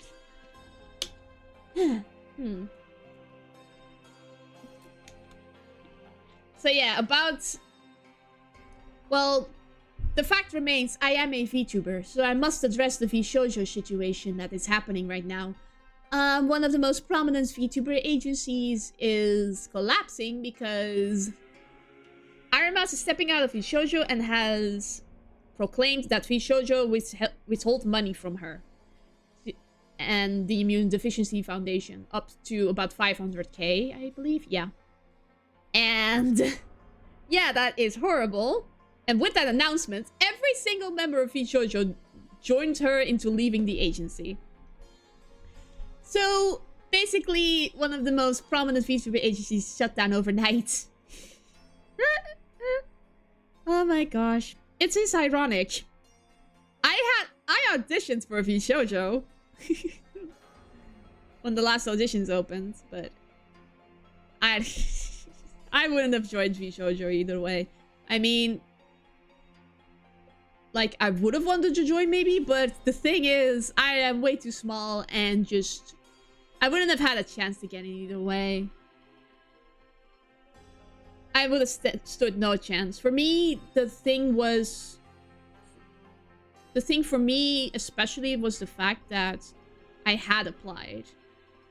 For me, it was the principle of just putting myself out there, you know? Having the courage. And they didn't even look at my audition file, so whatever. I was already cut off. Probably because I'm European. But yeah. I had high hopes for VShoujo, but I was blinded again. Every public company hides dark secrets underneath, and it's kind of sad. You just don't know what's going on behind the scenes. No matter how rose-colored the picture is drawn, there can still be black paint under it. So yeah, that was kind of sad. I really hope Iron Mouse gets her money back. And other people as well. Some other people just haven't been paid recently too, so I really hope they will get justice. I mean, they can always call me for legal counsel. As if I'm not a lawyer. I'm just pretending. I'm just a girl breaking into courtrooms. I mean, yeah. Sour candy. The judge hates these, by the way. I saw, like, in one of the security camera footages, like, the front desk guy once offered some sour candy to the judge, and he was like, ugh, horrible. No, thank you. He had like a face of disgust. Oh well. Oh.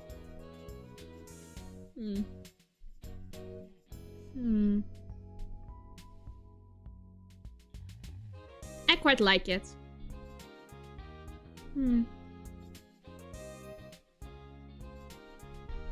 It will give me the energy to keep going at least until dinner arrives.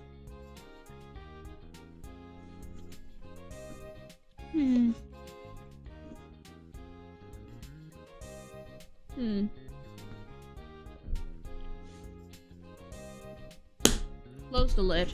Thank you. It will be an hour before dinner, so...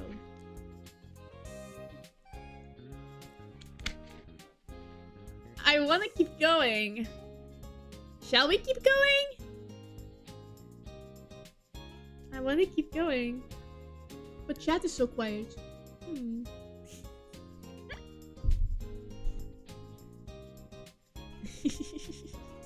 Yeah. Okay, now with the statement over and done with, let's continue. Let's continue. I've decided to surrender my fate and just I've now decided to have a cold dinner. Talk about some really close shaves. Well, you can't get closer shaved than Headsman brand blades, that's for sure. The trial's not even over yet and I'm already exhausted. Yeah, Garan has that effect. Sheesh, even I'm getting exhausted. Still, you were able to fight back the queen herself in there. Well, maybe with Miss Faye's help, I won't have to keep playing her game much longer. Speaking of which... I guess it's a little late to be asking, but... Do you think she's well enough to testify, Mr. Wright? She slept all day yesterday out of exhaustion, apparently. That's all it was, so she should be okay. Barbed head, horn head. Oh, hello, your benevolence. Princess Rafa. You were really impressive in there. Yeah. I am the royal priestess Rafa Padma Kurain. And I am prepared to face my father's death. Yes. Awesome. Despite your mother's opposition, you stood your ground. And in doing so, you fulfilled your duty as the royal priestess. It was all thanks to you and your friends. Your belief in me gave me the courage to follow my path. So, you have my gratitude. Oh, don't mention it. I know. I shall thank you with a gift. What would you like? A cow? A horse? Or perhaps I shall reward your efforts with a royal shoulder massage. Oh, that's okay, your benevolence. Your gratitude is more than enough, thanks. But I thought you Americans liked massages. My technique was highly praised by my father, I'll have you know. Hey, you lawyers! Where's the accused? Dirk? That's a good question. Wait. Oh my god, he escaped! I blew it big time, AJ. Thoughts? Shut up, you! What's going on? The scoundrel tried to escape with the accused. What? We were able to nab him, but the accused is nowhere to be found. Where are you hiding him, you miscreants?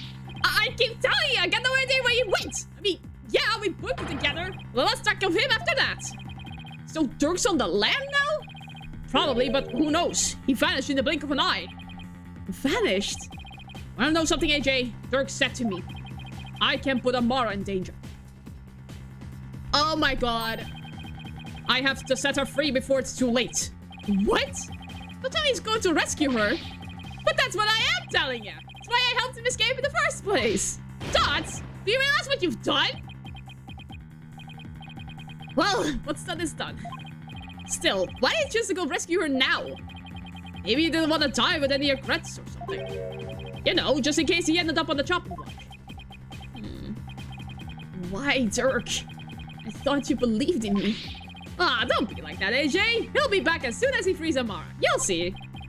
It's not the point, Dots. Listen, lawyer. You let us know immediately if the accused contacts you. The trial will now resume. See that you are ready. Wait, the trial's still on? Even without the defendant? Those were her evidence's orders, so you will return to the courtroom at once. Let's go, Apollo. All we can do now is see where the testimony leads.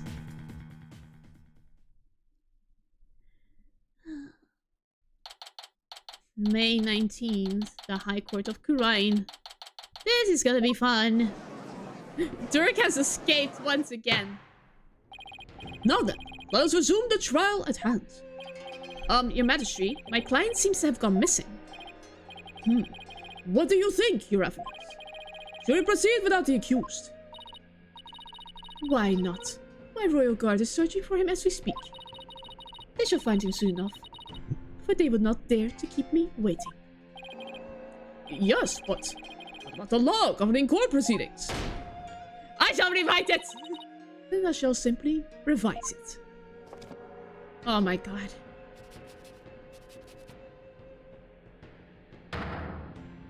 As ruling sovereign of Kurain, I proclaim the following. Should the accused be an enemy of the crown, they may be tried in absentia. Well, in that case, guess there's no problem with proceeding. Horrible. This is just crazy talk. Will the witness, Miss Maya Fey, please approach the stand? Oh, this is craziness. This is just craziness. Sorry to summon you like this, Maya. Getting dragged out of bed into court is not exactly a fun wake-up call, Nick. Sorry, Miss Fey. It was my idea. And you were? Oh, they never met! That's right! Oh my god! Oh, right. I'm Apollo Justice. It's nice to finally meet you. Oh, so you're Apollo! Nick's told me all about you! You're the new guy with the loud voice. And a bit of an unreliable streak, right? Unreliable? Well, that was 2 years ago. You've come a long way since. So, why was I called here anyway? Am I under arrest again? Huh? Guess no one's filled her in. Well, she has been asleep this entire time. Miss Fey, this is a trial for Dirk Sapmati, and you're here as a witness. What? Dirk's been arrested? What? It's not exactly the reaction I was expecting. Miss Fey, you are suspected of playing a part in the murder of Justice Minister Inga. What? Someone allegedly forced you to channel the minister to obfuscate the time of his murder. At least, that is what the defense claims. Wait, what? How could you, Apollo? How did you even reach that conclusion? Sorry, but it's the only way this whole case makes any sense. Your understandable anger at the defense aside, will you testify, Miss Fey? Yes, Your Majesty. Okay, good.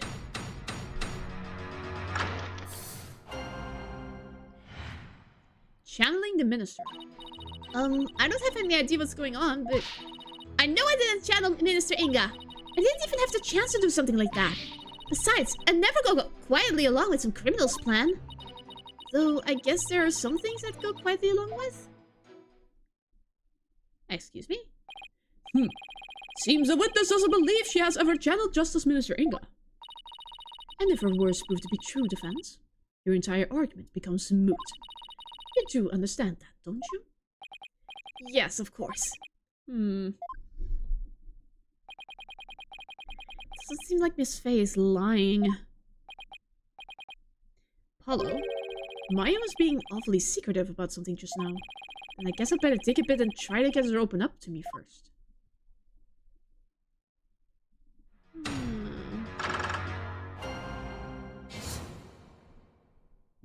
Channeling the minister.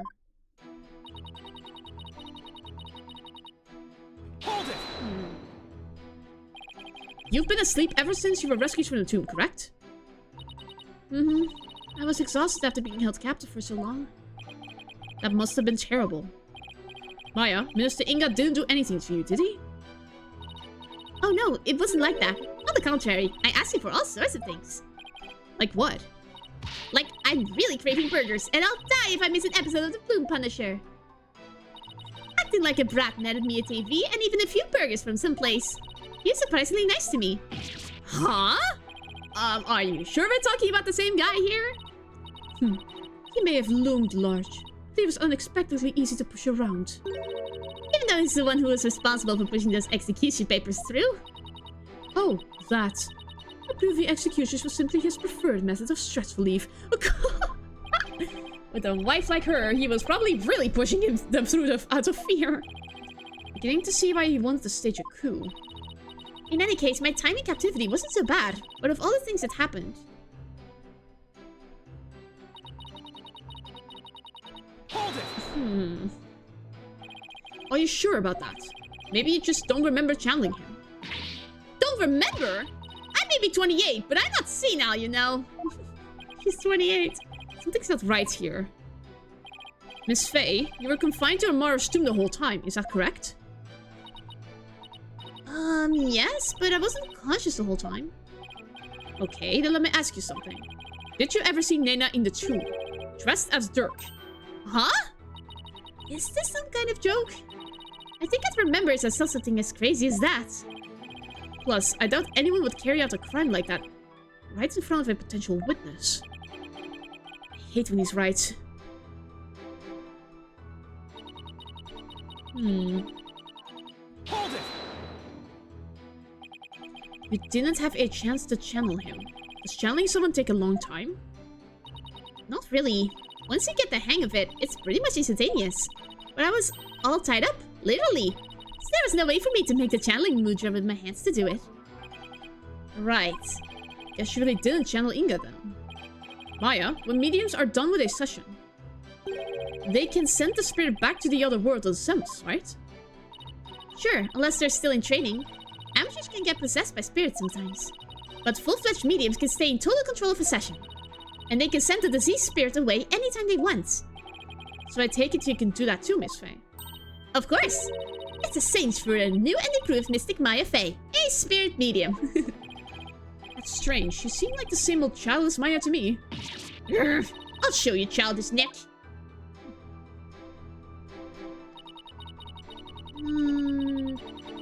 Hold it! Criminal's plan. So you wouldn't channel spirits for unseemly purposes? Of course not. Spirit channeling is my bread and butter. And I take a lot of pride in my work. It's like, would you use your legal skills to commit a crime, Apollo? Well, until finger pointing and objection become deadly, I don't see how they can be used. Wow, you're a regular Mr. Smarty Pants. Just like Nick. Always at the ready with some sarcastic comeback. I think I'll save my many objections for after the trial. Yes, please. Anyway, I never go along with something like murder. There's some things I'd go quietly along with. It sounds to me like you're trying to hide something, Miss Faye. Didn't anyone teach you about respecting boundaries, Apollo?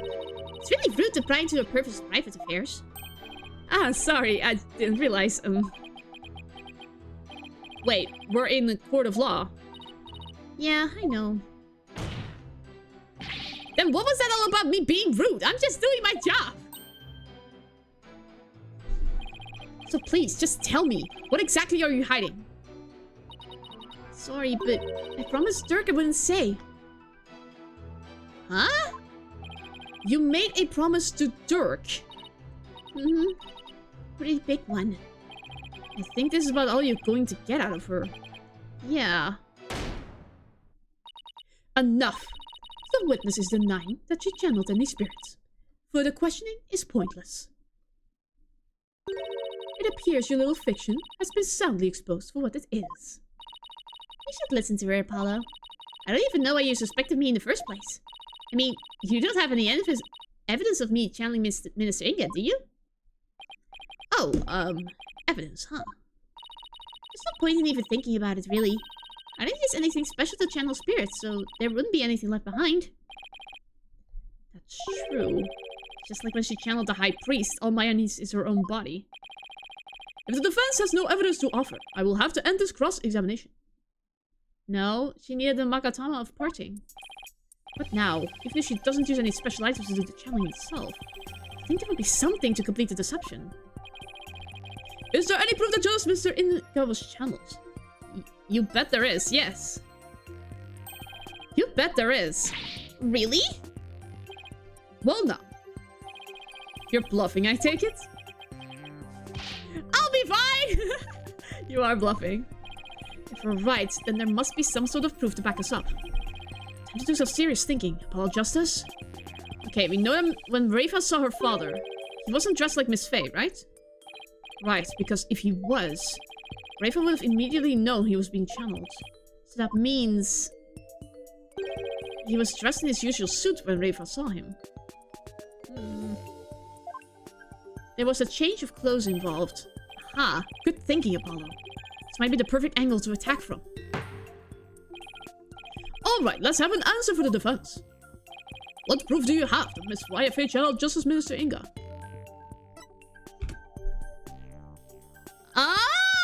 Oh! You don't see it on... This is from another coach. Take that! I see. Is that a gemstone? Yes, yes, yes. We found this among the ashes of one of the tomb's incense burners. Does this gemstone ring any bells, Your Eminence? What? What was that doing in the tomb? Ah, so you do recognize it. But then, as his wife, how could you not recognize this gemstone button from your husband's jacket? I don't get where you're going with this. Channeling Minister Inga alone wouldn't be enough to fool someone like Princess Rafa. Especially if you were wearing your clothes. So you would have had to change into the minister's clothes before channeling him. Yes. Miss Faye, you used the minister's clothes as cover while going from his room to the tomb, where you burnt them once you no longer needed them. But what? Uh-oh. She seems genuinely surprised by that, Apollo. Objection! A genuine objection. Miss Faye? Yes? Do you know my husband's name? It was, Inga Karkulkurain, right? That is correct. In part. But there's more. Much more. Inga Karkul Haukot Tisnam Bani Laga Orma Kurain III. That is his true name. Oh my god. Could it be any longer? Due to his length, only a portion of it was ever made public. So, Miss Faye, do you know his true name? No, I mean, how could I? Precisely.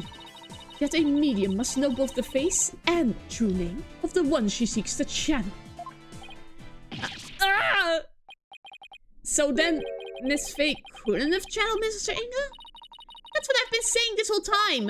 Why would I want to randomly challenge some old guy I didn't know? Didn't like, thanks to that last trial. I can't believe this. Apollo, I really don't think Maya's lying. However, your line of reasoning still seems credible to me. I agree, but there's something tipping us up in the details. Maybe we're working off of some wrong assumption again. Apollo? I was thinking. Yes? Since I didn't channel Minister Inga, is it possible that someone else did? Yes! Someone else? Who else could it have been? I haven't thought that far yet. I know. Such chatter is without merit. Let us move on, shall we? Ugh. Move on, huh? I don't care what Garan says. I'm going to figure this out. If it wasn't Miss Faye, and the Queen has an alibi, then... Hello. Forget about who is capable of channeling spirits for a second. Should consider the circumstances around the channeling, right? Right. We know Rafa saw her father come running out of his private quarters. If he was being channeled at the time, who could it have been? It had to have been someone who was in Inga's private quarters. Well, I'm waiting, defense. And you know how much I despise waiting. Yes, but... there is someone else besides Miss Faye who could have channeled Minister Inga. There is just one more person, and they were in Inga's private quarters. That person is our only hope now. So the defense believes there was another. Let's have your very serious answer then. With pleasure. Horned devil. Who could have channeled Minister Inga? Nena! That's the only one. Nena. Your Eminence said it yourself.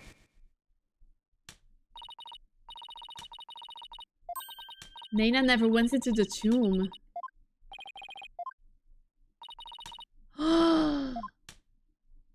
Yes.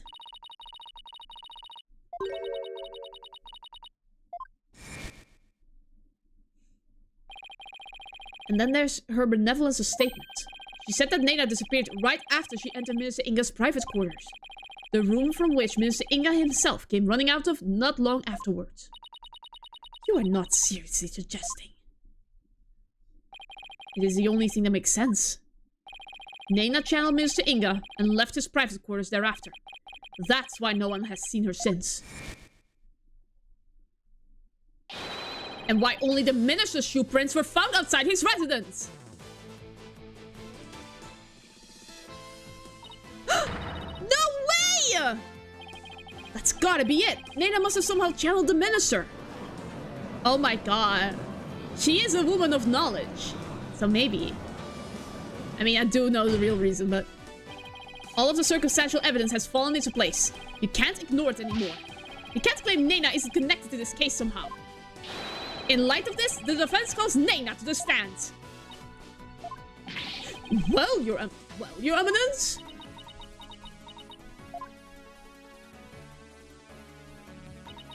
Very well, then. Let us call Nena to testify. Yes! Now we can finally crack this case wide open! Let us adjourn while the witness is summoned. There is no need. Nena is in the waiting lobby.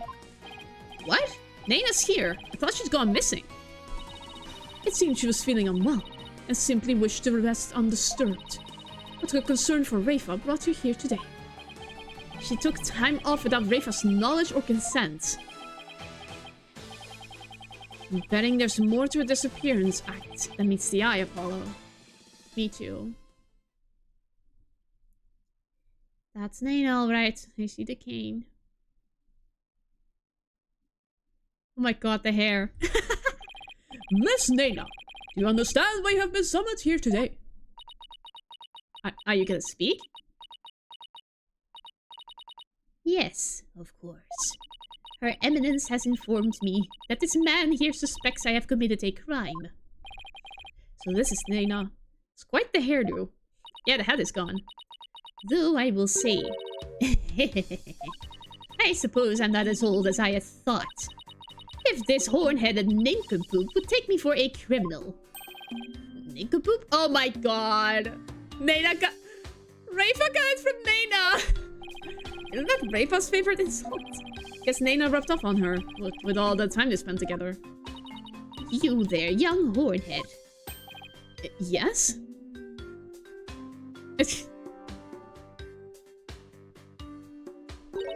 You're accusing me of slaying Minister Inga and channeling his spirit, yes? What an active imagination you have. Young folk are so wonderfully open-minded. Thanks. Just take the compliment, Justice. Now then, will the witness please proceed with the testimony? This court wishes to know if you did or did not channel Minister Inga in his private quarters.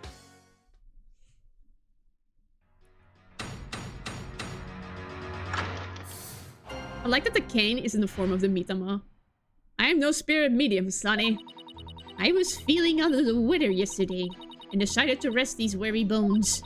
Besides which, a lowly servant such as I could not possibly be an honorable spirit medium. Only members of the royal family can learn the art of spirit channeling here in Kurain. After Queen Amara's passing, Her Eminence Queen Garan is the only spirit medium left. If you believe a medium to be the culprit, it would have to be that young lass Maya Fey. And there you have it. It seems we have summoned her for nothing. Only those of the royal bloodline have the power of spirit channeling. That a servant such as Nena could channel spirits is most unassuming jest. On the surface, anyway. But our line of reasoning has led us to this end, that Nena channeled Inga's spirit.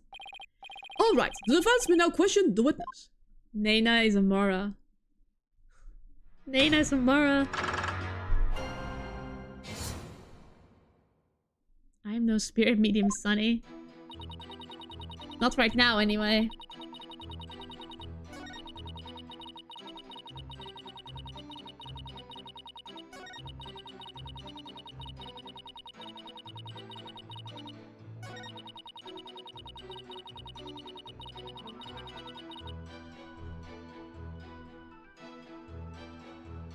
Amara isn't dead. Is it time? Can we finally reveal this? I think it's time. Objection! It is time! Yes! Okay. So I presented what makes sense in terms of a direct contradiction. Except I don't know how to make it make sense in the larger context of this case. Well, is the defense going to follow up its loud objection with a sound explanation? Oh, sorry. How do I put this? I believe there's a problem with Nena's testimony. Go on. She asserted that she could not possibly be a spirit medium because in Kurain, only members of the royal family can learn how to channel spirits. I fail to see the problem in that statement, defense. Hold on, I'm getting to it, Your Majesty. Nena stated an absolute falsehood.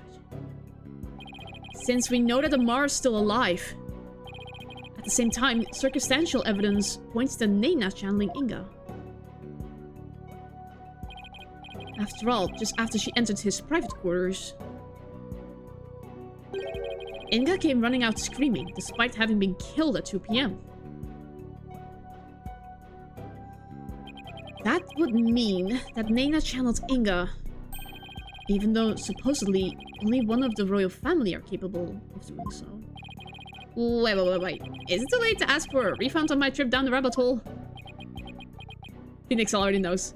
Mr. Wright, you may think I've lost my mind with this bluff, but... What? If I can at least establish the possibility, I think it'll give us the break we need. Wait a sec. Are you going to propose what I think you are? Yes, it's a huge risk, but I think there's a chance I can prove it. Will the court please take a look at this photo? That's... Yes.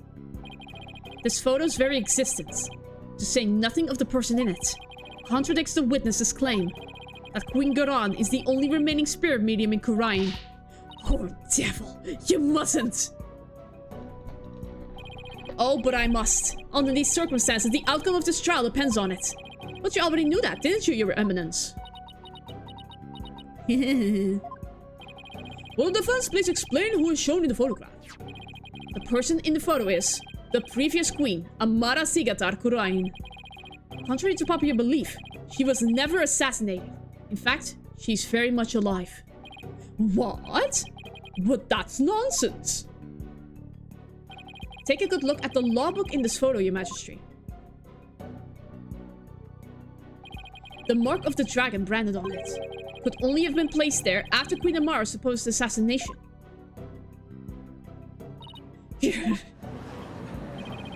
Queen Amara's still alive?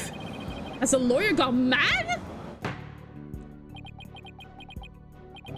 While I personally find it hard to believe, I will allow the defense to continue. You may proceed, defense. Queen Amara's death was staged to keep her safe from her would-be killer. Yet according to Dirk, she's actually being held captive somewhere. But the real truth is that the Queen Amara is not being held in confinement. Rather, she walks freely among us. Here, in this very courtroom today. But how? Oh my god. Yeah, no, he's not gonna accept that.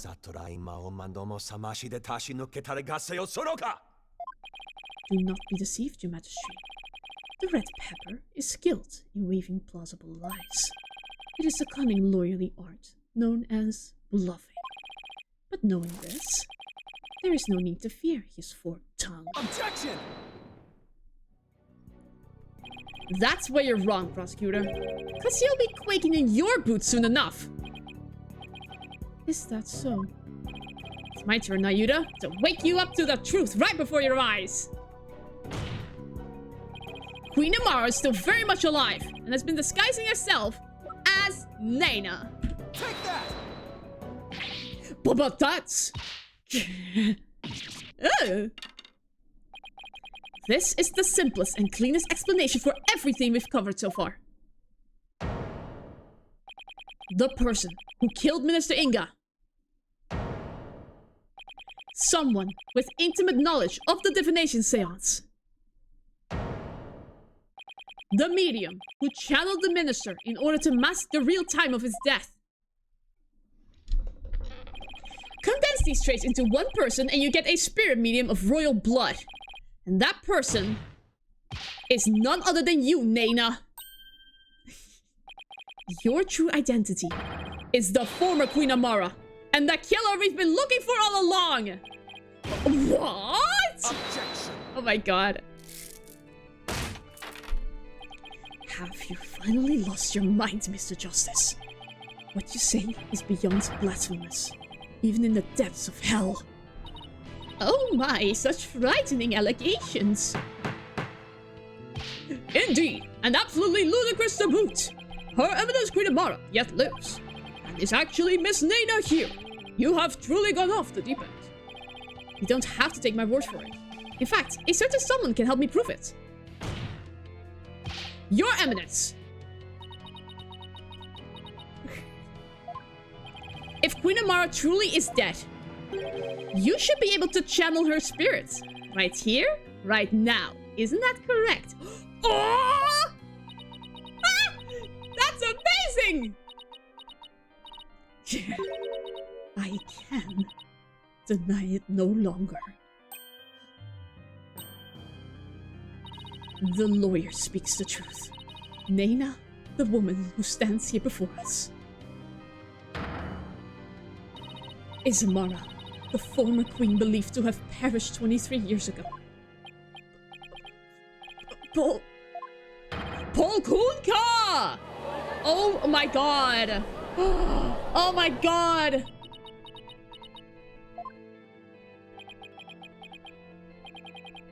Finally. Nayuda didn't know that Nena was Amara. He knew that she was still alive, but he was so close by. Finally. We finally got Inga's real killer on the stand! Nena! No, Amara Sigatakurai! Please drop the act and tell us what really happened!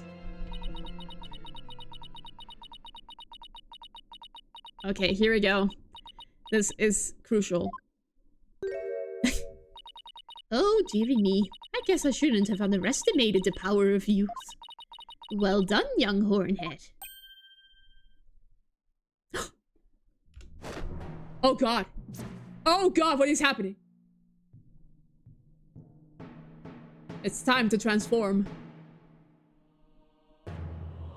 Oh my god. Oh god, what?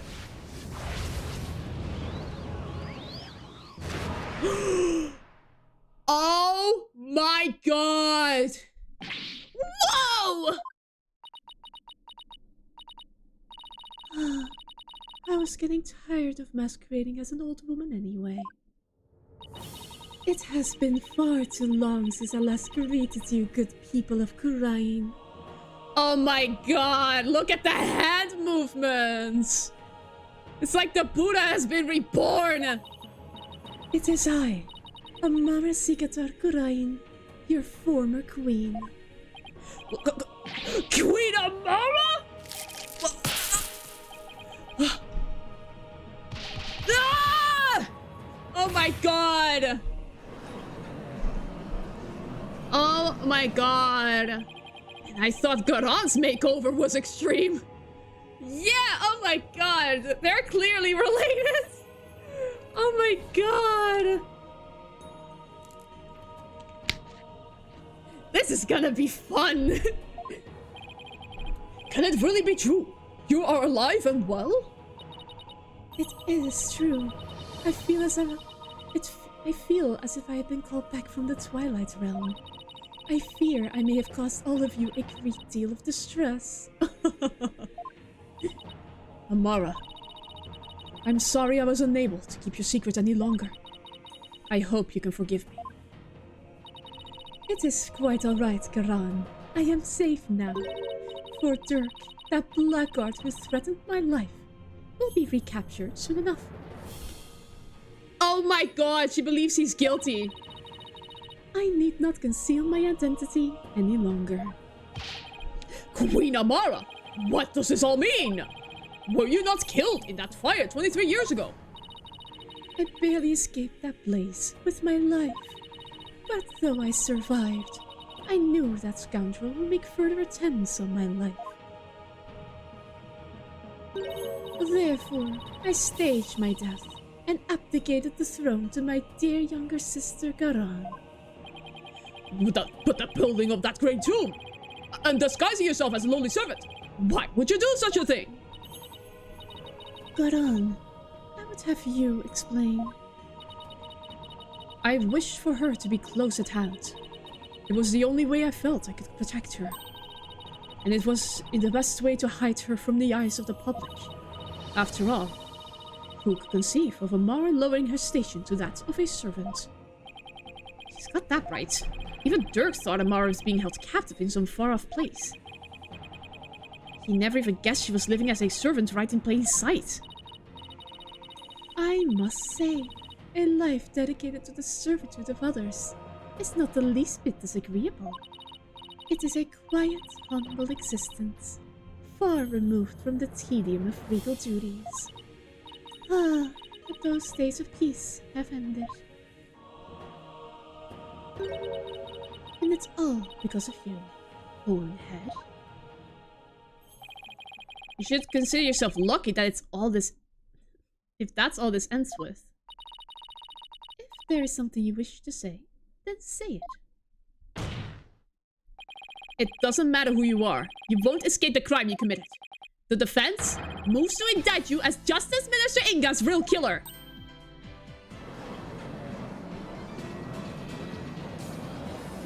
Oh my god. What's this? You accuse Queen Amara of homicide? A Grand Priestess of Koreanism? You can't do that! She's virtually a goddess in the eyes of her people. If you commit the crime, you better be ready to do the time. Be you a priest, saint, queen, or god. I've never met such an egalitarian person.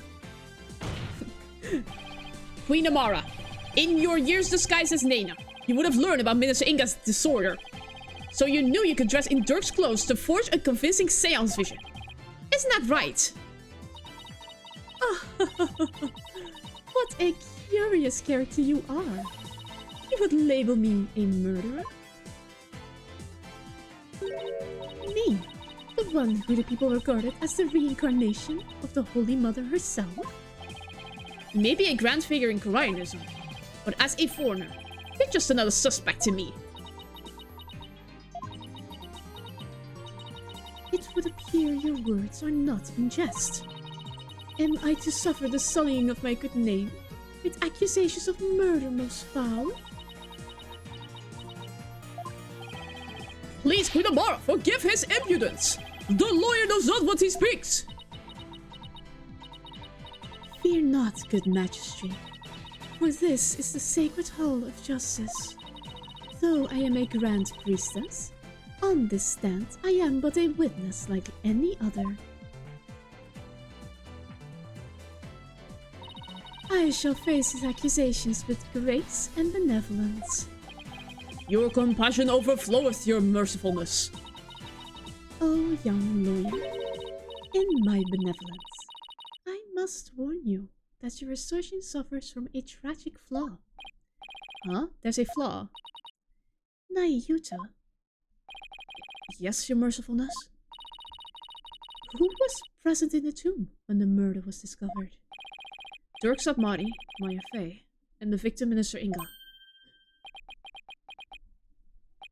I see. That is a fatal flaw indeed. It appears Queen Amara couldn't possibly have gone to the tomb as Minister Inga. What? Why not? Do not keep the defense waiting, Nayuta. Explain how wrong he truly is. Yes, your mercifulness. For benevolence, Princess Raifa saw Minister Inga enter the tomb at around 2:30 p.m. Yet you, the defense, claim the person she saw was the minister being channeled by Queen Amara, However, if her mercifulness had channeled him and moved to the tomb, then, once she was done channeling, Queen Amara would have re-emerged and been left stuck in the tomb. Oh, yeah. Had she tried to exit before you all arrived? Princess Reva, who had been looking down upon the courtyard, would have seen her. However, her benevolence saw nothing of the sort. Ugh! In conclusion, Queen Amara could not have left the tomb without being observed. And yet, was she there in the tomb when the murder was discovered at the fence? No. No, she wasn't. Now do you see? Your flimsy claim has been uprooted like a sapling in a flood.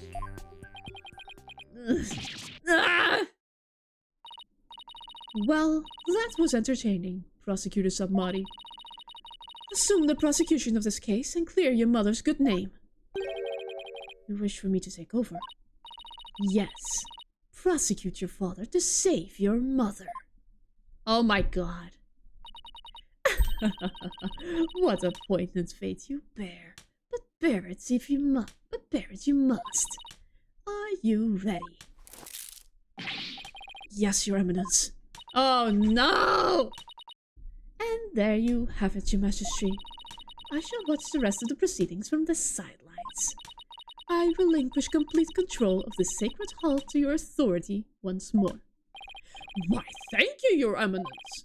Now then, your mercifulness. Your testimony, if you please.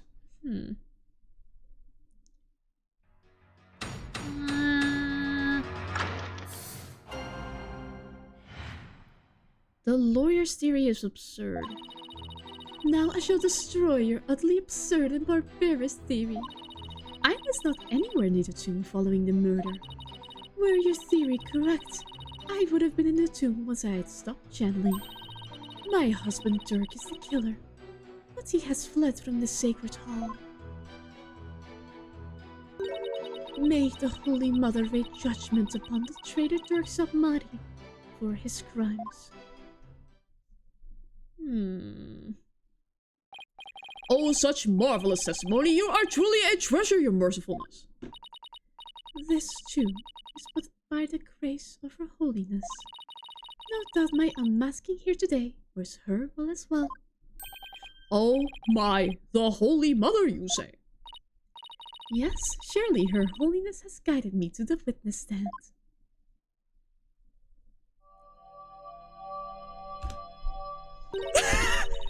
And to the purity of truth. Oh my god! Disney princess powers! One is a Disney villain, the other is a Disney princess. This is amazing! Oh, how magnificent! Queen Amara, the Holy Mother's messenger here on earth. Praise be for Queen Amara! Blessings, blessings upon her mercifulness. Where did those animals even come from? Now then, the defense may question the witness. But remember, she is a Grand Priestess, so disrespect will not be tolerated. That means no pointing out conflicts, inconsistencies, or any other flaws in her testimony. But then... The lawyer's theory is absurd.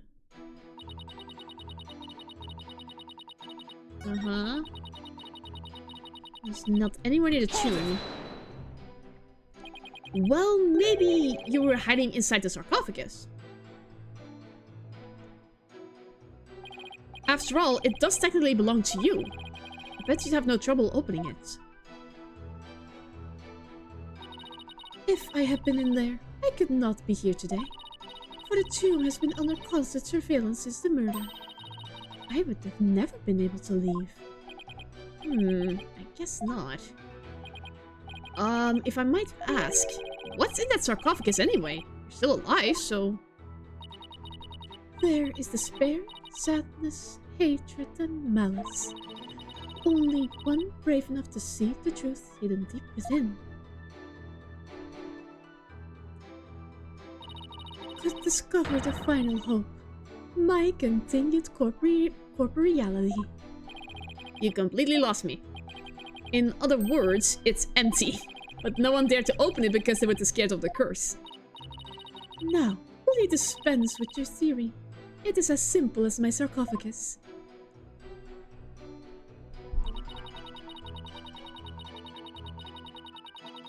Hold it! I'll admit you weren't in the tomb after the murder. Very good. But that very truth refutes your theory. Even if I had channeled Minister Inga and entered the tomb,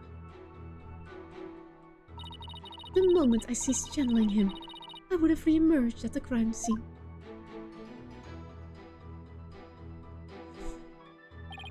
Precisely, as you said yourself, Defense. Queen Amara was not there after the murder.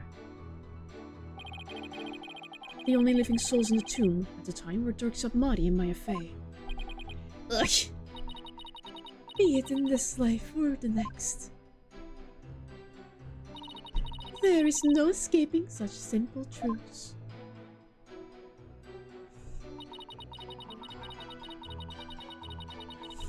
Hold it! There must be a reason why he had to make his escape today. A reason? Ah, perhaps. Perhaps what? Perhaps to conceal himself and lie in wait for another chance to claim my life. What's this? Objection! No. It's definitely not like that, your mercifulness. First of all, you don't really believe he's trying to kill you, do you? After all, you two ran off together after he rescued you all those years ago. That was only because he had the audacity to claim it wasn't me. You must believe me. It was my duty as a wife to her husband to bend an ear to him, was it not? Communication after disagreement is the secret to a long and happy marriage. Sure, I guess. What do you think, Mr. Wright? Don't ask me! I'm not married! That is why I listened to Dirk. However, he didn't have a shred of evidence to support his claim. It grieves me to admit it, but my husband truly did try to murder me. That's quite enough. It's abundantly clear that Queen Amara's testimony is flawless. Oh, do you understand now, lawyer? This is bad. The judge isn't going to let me cross-examine her much longer. Amara should have been in the tomb after the minister's murder, but she wasn't. I don't get it. How did she just vanish from the scene of the crime like that? It shouldn't be possible for normal people to... For normal people? Maybe? Maybe what? Your Majesty, I think I can explain why Queen Amara wasn't there in the tomb after the murder. Very well, Defense. Do explain.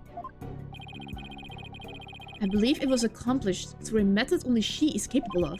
And by using this special method, it would be possible for her to literally disappear. Well, don't keep us waiting. Let's hear it. How did Queen Amara disappear from the tomb? She channeled someone? All she had to do was channel someone. Then she could easily disappear from the scene of the crime. After all, she would literally be someone else. Why, I believe that actually makes sense. What do you have to say to that, Queen Amara? You believe that I, a grand priestess, would use the sacred power of spirit channeling to commit murder?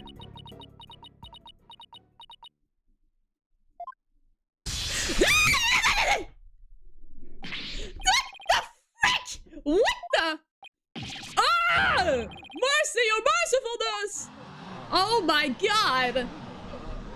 What was that? Oh my god! How dare you spew such vile blasphemy, Defense? You will retract your last statement or face immediate execution.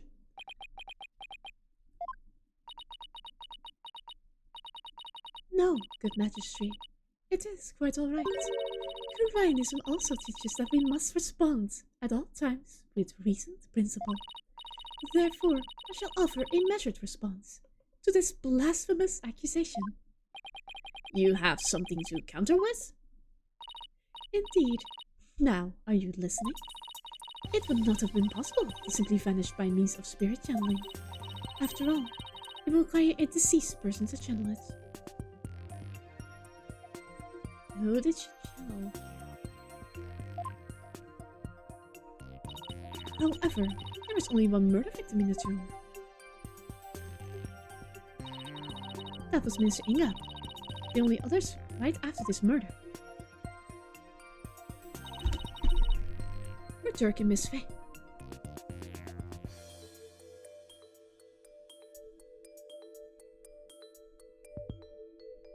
What? No! No! No! No! What? Oh my god! My mind is unraveling right now! No! No! It can't be!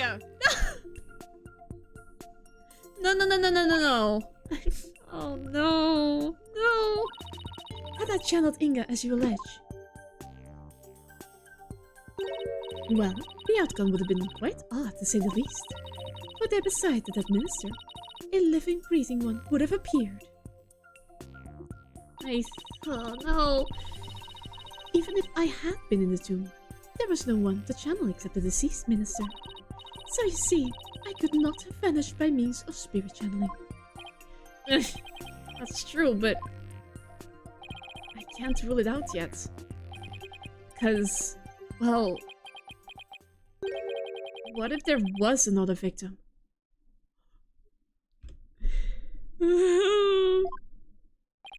Someone we haven't identified yet. How absurd. If you channeled someone other than Minister Inga, you could have used their identity to disappear from the tomb. Another victim? Queen Amara? Please add your last statement to your testimony. This could explain everything. Wasn't there some sign of another victim in the tomb? Yeah? And yet, why do I sense I'm not going to like what I'm about to find out? Because you don't.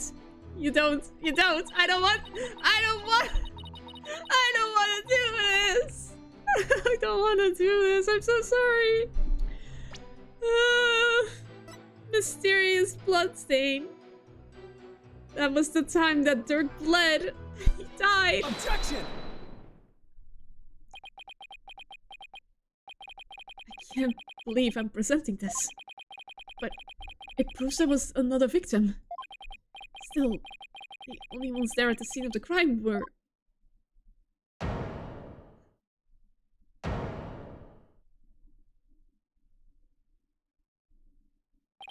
No. It can't be. Would the fans care to share something with us? Queen Amara? You knew, didn't you? Whatever are you talking about? If you won't tell this court, then I will. Well, don't keep us waiting. This case includes a second victim.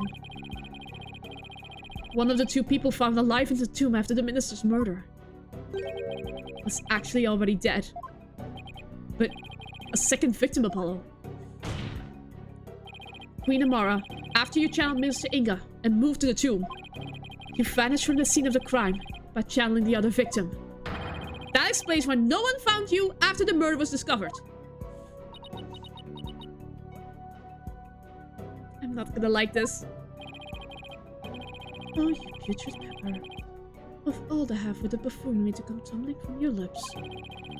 But suppose I indulge you and play along with your little delusion. Tell me, Mr. Justice, who was the other victim?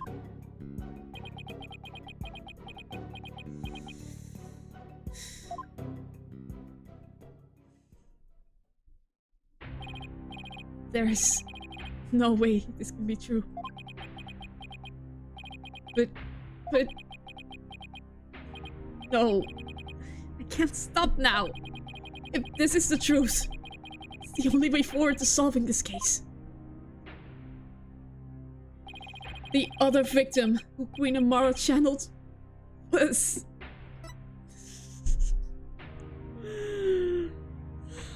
Dad, no.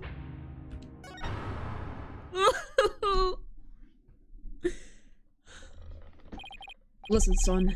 Even if you manage to prove me innocent tomorrow, I don't have long to live. There is no escaping death now that it has its sights set on me.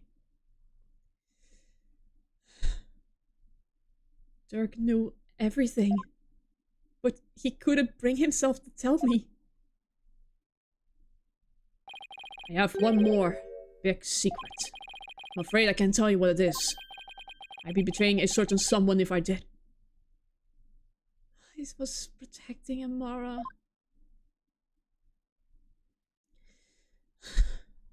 He couldn't accuse the love of his life. The sad truth is, the other victim channeled by Amara was... Take that! What? You can't. That's not possible! The defendant, Dirk Sabmati, is the one Queen Amara channels. He's the other victim! This is insanity. Pokunka! Apollo? What are you... Do you realize what you're proposing? Objection. Oh my god. I demand an explanation, Mr. Justice. I don't know when or why Dirk was murdered, but the facts and evidence speak for themselves. And this is where they've led me. I see. After Inga's murder, Dirk and Maya were the only ones in the tomb. But if one of them is actually dead and being channeled by Amara... But it can't be. Can it? Dirk's bloodstain at the scene of the crime was the clincher for me. It led to the tomb. He wasn't even injured, so how could he have possibly bled that much? The only logical explanation is... Dirk had also been murdered. Objection. That's enough. Your explanation cannot be the truth. And you would not dare to claim to have proof to support your assertion. I'm so sorry, Nayuta! Nayuta? I wish it weren't true. I wish with all my heart that I'm wrong. But as much as I don't want to believe it... Yes, I can prove it. Oh god. Dirk's killer must have hidden his body. It would have to be somewhere nobody would ever look. And there is only one such place. You truly have proof? The fastest way would be to actually have someone go check the tomb. Go check the tomb? But why? Because I believe Dirk's killer hid his body here. Take that! Which suggests Queen Amara's sarcophagus, the only place in the tomb that no one would dare to look. Plus, a killer would soon become trapped by hiding in there. But a body, well, that's a horse of a different color. Which means...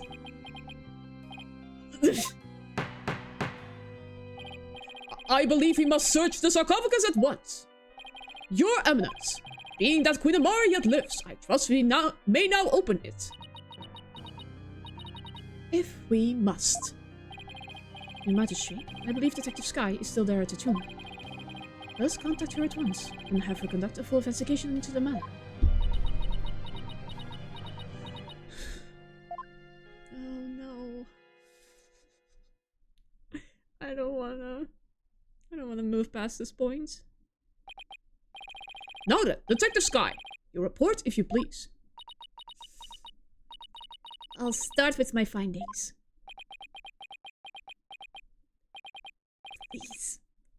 Please let me be wrong about this. I just want things to be as they were.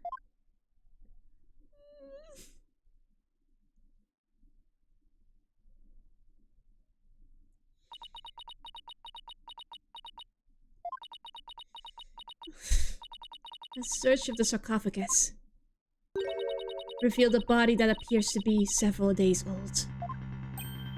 Several days? A body?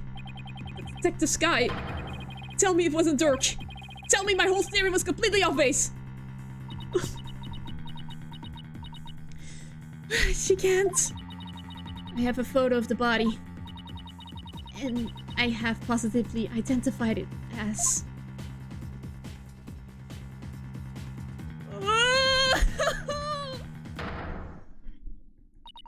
Dirk Submuddy. Dad, no! No!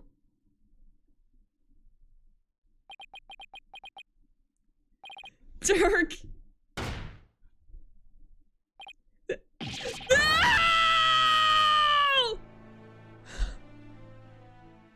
Oh.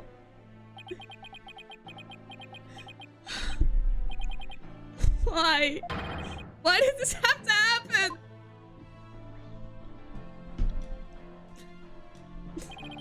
Damn it, Dirk! Answer me! He's dead! He will never be able to answer again.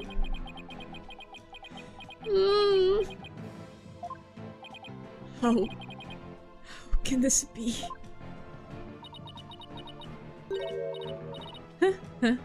Of course. I know who is smiling in this moment. The traitorous snake, the very head of the insurgency, murdered. Oh, what a joyous day. Those fools shouting for change and revolution will finally return to whatever rocks they crawled out from under.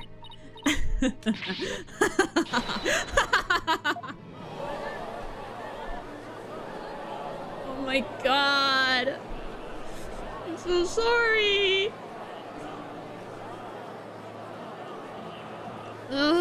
They both deserved a hug. Oh.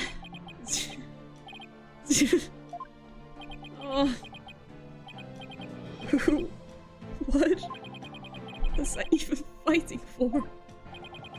Hollow. What am I supposed to do now?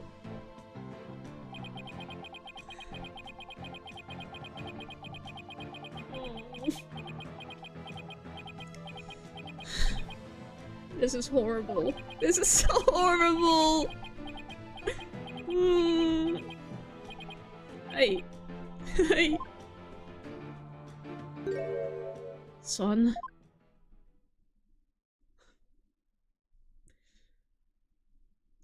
A lawyer.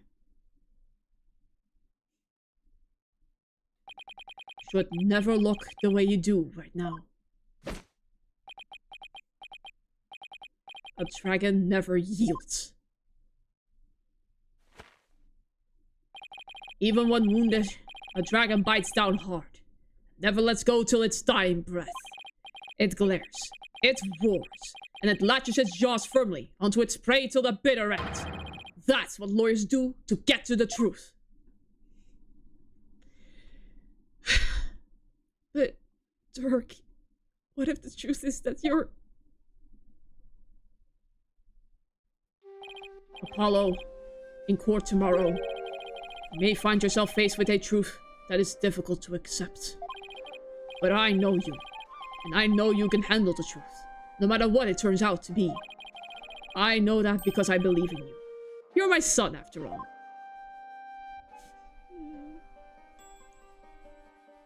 You believed in me that much, Dirk?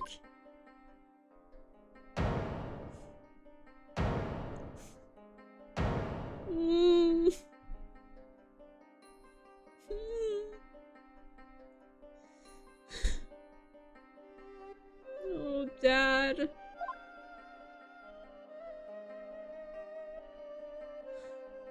Dirk, I think I finally understand.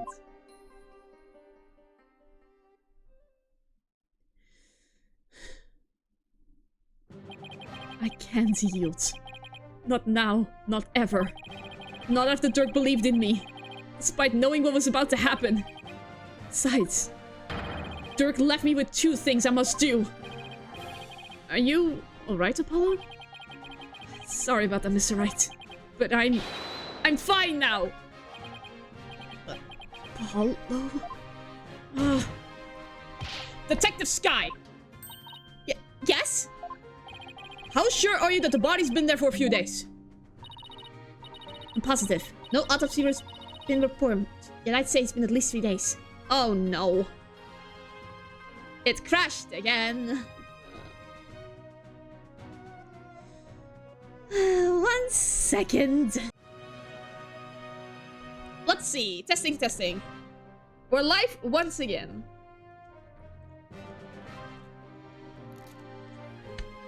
I hope. Testing. Am I back? I really hope so. Yes. Sorrybot says I'm back. So now we can continue. My apologies. OBS crashed again all of a sudden. Was overloaded, I guess. Okay, anyway, time to continue this tense moment. I'm positive. No autopsy has been performed yet, but I'd say it's been at least 3 days. Fortunately, the low temperature inside the sarcophagus kept it from decaying. Oh, and the chest area bore 3 gunshot wounds from a small caliber. Oh my god, Inga did shoot him! I believe they are the cause of death. Okay. 3 times in the chest. At least 3 days, huh? That means Dirk was already dead by the time he came to visit me back in the state. Then, who was channeling him? I think it would have to be someone who could get into and stay in the US without arousing suspicion. It also had a solid cover story, so they wouldn't be seen as missing. I believe this is who was channeling Dirk. Oh, that was the promise. Oh, that was the promise. Take that! Oh my god. Maya. Oh, I see. She was being held hostage at the time. So it seemed only natural that she wasn't around. Right. Do you remember what she said earlier? Yeah, it was a promise. Promise Dirk I wouldn't say.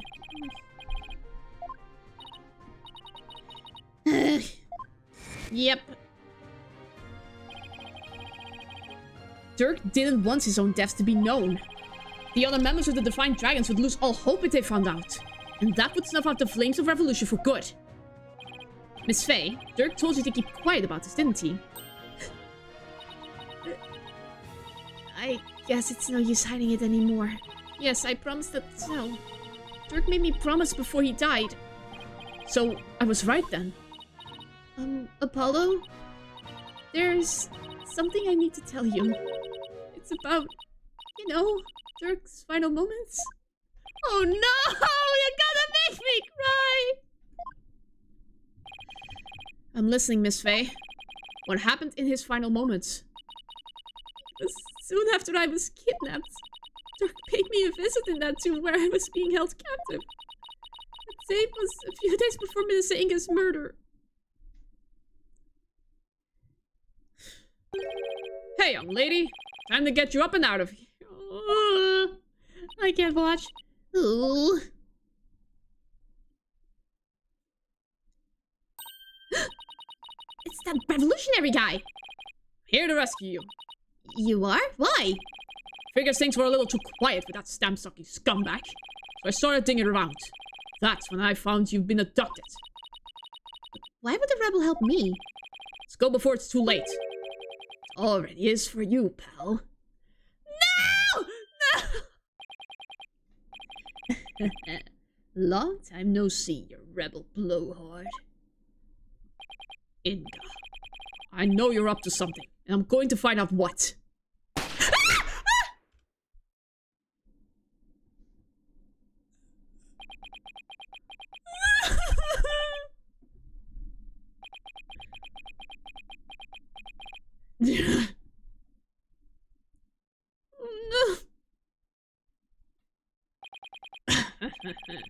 That's kinda smart. You've become a real thorn in my side, see? So it's time for you to be pushing up daisies. Ah, no!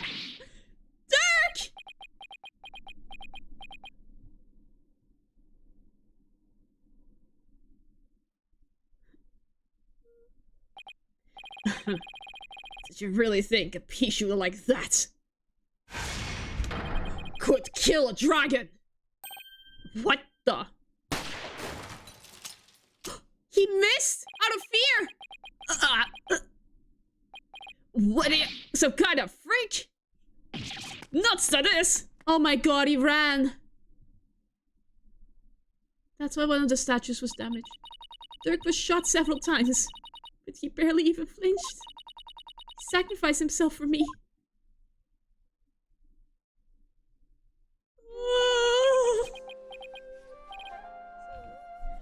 These rounds! I've got to help you! Relax. It's going to be okay. Sorry things turned out this way. But it doesn't look like I have much longer. No, don't say that! You're a spirit medium, aren't you? When I'm gone, I want you to channel my spirit. Stop it! Don't give up like that! If you do, untying a rope like that will be child's play. No! Please hang in there! Just make it! Promise me one thing, young lady. It's about my son.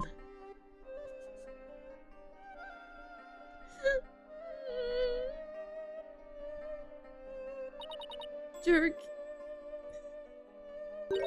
was talking about you, Apollo. He said he wanted to see you one last time. So he asked me to return to the US and channel his spirit. He really said that? He also said he'd been meaning to visit you for years, but kept putting it off. That this was his last chance.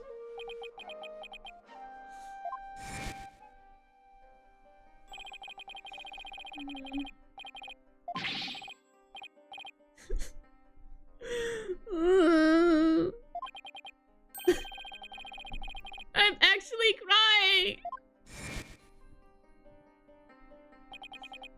Dirk, you really did come to the US because you wanted to see me. I guess this means it was Inga that hid Dirk's body in the sarcophagus after Maya left the tomb. Apollo, you can't stop now. Dirk will want you to keep pressing on. I know, Miss Faye, and I won't disappoint him. Oh my god, Opal. I am freaking crying. Actual tears. I don't know what it is, but first Tachibana Yakuza and now Dirk here. I don't know why I'm crying. Defense, if you are ready to proceed, I would first have you answer this. Do you believe the accused's death will impact what we know about this case? Absolutely, but... yes, and I believe I can explain everything now. Very well, your explanation, please. Dirk entered the tomb at 3 PM, the time the hostage exchange was to take place. Or rather, Dirk, as channeled by Miss Faye, did. Now, by the time he entered the tomb at 3 PM, Minister Inga was already dead. I'd say that because we know the minister was murdered at 2 PM. But there was someone else in there. This person was already hiding in the tomb, waiting to channel Dirk in place of Miss Faye. Amara. Take that! It was you, wasn't it? The fact of the matter is, Queen Amara killed Minister Inga at 2 PM. She then went to his private quarters and channeled his spirit. The minister, thinking he was going to be late, hurried to the tomb for the hostage exchange. But once in the tomb, Queen Amara stopped channeling Minister Inga and hid herself. Then, when Dirk entered at 3 PM, she snuck up from behind and forcibly drove Dirk's spirit out of Miss Faye's body. That's why he was feeling fuzzy. drove his spirit out of her body? Impossible. Objection! Actually, there is a way to do that. With a Makatama of parting, that is. Using one, anyone could drive a spirit out of a person's body, even if it refused to leave. Are you telling me that the extra pale brown Makatama in the tomb was... Yes, that's what I was thinking too. That's right, Prosecutor Submari. And you've seen one in action before. Yes. You saw how the glowing red Makatama sent the High Priest back to the Twilight Realm. And how it turned a spent pale brown afterwards. In other words, the brown Makatama found in the tomb looks that way because its power had been used up in pushing Dirk's spirit out of Miss Faye's body, right? I probably passed out as soon as Dirk's spirit left my body. I was exhausted after channeling him for so long, after all. After that, Queen Amara must have dressed Miss Faye in her usual outfit and tied her up. I'm not sure where she got the outfit, but we can assume she had it all planned out. Yeah, they're like... Then Queen Amara must have changed into Dirk's clothes, smeared blood onto them, picked up the knife, and channeled Dirk's spirit. That's how she made it look like Dirk had committed a crime. And that's how she escaped. Right under our noses.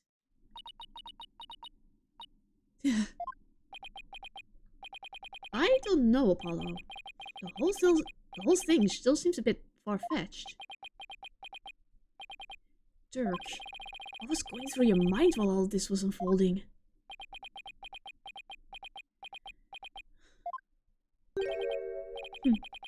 So ultimately, it was all for naught. Ah! Nayuda? Those dreams of revolution Dirk was always spouting. They placed nothing but false hope in the minds of the people. And in the end, they were simply fantasies. No. Nayuda. How can you... Oh my god. Nope. He went a completely different direction than I hoped he was going to. Karma has spoken. The dream of revolution has withered on the vine. Its fate is sealed. The other insurgents will soon wake from their shattered dreams. No. Dirk's dream can't die like this. I'm not going to sit back and let that happen. I can't, and I won't. Nayuda, don't forget that Dirk's been proven innocent. His name is no longer tainted by the charge of murder. Now the rebels and their sympathizers who have been calling for his release can't be charged with abetting the accused. So the revolution is far from over. It's only just begun. No, Dirk has not yet been proven innocent. You have merely indicated the possibility of his innocence. What do you mean? Dirk is indeed dead. However, what if Dirk who killed Minister Inga while being channeled? What if it was Dirk who killed Minister Inga while being channeled by Miss Faye? And while the crime could have occurred at 2 p.m., you have yet to substantively prove it. But do you have conclusive proof that the time of Miss Inga's death was at 2 p.m.? Well, no, I don't, but... It seems further testimony will be required of me, as it would appear that I have fallen under suspicion. I would like to state my case. Prosecutor Submari, the rebellion must be snuffed out once and for all.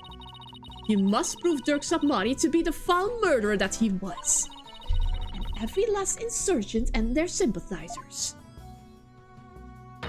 must be found guilty under the Defense Culpability Act. As you wish, Your Eminence. Why is Nayuda doing this? Garan shouldn't have had him under her thumb anymore. Amara's not a hostage, so what gives? There's something else. Nayuda, what's left that chain you to her like this? I know. Very well then. Queen Amara, please proceed with your additional testimony. I know.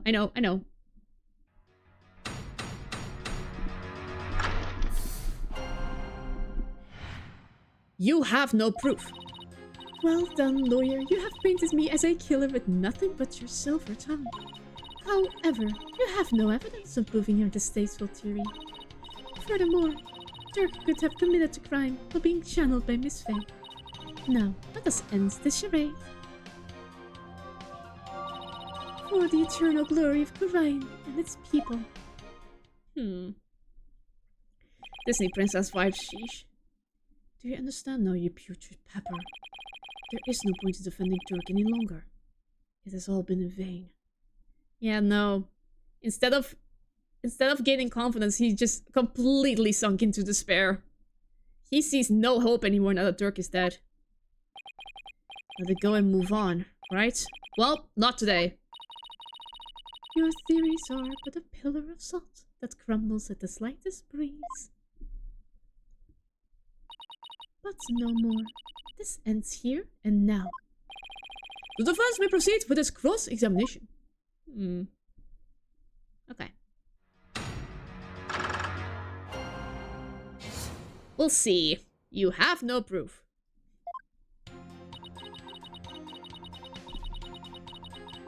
You have no evidence. Hold it! I admit I don't have any solid evidence. Yet. But you're the only one who could have committed the crime. What on earth do you mean? Including Miss Faye, there are only 3 spirit mediums in Kurain. Furthermore, when the crime scene was first discovered, Queen Garan was with me and Mr. Wright, while Miss Faye was tied up in the tomb. That means that the Dirk we saw after the minister's murder must have been you. Yeah, that's why he disappeared. Could only have been channeled by you, Queen Amara. Die, insolent lawyer! Forgive us your mercifulness! Really, Your Majesty? But have you considered the following defense? What if there was, unbeknownst to us, another spirit medium in Kurain? Nope. Oh, come on! What are the chances? You lack the evidence to support your claim that Queen Amara is the killer. Which is why you have had to use the process of elimination to zero in on her. It therefore stands to reason that you would have to rule out all other possibilities as well. Well, can you eliminate the possibility of another spirit medium defense? Of course I can't. Under the circumstances, Apollo, there are 2 ways to establish Amara's guilt. We either prove she killed Inga, or prove she was in the tomb. Which one can I actually prove? She was in the tomb. I can prove that Queen Amara was in the tomb when the murder occurred. It seems you're ever bent on painting me as the killer. Well, if the shoe fits. Very well. Let us see some evidence that proves that I was at the scene of the crime. You do have some, do you not? There is nothing to prove I was even at the scene of the crime.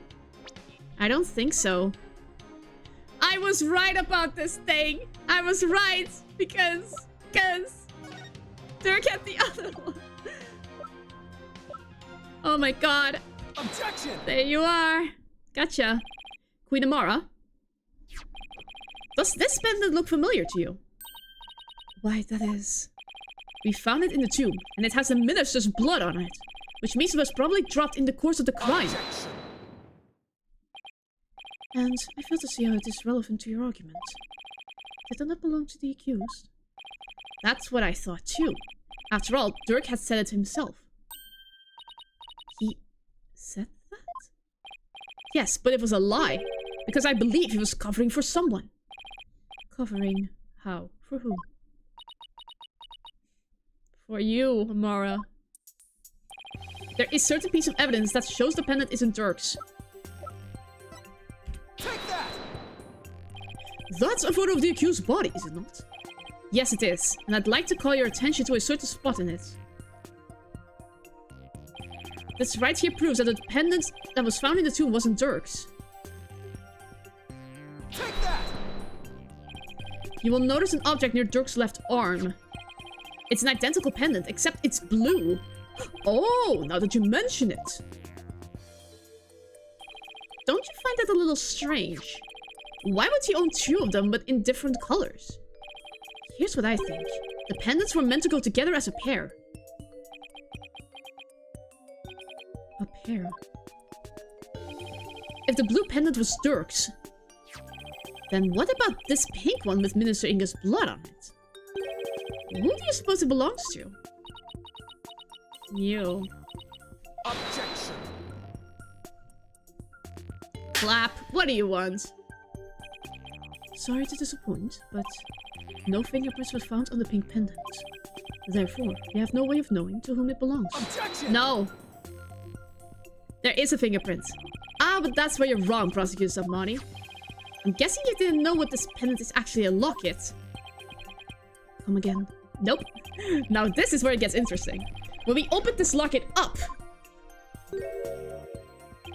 we found a faint fingerprint inside. On the back of the lid, to be exact. What? No.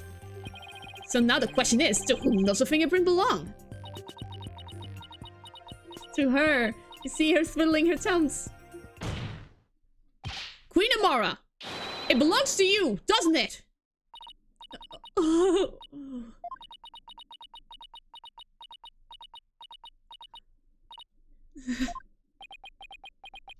Say it. Seems I've truly rendered the witness speechless this time around. This cannot be. Mother, tell me it does not belong to you. Nayuda,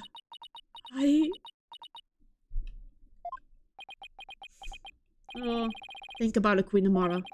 Dirk must have realized that you were channeling his spirit, and he had probably already figured out who the minister's killer was. And yet, he still claimed that the pink pendant belonged to him. But why would he do such a thing? You really don't know? He was protecting you. Because he loved you. He loved you until his very last breath, and beyond. Yeah.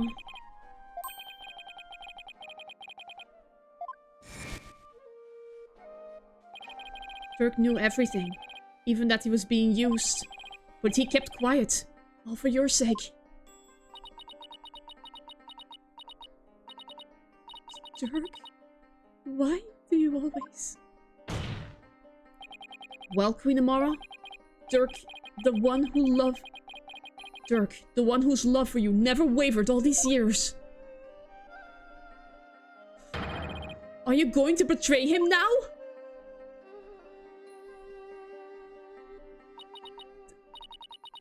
Dirk,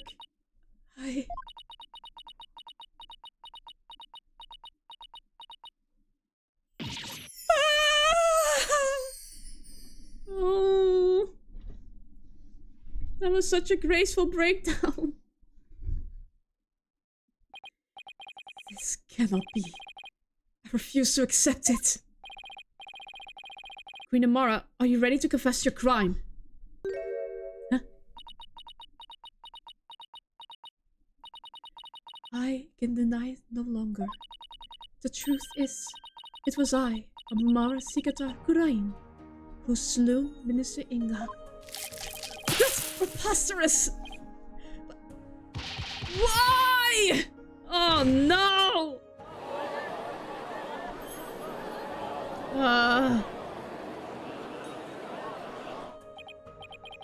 This is beyond belief! Mother, why would you? Forgive me, Nayuta. I never wished to cause you such sorrow. But I had no choice. It was the only way. The only way?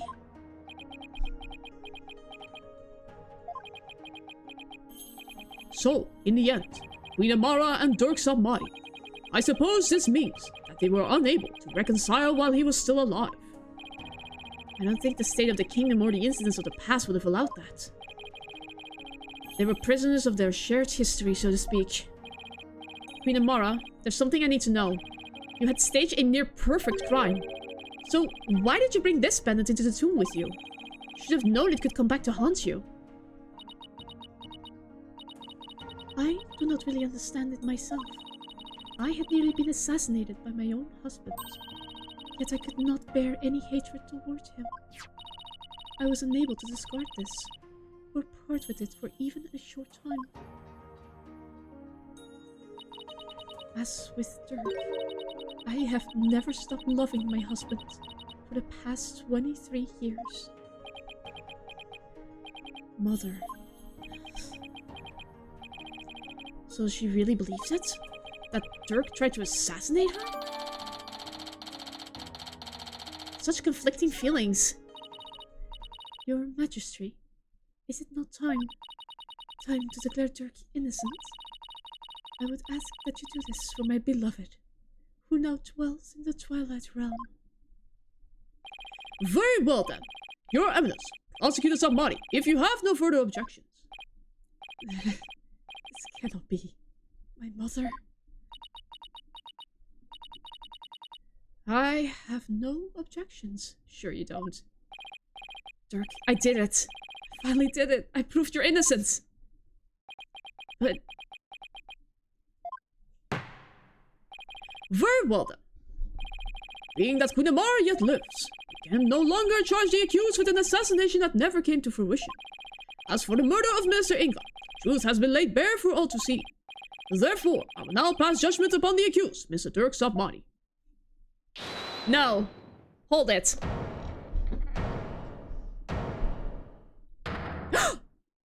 Brava! Your benevolence?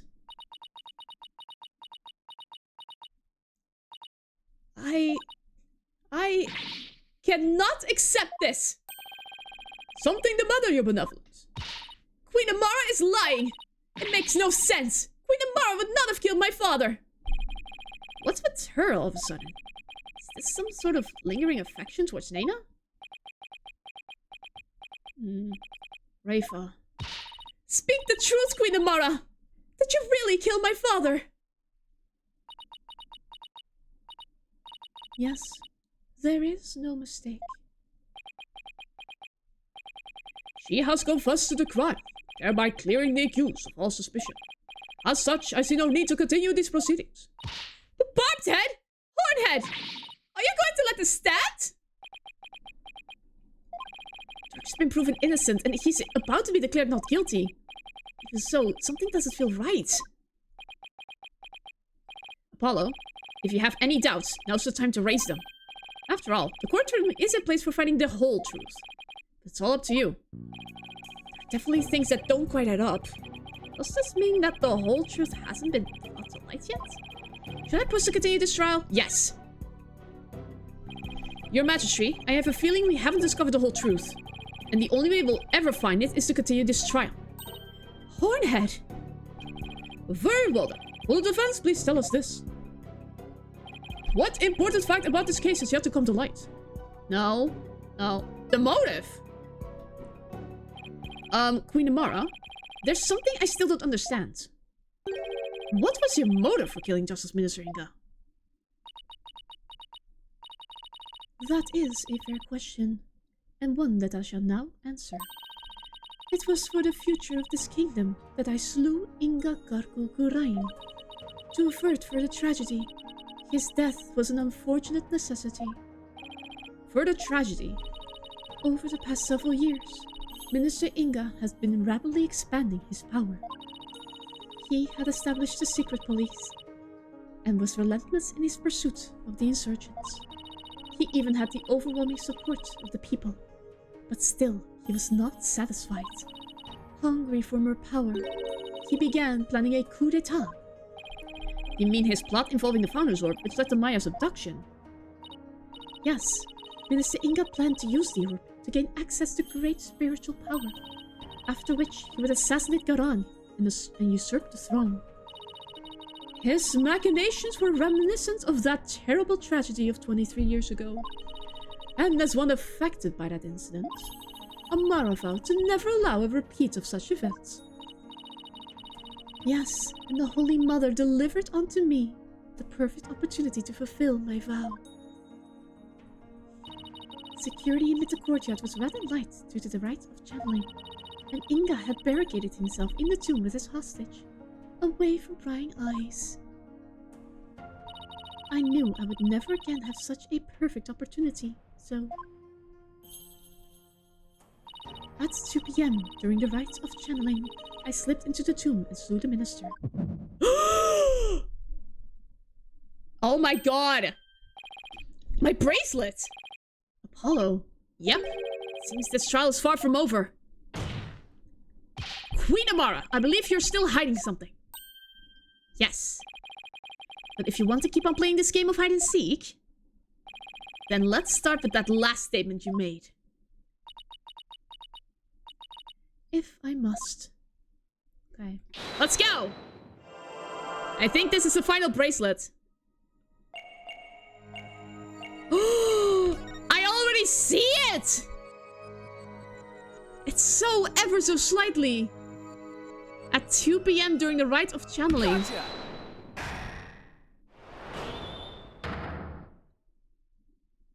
Wow, that was easy. That was way too easy. It should have been more difficult. Queen Amara, you're not very comfortable talking about the 2 o'clock rite of channeling, are you? I can tell because the finger on your left hand twitched almost imperceptibly when you did. Oh. And that pose you make. Is there something about your chest that makes you nervous? Whatever do you mean? The murder occurred at 2 p.m. And I'm pretty positive Amara was in the tomb at the time. So, then why is she so self-conscious about her chest when she talks about the rite? Rite of channeling. Didn't Albie snap a picture of it? Queen Amara, I have here a picture of the rite of channeling. It was secretly taken by a certain individual. Objection! Such insolence! I would have the perpetrator's name at once. Sorry. No can do. See, I just happened to find it on the ground, so... Do you take me for a fool? How about we discuss the photo's origin a little later, because right now...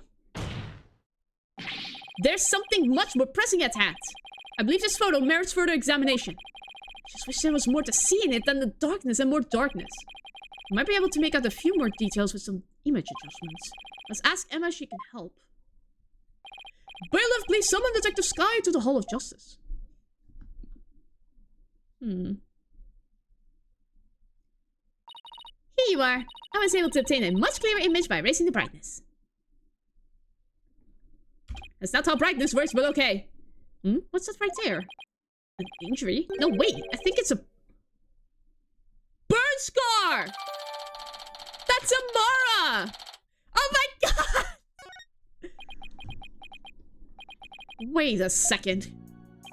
Your Eminence? You don't have a burn scar like that on your chest. Yes. You don't. What's going on here? If the person in this photo isn't Queen Garan, then it's Amara. Then the killer is Garan! Queen Amara, the person in this photo isn't Queen Garan. It's you posing as her, isn't it? The two of you look quite similar, but that's no surprise considering you're sisters. Wow. You really are similar. Even the shape and position of your facial tattoos are almost exactly the same.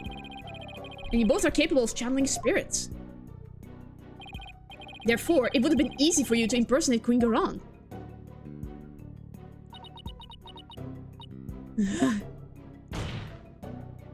Queen Amara, you have a burn scar on your chest, don't you?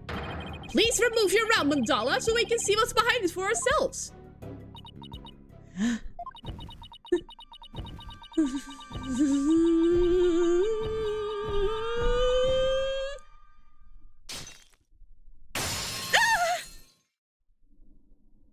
Oh my god. Look!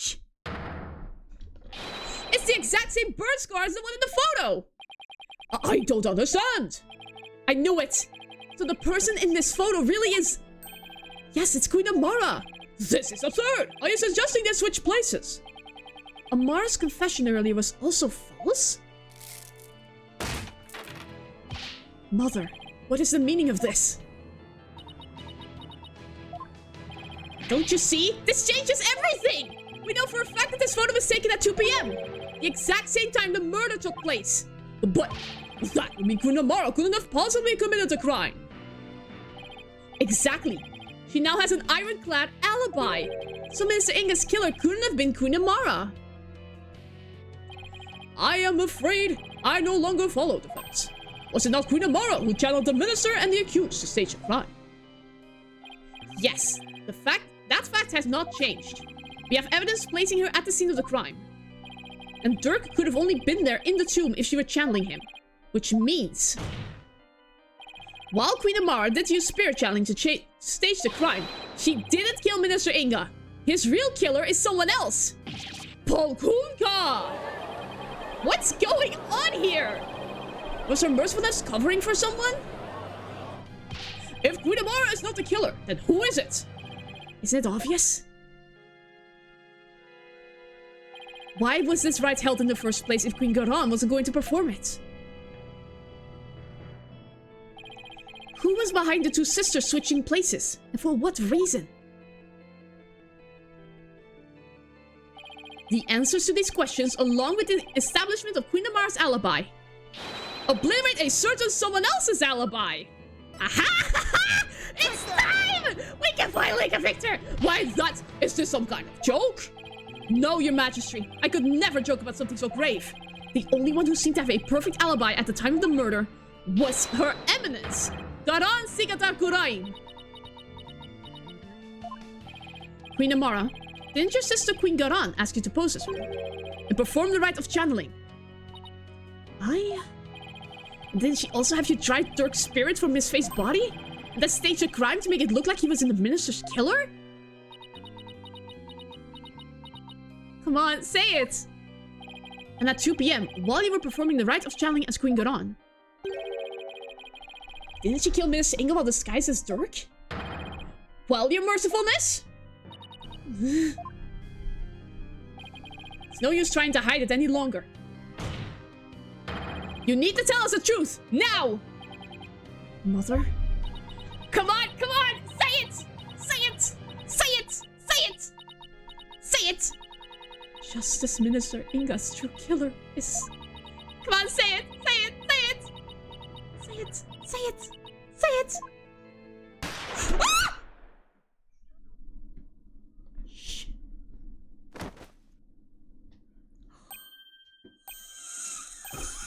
Mother? No!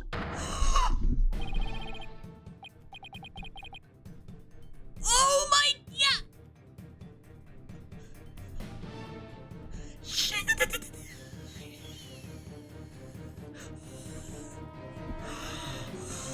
Oh my god!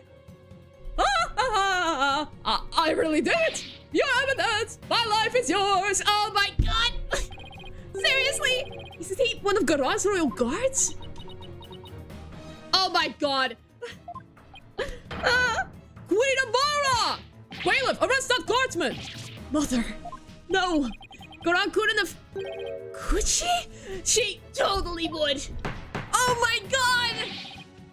Someone call for an ambulance! Quickly now! Quick, quick, quick, quick, quick! Oh my god! Oh no! Please let her live! Nayuna can't lose both of his parents! No! Oh my god! Told you she's got some serious shite? Yeah! Oh my god!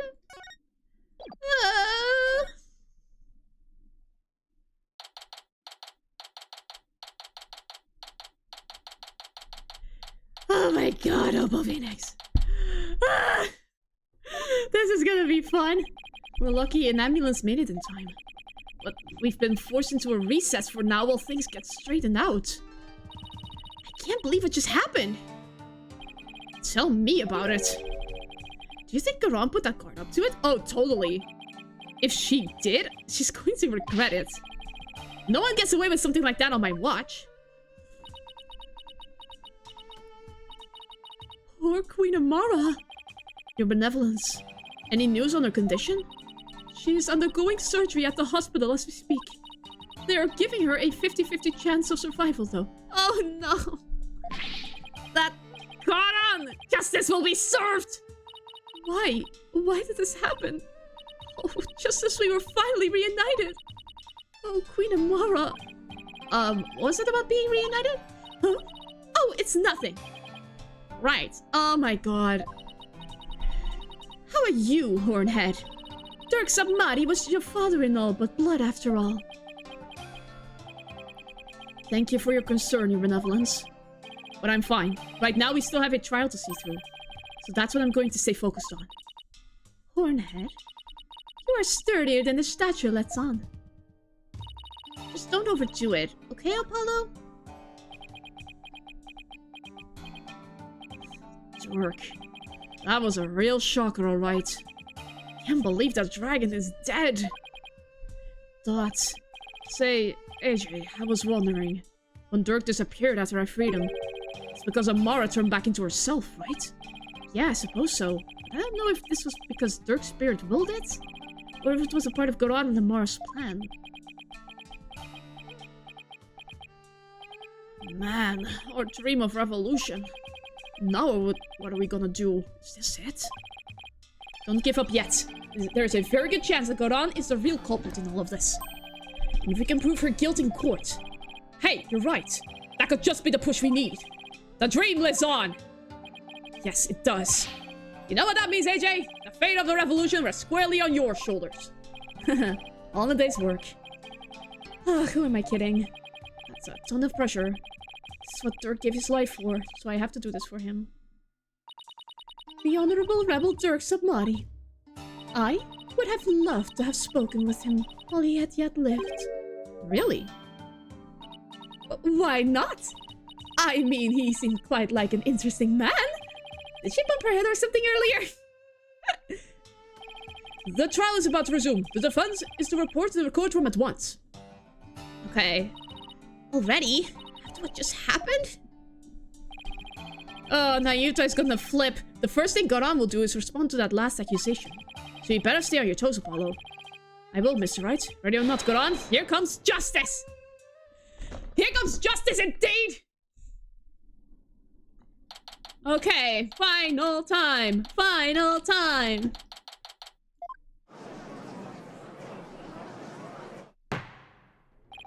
Now then, let us resume today's proceedings. Huh? Where's Nayuta? I must offer my apologies. I never imagined a royal guardsman would do such a thing. What? He wasn't acting under your orders. How dare you cast such suspicions upon our eminence? It is quite alright, your majesty. Suspicion is only natural under such circumstances. But rest assured that he acted alone, for I knew nothing of his plans. I don't believe that for a second. Now then, your majesty, regarding the murder of my husband, Minister Inga, I would like to offer a new possibility. A new possibility, you say? Oh my god. Indeed, for during the break, the real killer confessed to me. What? I think I know where this is going. Bailiff called the witness to the stand. The real killer confessed? What she got up her sleeve this time? I have a really bad feeling about this. That's true because it's Nayuta. Why? Why? Why?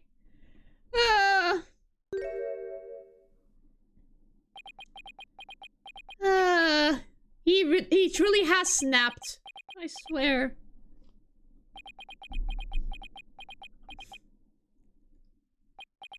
He's the one who confessed? Yep. Prosecutor Sabari, you're the real killer? I questioned him during the recess, as I felt that Amara had been covering for someone. So it was that he finally confessed his crime to me. Nayuta, you didn't really do it, did you? Self-sacrificing dimwit.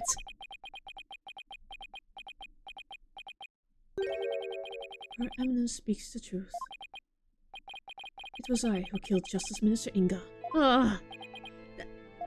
Nayuta! Oh no! This isn't good at all. Peace! Prosecutor Samari, are you absolutely certain about this? A confession of this nature is grave indeed. Yes, I am certain. For I killed him on my own hands. At last, the real killer has been revealed. How are we supposed to respond to this? Nayuda, retract your confession, now! He's not going to. Mr. Justice, it is not yet time for your cross-examination. Oh my god. Who cares about that? Admit it! It was Queen Garan who put you up to this! She forced you to give me a confession, didn't she? Oh my god. You are out of line, Mr. Justice. Learn some self-restraint. But do you have something that might prove that I did not commit this murder? That is... What do you think you're doing, you idiot? Truly, the truth can set us free. Looks like Garan got to him somehow. Yeah, I know what he used. I definitely didn't see this coming. Nayuda, why are you doing this? Why would you sacrifice even your life to do Garan's bidding? Whatever the case may be, Prosecutor Salmari, your testimony, please. Oh boy.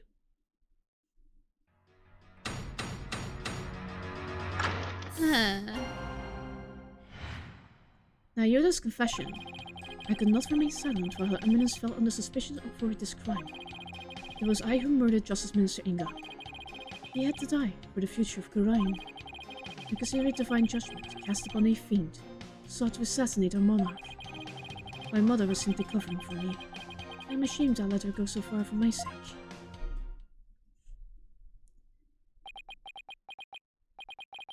You do understand what you're doing, right, Nayuda? You're sentencing yourself to death if you're found guilty. If that is the court's verdict, then so be it. I must obey the law above all else. He's survival tacticing himself straight into death. The law, Nayuda, or the queen. Objection! Enough! This bladder has nothing to do with the witness's testimony. Please address any issues you may have during the cross-examination defense. Oh, I will. I'm going to blow his problematic testimony to smithereens! Come on! You and me, Nayuda! The truth will set us free. There's one truth you are still hiding. And I will reveal it because I know it. I know it!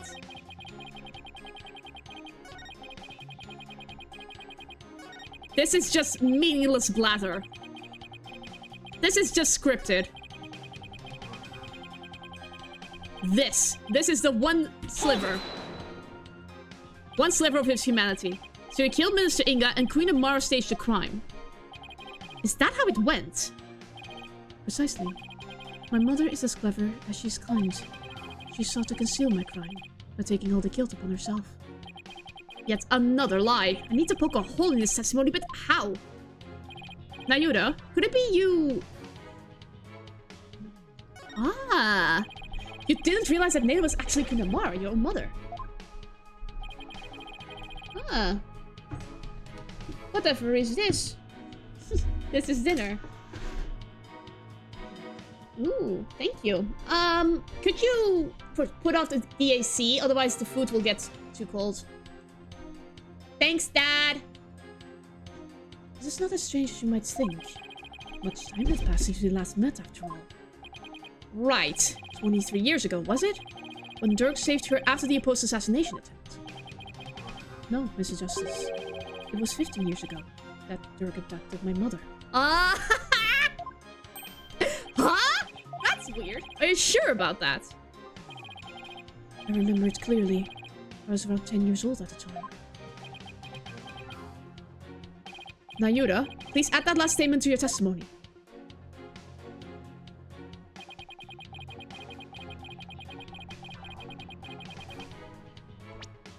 But what does this mean then? Objection! You just played yourself.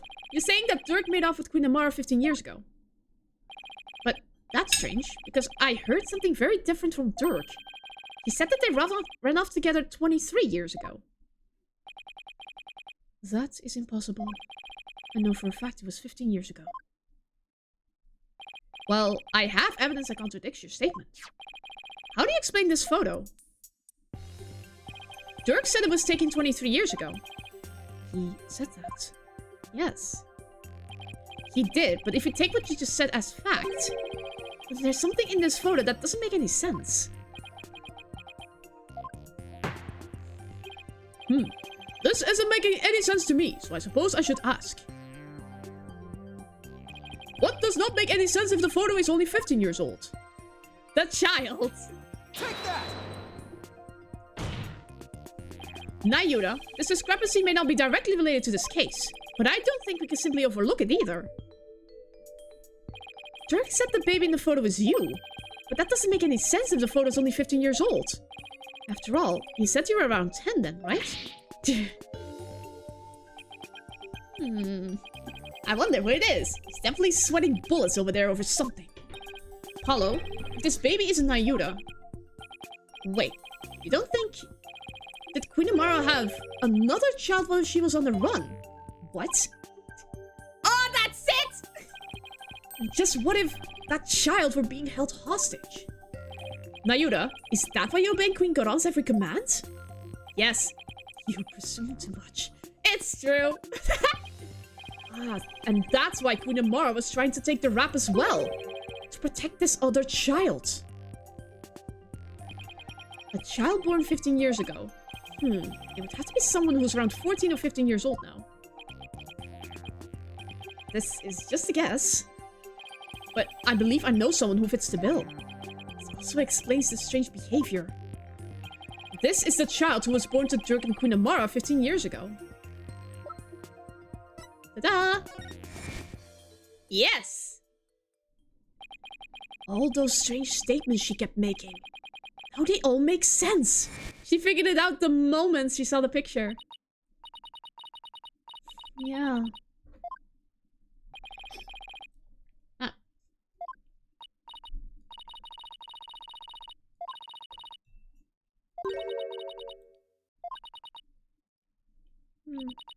Yeah.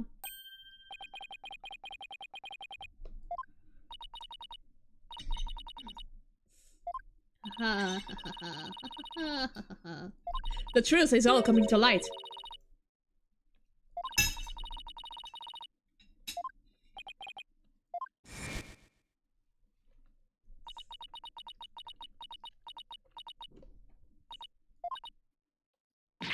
Yeah. She was defending her mother. She couldn't accept it.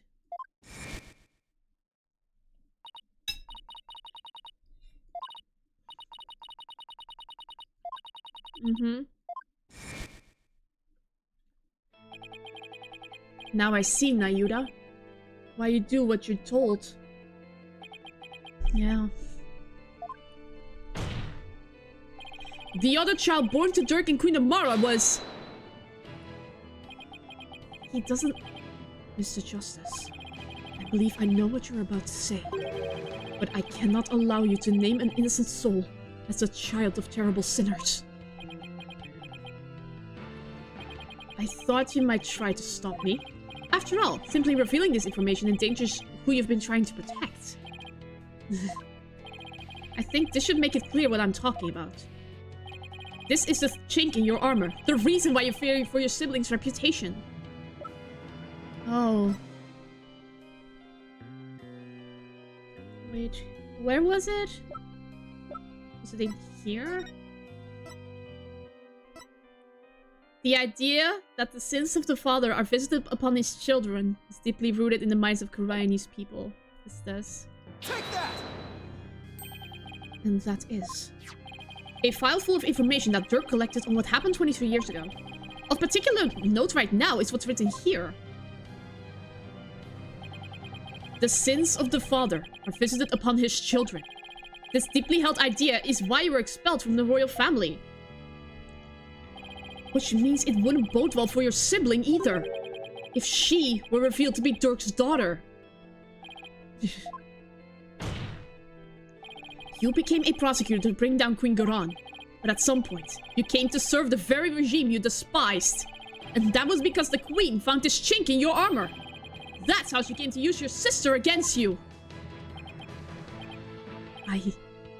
say. Yeah. Nayuda, have you been keeping this secret all this time? Have you been trying to protect me? Yeah. You are an innocent party to all this. I live only to safeguard the law and serve the country and queen from which it flows. One such as you, who is destined to ascend to the throne, need not fret over one such as I.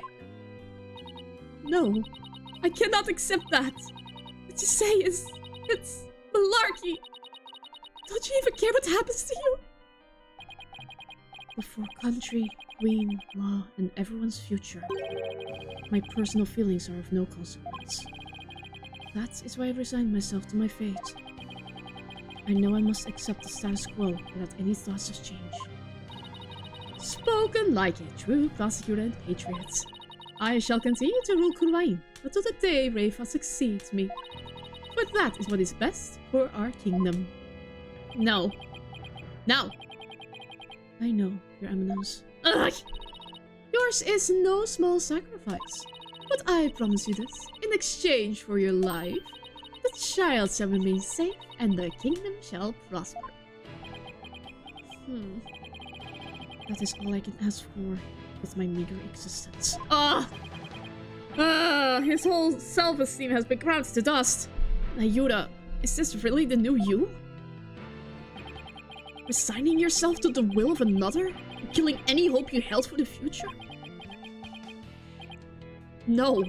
The Nayuda I knew would never let himself be turned into this. No, Your Majesty. If you would hand down your verdict. Objection! No! No! I will not accept it! You can say you're simply accepting your fate, Nayuda. But I know that deep down, there's still hope in your heart. Oh, Holy Mother, preserve me. It's the kind of hope that perseveres through the most desperate of times. And it's what binds you, me, and Dirk together. As a family. I know because this has demonstrated to me that you haven't lost all hope yet. He never took the badge. Take that! When you interrogated Dirk, you confiscated all of his possessions as potential evidence. All except this.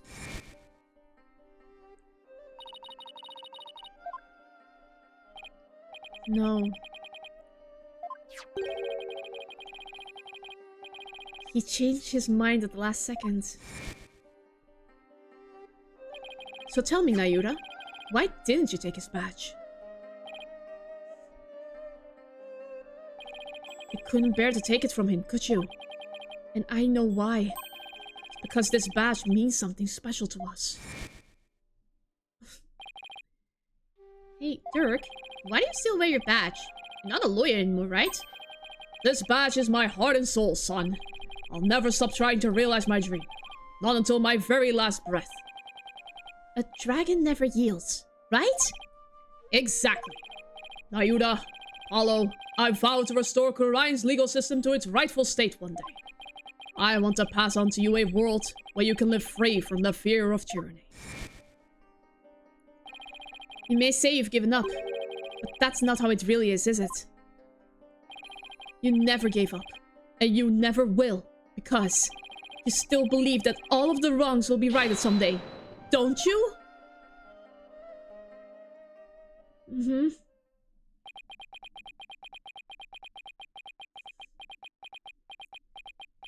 Come on. Come on. You are very perceptive, Mr. Justice. It may very well be, as you say. Why did I not confiscate this badge? Even I did not know. Until now. Perhaps I was waiting for him to save me.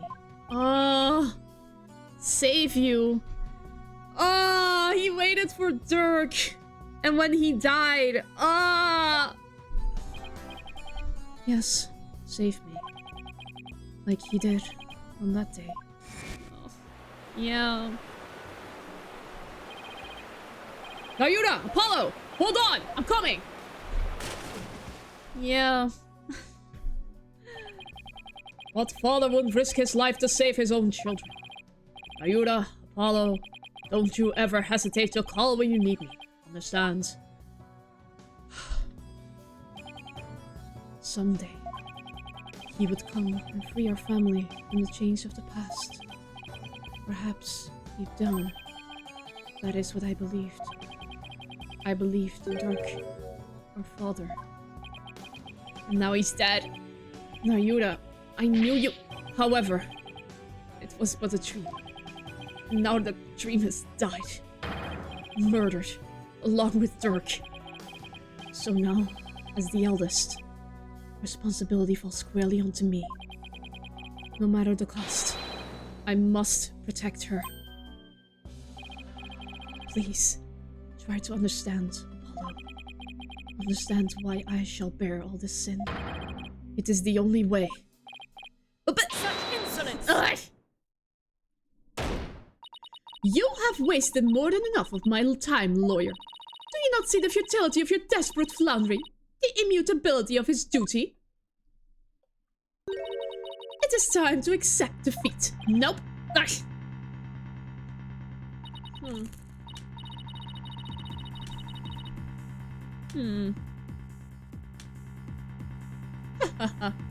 Now watch as the hammer of justice comes down upon your dear brother. Your magistrate, the verdict, if you will. Yes, Your Eminence. Objection! No. Wait a second. What do I do? Does the defense wish to raise an objection? There's gotta be some way to save Nayuda. Apollo. It all goes back to that incident 23 years ago. It's branded him the son of a criminal. So if he could once and for all prove that Dirk didn't try to assassinate him, yes! Right! Nayuda and Rayfa's father would no longer be viewed as a criminal. But I thought there wasn't any evidence left. Because it was all destroyed in the fire. And Dirk investigated the matter for years, but never managed to learn anything new. Really? Nothing at all? Could an exceptional lawyer like Dirk try that long and really uncover nothing at all? He had over 2 decades, Apollo. Yeah, I had 7 years to clear out my innocence. 20 is child's play. Huh? He's right. I doubt Dirk would have gone to his grave without discovering something new. He must have secretly planted something to topple Garam somewhere. Take another look at the evidence. We just might find what we need to break out of the situation with. I know what's gonna happen! Got it. If the defense is done stalling for time, I shall now render my verdict. No. No, wait! About the assassination attempt 23 years ago. The defense has some new information it would like to share. You do? Well, we had intended to deliberate that case in the course of this trial. Dirk, did you leave something behind for me? Is there some connection I'm missing here? Yes, I know what it is. Very well done. What is the source of your new information about the case from 23 years ago? There was a witness to it. Someone else who died. Take that! A photograph. Yes. Do you recall the traveling musician who died in that fire 23 years ago? How could anyone forget such a painful chapter in our history? The poor fellow was caught up in the blaze that was meant for Queen Amara. We never knew his identity, though, as his belongings were burned to ashes. Well, about that, the truth is, he was my biological father. Oh? What? Why, of course. With his photo and her benevolence. Exactly. We might be able to prove Dirk completely innocent. And that would free her from the infamy of having criminal blood in her veins. Because here in Gurain, we can witness the final memories of the dead! What other nonsense! But it's true!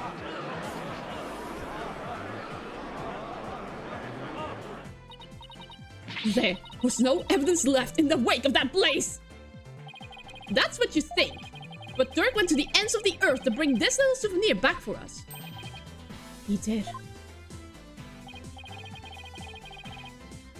Yep, and boy is it the best piece of evidence ever. He knew that with it, we'd finally be able to conclusively settle the matter here in court. And save his children. Your Majesty, the defense requests that we hold a divination seance for this new victim. Objection! What a waste of time. The events of 23 years past have already been deliberated at length. Objection! No. But wasn't Dirk on trial for that incident as well today? So we wouldn't be doing our jobs if we failed to look into this new lead, would we? As the presiding judge, I will now share my thoughts on the matter. The attempted assassination of Queen Amara is a case we can ill afford to leave open, and I believe that the final memories of the victim will prove to be very important. Therefore, it is of the opinion of this court that we shall conduct another divination seance. Yes! Let's get at you! Your benevolence? If you knew the full name of the victim seen in this photo, you'd be able to perform a divination seance, right? Of course! Leave it to me! Thank you. My father's full name is...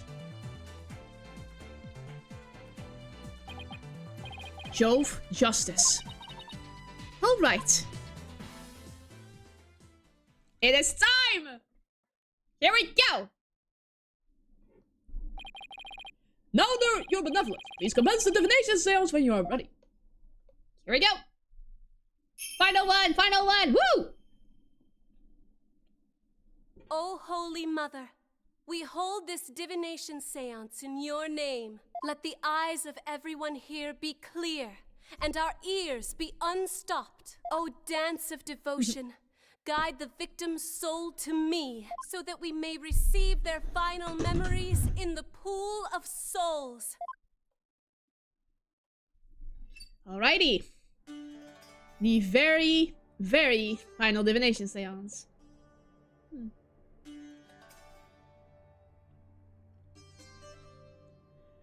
It is time for the final round.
Oh my god!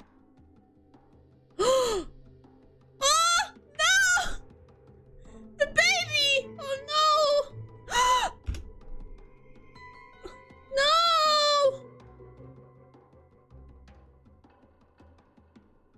No! Oh! That's so sad!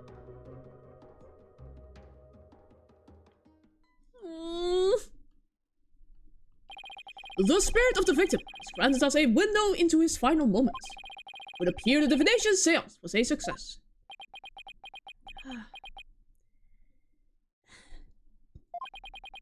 So those were my father's final moments. That baby we saw must have been you, Apollo. I will now decipher the experience of the deceased. Are you ready, Hornhead? Yes, please proceed.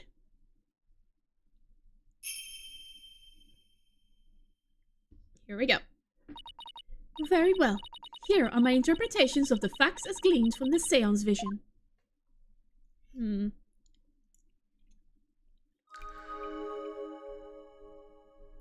Insight. Okay. Rafa's insight. Someone attempted to assassinate Queen Amara by setting her residence ablaze. Hornhead's father happened to stop by and was knocked out by the assassin. Dirk's fingerprints were discovered on the lighter found at the scene of the crime. That is how he was determined to be the assassin. Hornhead's father tried to save his son. Sadly, he perished in the attempt. That is everything the deceased experienced in his final moments. My father's final memories. They're right here for everyone to see, but... can any of them unlock the truth behind what happened 23 years ago? Yes. It has to be. We have to... This has to be contradicted somehow. But how? If only we could see who was holding the lighter at the time. Oh my god. What? What? I see something. Is that? Objection! Oh my god, that was the hand of the killer. Dirk's fingerprints were discovered on the lighter that was found at the crime scene. However... the hand holding the lighter in the seance vision appears to be gloved. Ah, I believe you're right. What could this mean? It calls into question whether the hand in the vision really was Dirk's. If only we could make out the details a little better. Very well, I will attempt to focus a bit more on what the deceased saw. Perhaps that will refine the seance vision.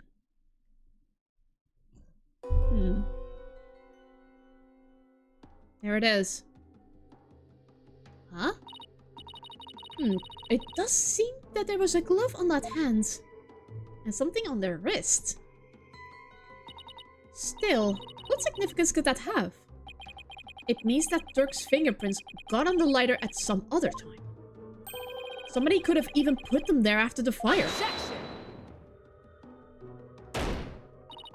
All you have is pure speculation, while the facts remain that there are his fingerprints. Therefore, it stands to reason that Dirk was the one who used the lighter. Objection! No. It just means I have to prove that the figure in the vision is someone else, using the information in my father's final memories. Either way, it seems that I must revise my insights.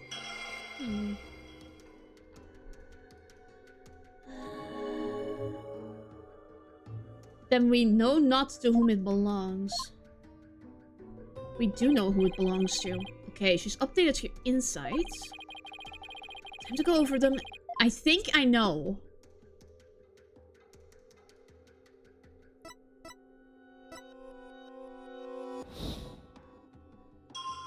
There!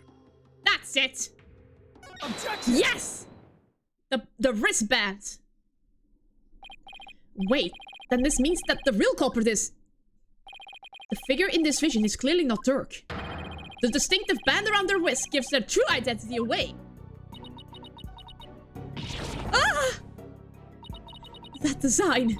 It can't be. This will prove just whose hand was captured in the seance vision. Yep, that's him. We got the guilty party. That photo. So you do believe the culprit to be... Justice Minister Inga had cuffs with the exact same pattern on them. You're referring to the cuffs of justice, correct? Yes. I hear they're a traditional part of a Kuraini's Justice Minister's attire. But what does this tell us? It tells us that the figure in this vision is none other than Kurain's late Minister of Justice, Inga Karku Kurain. No, not my father! So he plotted the assassination of the former queen as well as the current one. This is Minister Inga, so then Dirk's innocent of both charges? The Defying Dragons, they've been right all along! Huh. Nayura? Nayura? Something's wrong. What you've proposed is not possible, Apollo. For back then, Inga Karku Kurain was not the Minister of Justice. What? The Justice Minister 23 years ago was... Of course! You, Queen Garon. Of course, of course, of course. Oh my god, she really is a Disney villain. What? Oh, right, she served as a Minister of Justice before succeeding the throne. Yeah, we forgot about that. Guess she also prosecuted the assassination attempt 23 years ago as one. So then, the figure in this vision is actually... Your Eminence? It's you, isn't it?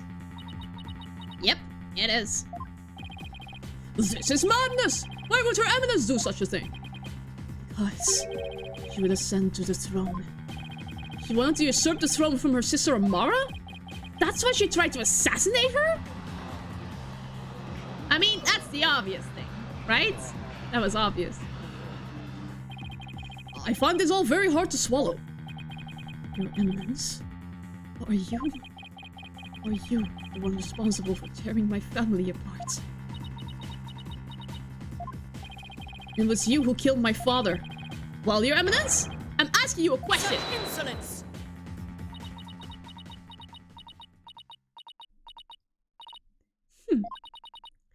Peasants.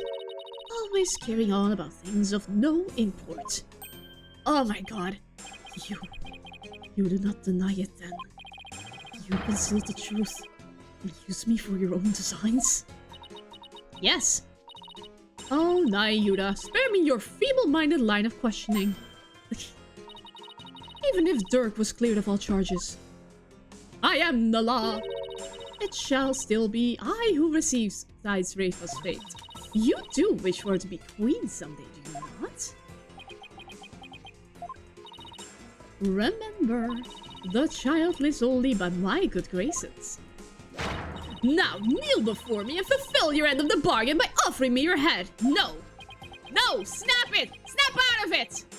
Snap out of it! Now! It's now! Now is the time! Come on! Now! Your Eminence, I am done heeding your commands. Yes! Finally! Even as you used my sister against me, I still believed you. I believed that protecting your secrets was in the best interest of this kingdom. But you have been deceiving me all the while. Nayuda! Nayuda, you dare defy me! Yes! Your Eminence, I can turn the other cheek no more. Therefore, I hereby retract my confession in the murder of Justice Minister Inga. Yes! Retract, you say? Yes, yes! Dirk, the final piece of evidence he left behind, has released Nayuda from his suffering. And now he's finally free. Yes! Yes! Yes! Do it! Do it! Free yourself! Come on! In all this time, not once did I reflect on my own conduct, for I believed all was fate. Lost in my own sense of resignation, I was unable to wake from my despair. But you, Apollo, you have awakened me with your demonstration of our father's creed. Yes! Yes! Yes! A dragon never yields. Yes! Woo! I will carry on Dirk's legacy and fulfill his dream. Hear me, Garon. I will cast you down from your bloody throne. Long live the revolution! Viva la revolution!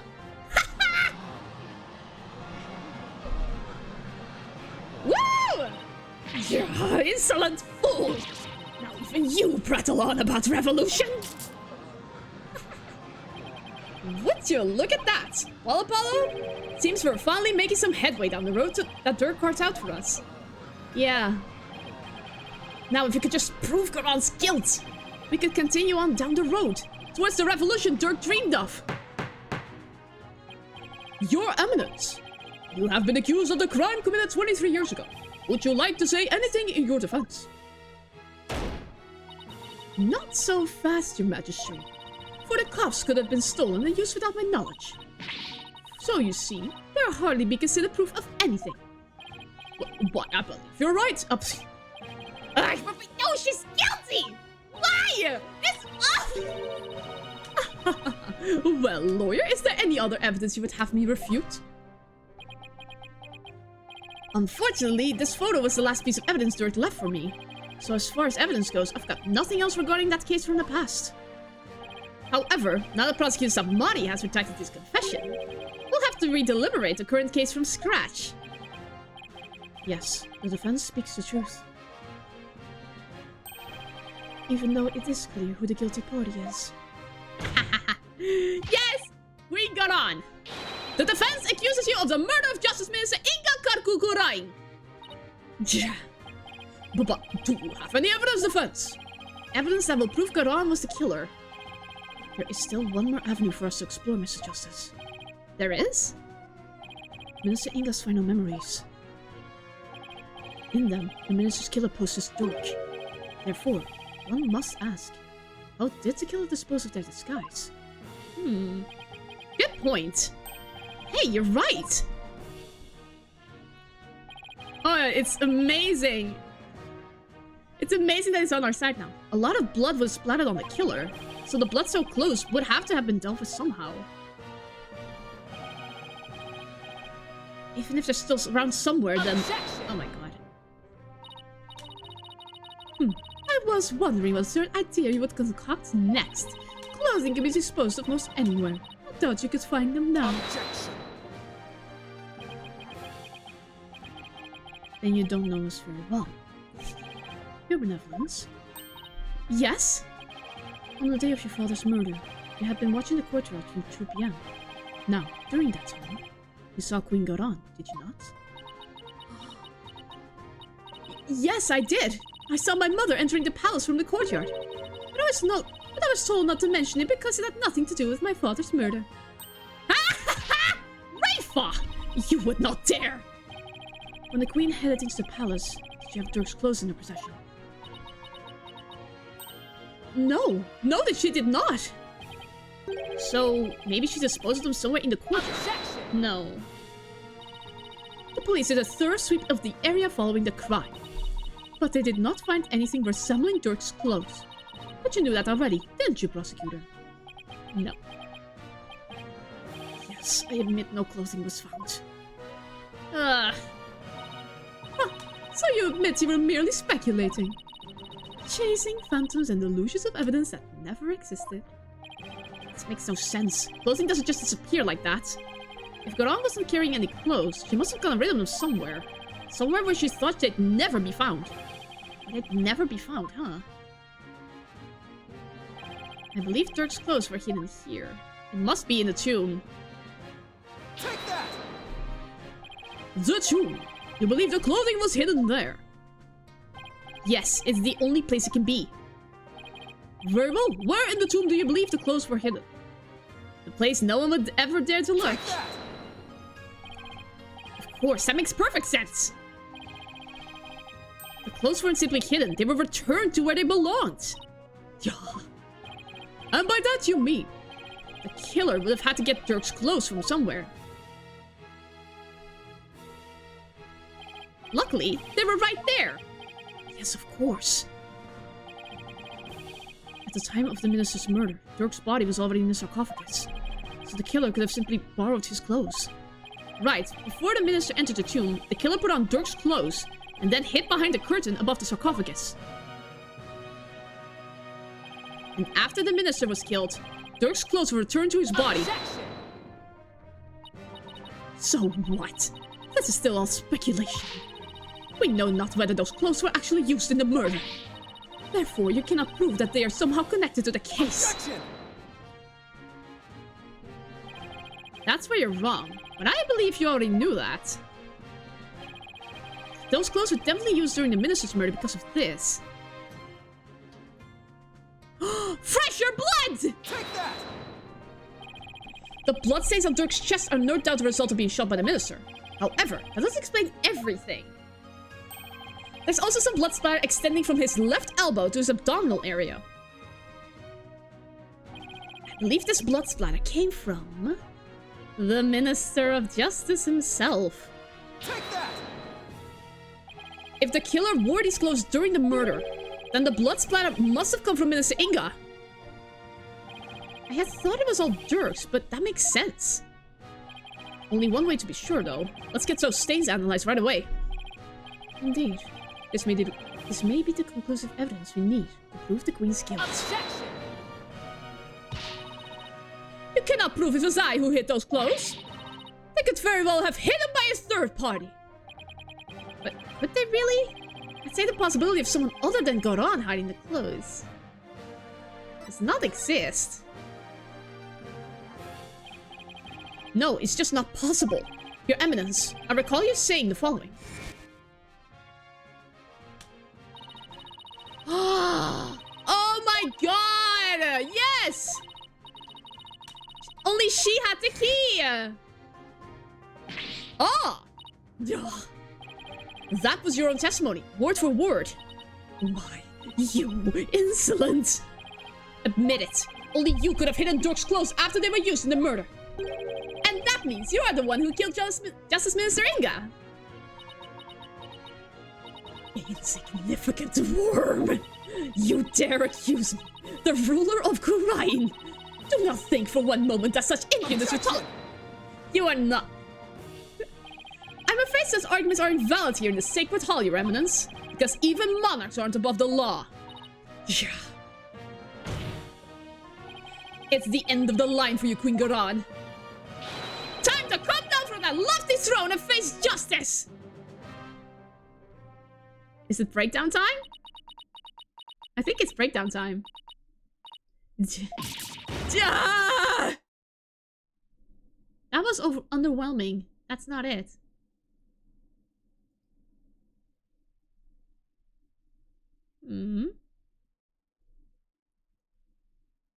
Say it.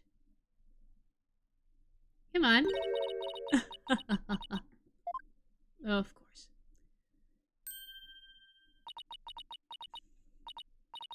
Look out, Justice! Here comes the world! Me. Face justice. Surely you jest.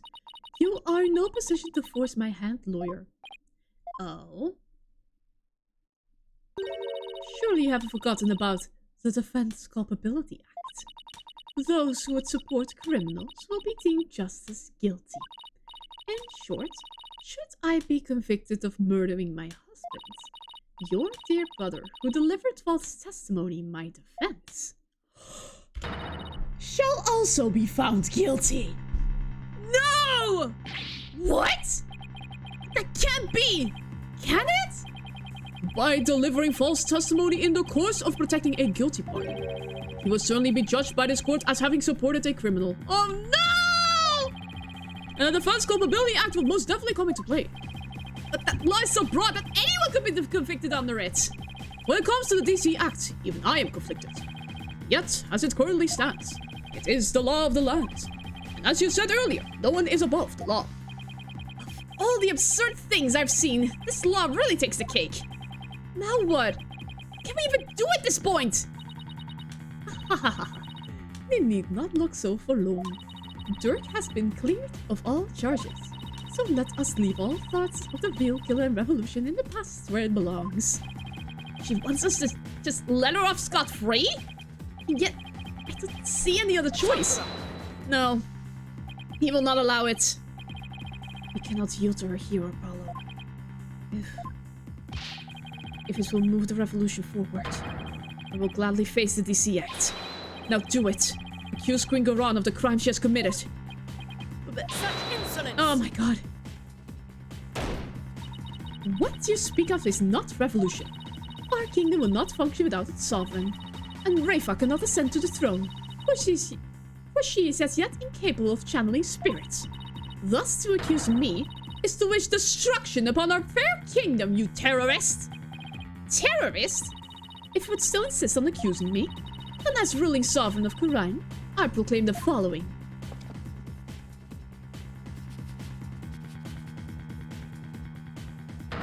Oh my god. All who imperil the crown, no matter the reason, shall be subject to immediate execution upon the Queen's orders. What? Immediate execution? Do you still not comprehend? Then let me be clear. For the sake of this kingdom's future, and in accordance with the laws of Garayan. I command you to be put to death at once. Ah! Oh no! Ah! No! No! What the? Oh no! Huh? Oh my god! Oh my god! Nice knowing you, Mia. I'm going to die! Isn't this going a bit too far? Why is the Garan Royal Guard? They were on standby in case of an attack by foolishly optimistic terrorists. Now, if you continue to oppose me, the very embodiment of the law, then under my regal authority, you shall all be put to death. Objection! Oh my god. Oh, come on! This is insane! Even for you! You can't possibly get away with something like this! This is a court of law! You can't just order our execution without due process! Now look, Apollo. Choosing the due process are certainly important, but so is your life. Just think before you speak again. But... Oh my god, we are surrounded! Please, Apollo. Do not make this any worse than it already is. I cannot lose you to the Twilight Realm too. Ugh, what am I supposed to do? How do I win against an opponent that can rewrite the law as she sees fit? How can I ever bring it to justice? Is this really how it all ends? Is it your life or your accusation, lawyer? You cannot hope for both. It is time to cease this insanity. There's still something that has to happen. What do I do? Should I accuse her? We have to! I am not going to give up! A dragon never yields, bitches! I know what I have to do. Mr. Wright, you know that saying you're constantly reminding me and Asina of? The worst of times are when lawyers have to force their biggest smiles. You never fail to surprise me, Apollo. And Nayura, you know that creed we've known ever since we were kids? A dragon never yields. Apollo, they are not merely words. They are what's carried us this far. So now, it's time to honor these words and the memories of the ones who gave them to us. I couldn't agree with you more, Apollo. Those words are more important to me than you know. And if there's any time to remember them, it's now. It would seem, Apollo, that not one, but two auspicious creatures dwell deep within you. A fierce dragon and a virtuous phoenix that shall scatter the clouds high in the heavens. I shall join you in your death-defying bluff. I think I finally understand what those words really mean. And the resolve they embody.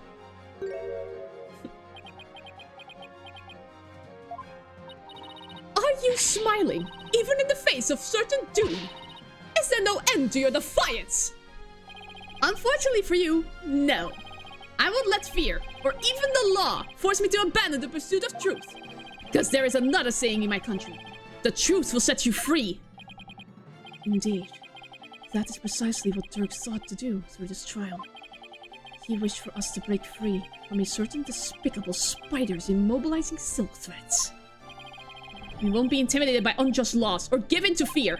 Abandoning the truth like that, it's just not a part of my playbook. There is only one path before us. Revolution. The time to make Dirk's dream a reality is upon us. Your Eminence, if you are the law here in Kurain, then your very existence is wrong. Thus your desperate bleeding know no end. I know it's a bit late to ask, but what's the plan? Well, if Garan's going to execute us on the spot under the Defense Culpability Act, and the law itself derives its power from the authority of the Crown, then there's only one thing to do. One sec, I'm gonna prepare. This is the final realization scene after all. We dethrone her. Right here, right now. Alright, but how? It's not like we have a lot of time to come up with a way to do it either. I doubt she'll allow you to perform another cross-examination while we think. Don't worry, I'll come up with something. We'll be fine! We can't give up. Not now. We have to keep fighting to the end. We can't allow these broken trials to go on.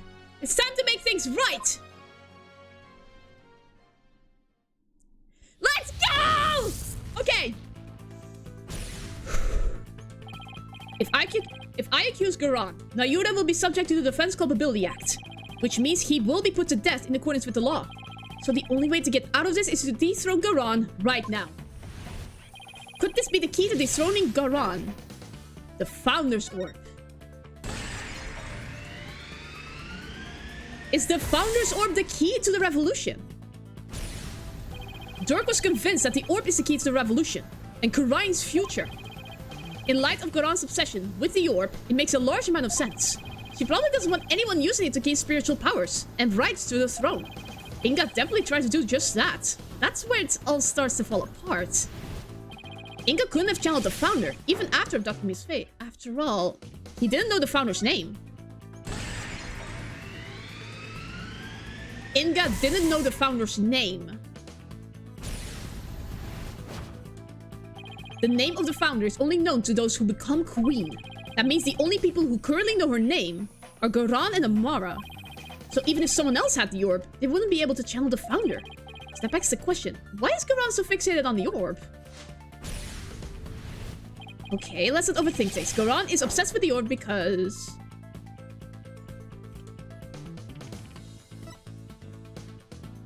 she can't channel spirits? Oh my god! Garan wants spiritual power! Holy crap! Could it be? It's hard to believe, but... if she wants spiritual power, does that mean Garan can channel spirits? That will explain why she had Amara perform the rite of channeling! Is that why she let Amara live? To stand in for her when the time comes to channel spirits? So if Garan can channel spirits, she'd have no claim to the throne! Garan has no claim to the throne! Yes!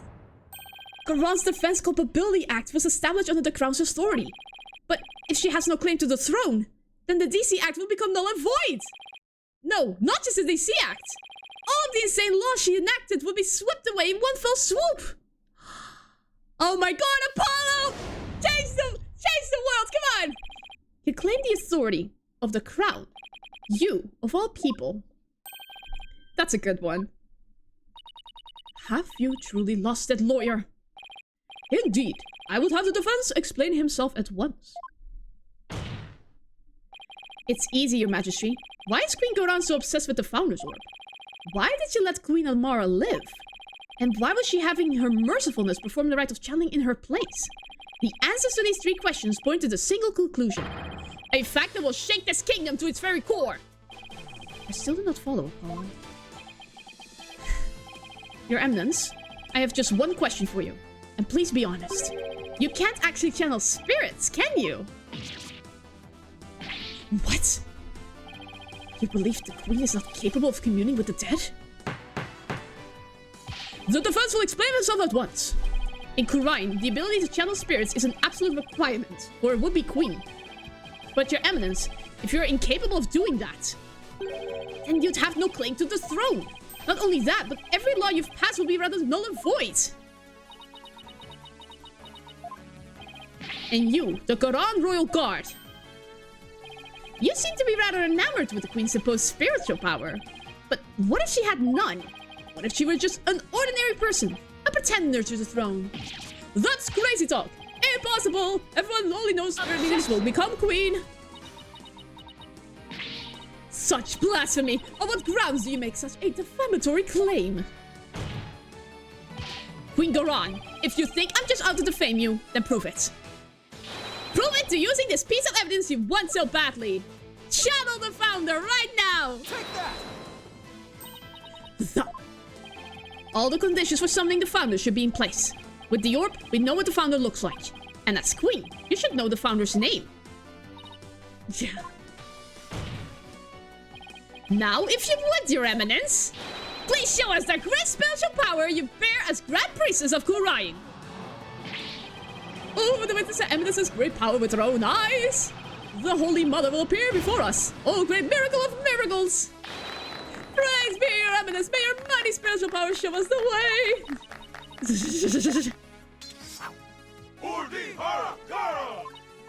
Enough.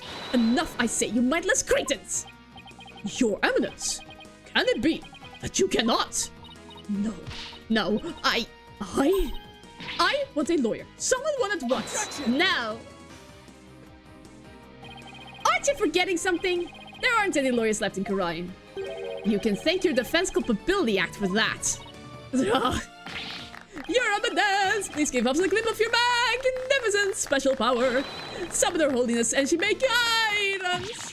I have heard enough from you. Out of my sight, all of you! If you truly are capable of channeling spirits, then get on with it already, Your Eminence! Yeah, you sneaky underhanded wretch of a lawyer! That reminds me. You said something to this effect earlier. It is time to cease this insanity. Don't you feel stupid for saying that now? Indeed, of all the things she has said, I can think of nothing more ludicrous. Apollo, teach this deceitful putrid queen a lesson she will soon forget. Yes! Gladly, because it really is time to cease this insanity! Goron! Your reign of terror ends here! Yes! Awesome! Amazing!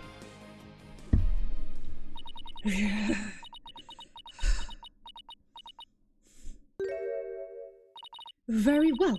Demonstrating my facility as a spirit medium is simple enough. Behold, the magnificent power to commune with the dead. Oh, Your Eminence! Oh boy. This is going to end so badly. Oh, great spirit of the founder who dwells in the Twilight Realm. Heed the secret covenant of the Yor, and appear here before us. Oh, here it comes!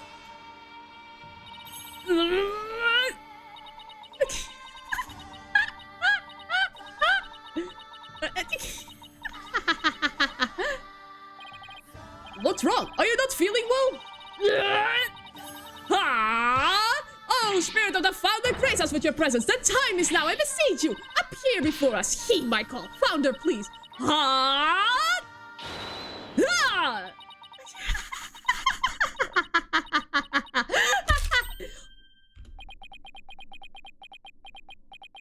Holy shit. No, wait. I was just warming up. The ride actually starts from now. Look. Holy mother. Oh my god.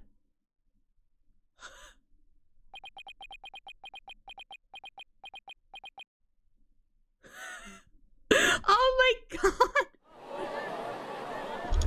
Oh my god, all the guns are gone. Thank god. Prosecutor Submani, how is Her Eminence? It seems she now believes that she herself is the only mother. I see. But her attempt at spirit channeling failed, did it not? Sadly, she seems unable to accept the facts. I fear it will be quite a challenge to question her later. And what, if I may ask, was her motive? I understand that she killed Minister Inga in order to prevent his coup d'etat. But what of her attempt to assassinate Queen Amara 23 years ago? To become queen herself? Maybe she just craved power and attention. She likely developed a psychological complex from an inability to channel spirits. That is why she kept Queen Amara alive, to perform the rite of channeling for her. In that way, it would seem as if she had great spiritual power. In short, she built a cult of personality upon fear and lies. And again, do not tyrants. Oh, that's a line right there, Nayuda! So then, she never really intended to kill Amara, huh?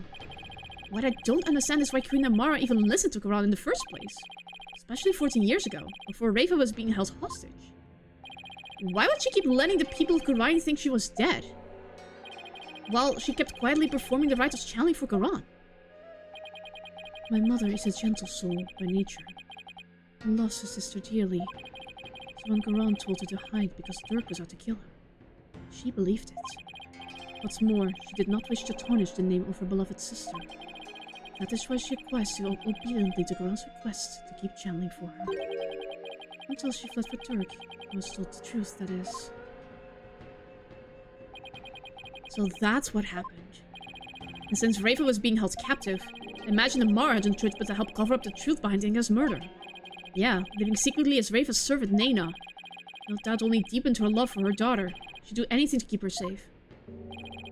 All the more reason to hide the painful truth from her. Well, that was a case for the ages. And for the length of my sanity, sheesh. Prosecutor Samadi has been cleared of all suspicion in the murder of Minister Inga.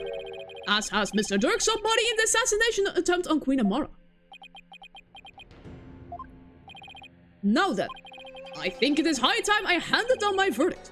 Dirk and Nayuda Samadi. And not guilty! We're free! Viva la revolution! Oh.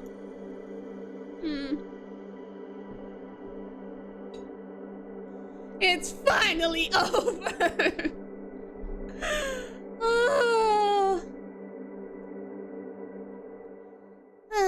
Hi, Napsy. I haven't acknowledged you because I was in the middle of the hype. Hi. It's been a while.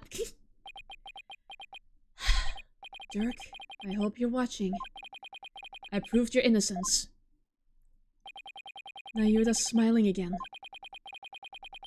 And that revolution you've always dreamed of is finally happening. With this, I may finally say, this court is adjourned. Yes! How do you do? I'm fine. I'm juggling, just finishing this game and eating my dinner. I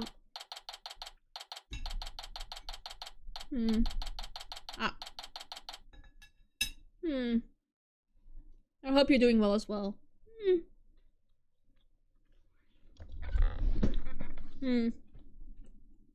The things I do for a complete stream. My gosh. Way to go, Apollo! I just wanted to drop by before I head back. Yeah. Thank you for coming by, even if it's for a short while. Yeah, good luck with that job hunting stuff. I was on the edge of my seat when those guards stormed the courtroom. That was a shocker, alright. Can't imagine anything like that happening back home. I know, right? I was ready to go down there and teach them a lesson myself. Really? I was barely able to hold her back. Good luck with the DLC, guys. Okay, bye. Bye. Thank you. Hold me back? You were about to go ballistic after a while there, Athena. Yeah, well, I was thinking about helping you smack a few of them down, to be honest. Remind me to never say or do anything to deserve a Maya Athena double suplex. You did a fine job out there today, Apollo. Thanks for all the great advice, Mr. Wright. Nah, it was all you. That perseverance and never say die attitude you showed was impressive. I actually learned a thing or two myself. Yeah. What? From me? That's a laugh. There were any number of times where I wouldn't have blamed you for giving up. But you stuck it out to the end and came away triumphant. By sheer force of will. An inner strength force in countless trials. You overcame the most desperate and hopeless situation I've ever seen. I don't know about all that. I mean it. You've really come a long way, Apollo. I have nothing but respect for your abilities as an attorney. Really? Aren't you exaggerating just a little bit, Mr. Wright? You did it, Apollo. You finally won his seal of approval. But what about me, Nick? My channeling's come a long way too. After all, I was deemed worthy enough to be used in 2 major crimes already. Yeah, and 2 major chances for me to become someone for you to channel next. Honestly, I couldn't have done this without the support of each and every person here. Mr. Wright, Athena, Nayuda, and of course Dirk. That was pretty cool, Polly. What are you doing here? Trucy? Trucy? What are you doing here? It's magic. I'm afraid she employed the old let's stow away Mr. Edward's suitcase.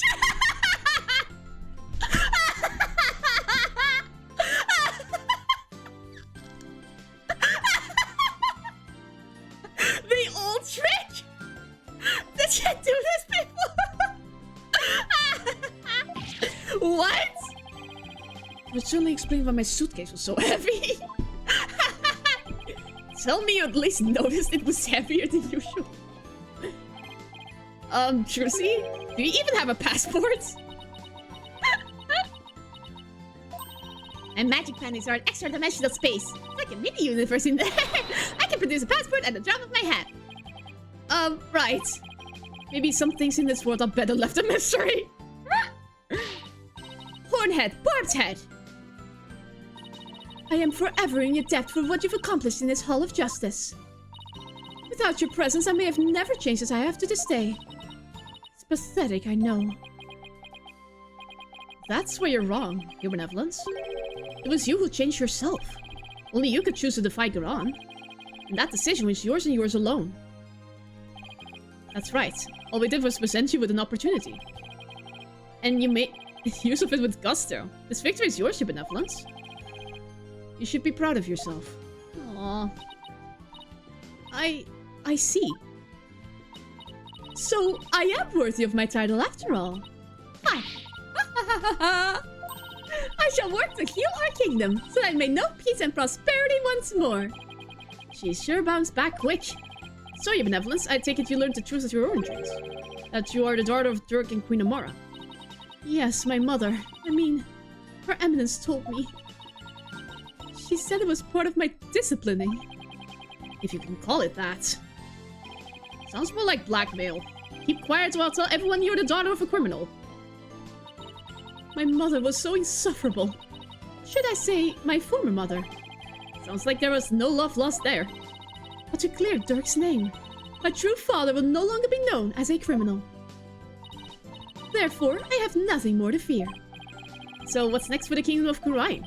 I mean, you lost your queen, so... Her Benevolence Princess Raven was sent to the throne. Yay! Nayuta! Nayuta! But she can't channel spirits yet, right? Indeed, which is why I will act as regent on her behalf. Ah!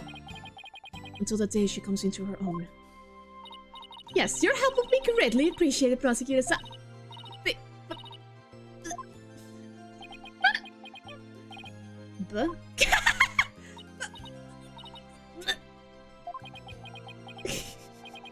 Is she going to say what I think she is? What are you looking at, you horn-headed nincompoop? Ow! In any event, I will be assisted by Nayuta and Queen Amara for the time being. Queen Amara? She's alive! She's alive! Our country offers counsel to the rulers of neighboring kingdoms through channeling. It is a duty I intend to fulfill myself one day. But for now, I will have Queen Amara assist me in that capacity. So then, she's going to be alright? Yes, it seems the bullet went straight through her without doing any serious damage. Ah! That's a relief! You did it, AJ! Thanks to you, both Dirk and Nayuta with the charges against them! Yay! And you got the revolution roll in the boot! The revolution. Dirk. I guess you were right to believe in me after all. Yes, sir! There's gonna be some major changes around here. Legal system's gonna return to its rightful state, like how Dirk always wanted. And the name of Apollo Justice will go down in Kuraini's history. Yeah, right. Oh, Nayuta. Before I forget, there was something I wanted to give you before I head back home. You wish to give me something? Yes, as Dirk's first son, I think you should have this. Yeah. Oh, you should have this. Take that! This is Dirk's. I have to get back to the States. And I know you're a prosecutor and all, but as the man that's going to change Kurain, it's only right that you have it. To change Kurain. Yeah, in Dirk's place. Apollo, I am afraid I must refuse your gift. Huh? What? Why?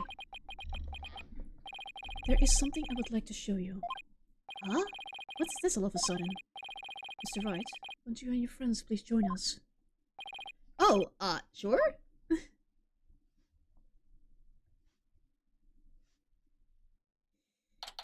The Law Council, huh? The law officers. Oh my god. Nayuta wouldn't have stepped foot in here in ages. So why did you bring us here, Nayuta? Apollo, I want you to stay here in Kurain. What? What? But why? We have lost our queen, and our kingdom stands at a crossroads.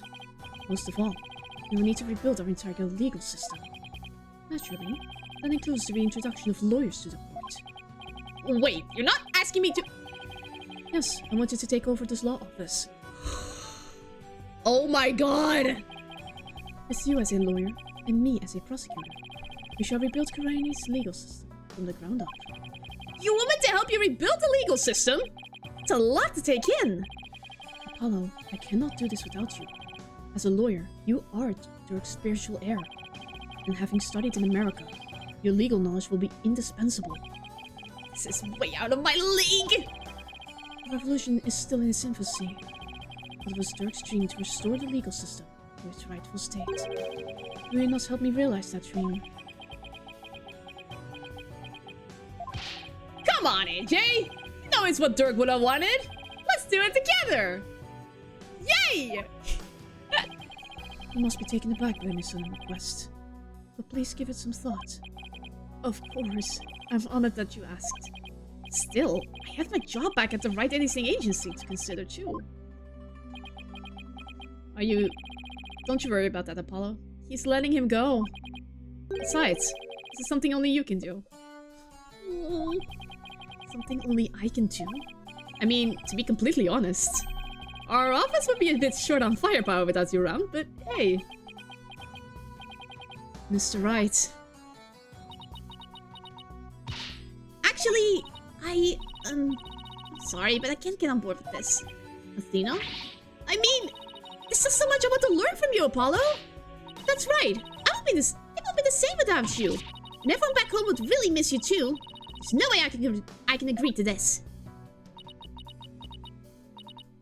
Still, if you really wanted to stay...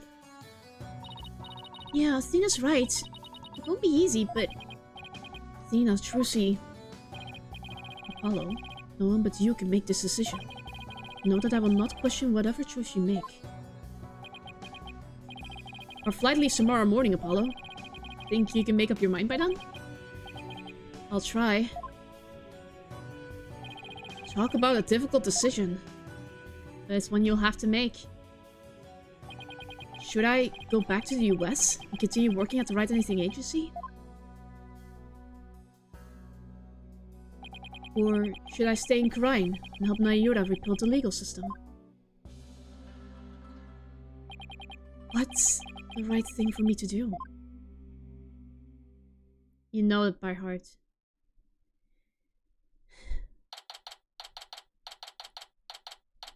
May 20th, 8 AM, Temple Temple. The bus at the airport will be here any minute. I wonder where Apollo is. Do you think he decided to stay here in Karain?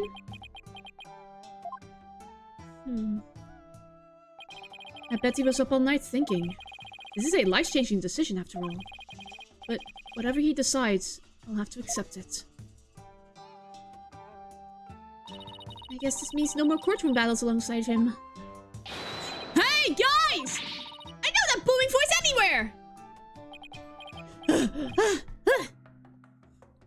Apollo. Ugh, I made it. Ugh. Apollo, you're here! Does this mean you're coming home with us? Well, about that. He's gonna stay.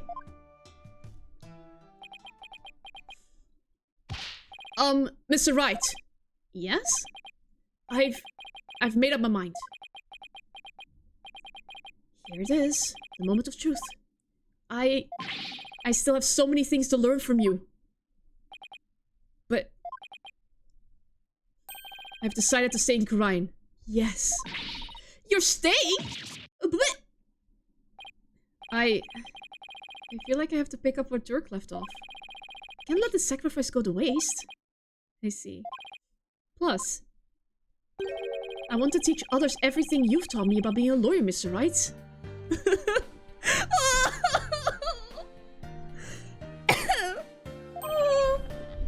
Apollo. Dirk's roadmap for the future. In your teachings. I believe that these two things will save the people of this kingdom from further unrest. I want to do this. No, I have to do this. Resolve. Apollo. I've never felt prouder.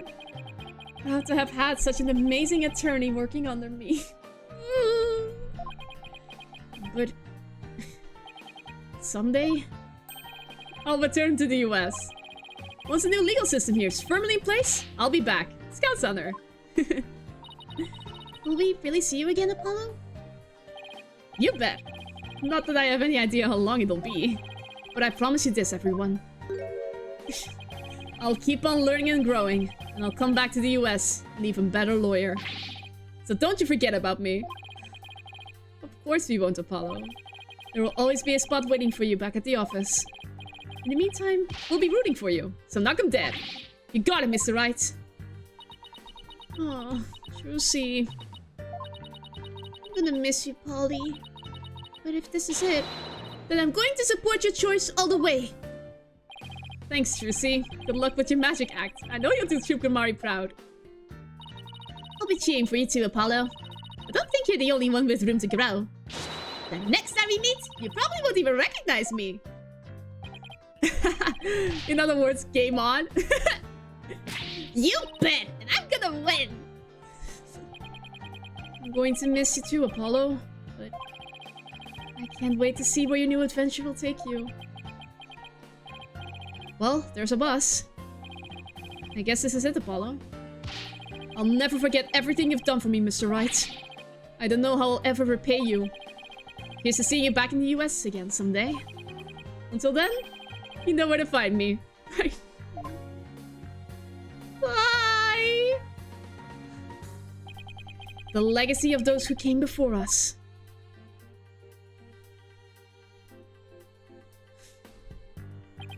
Is handed down from parent to child.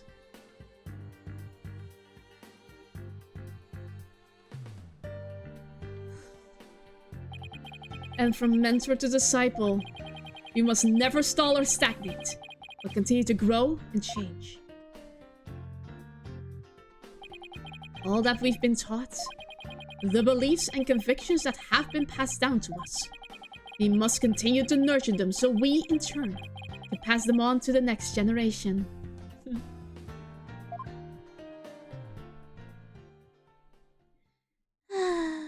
If only I could become a lawyer. Aw. Are you really sure Bye. you're okay with him staying, boss? Uh-huh. I always figured he'd leave the nest someday. Oh my god, Trucy. I think they're almost here. Oh my gosh! Just a little. Got it. Huh? Why don't we go and check it out, AJ? Yay! Oh my gosh.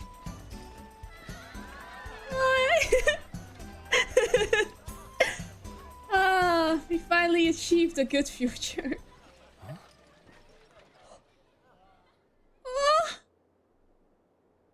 I'm gonna cry.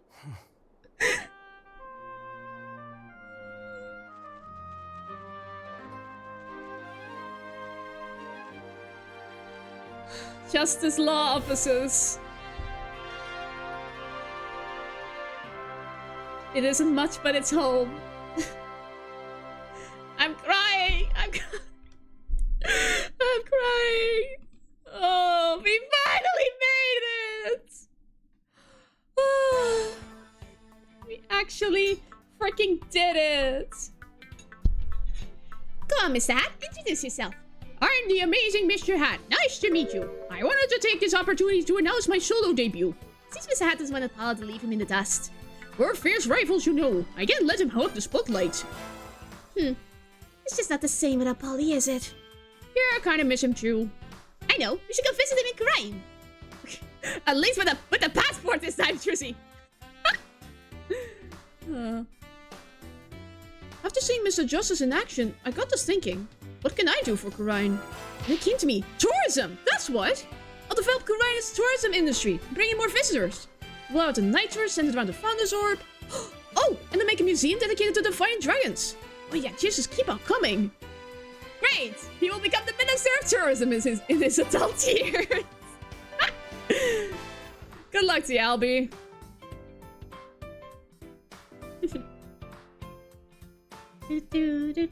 Hi. Want to congratulate you on becoming a forensic investigator, Detective Sky. Thank you. But Prosecutor Zamari says he has need of me. So starting tomorrow, I'll be working in Karine for a while. Look at it this way.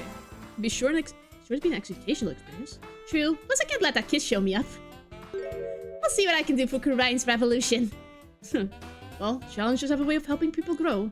Look forward to our next investigation upon your return. Oh, I hope there's another investigations game.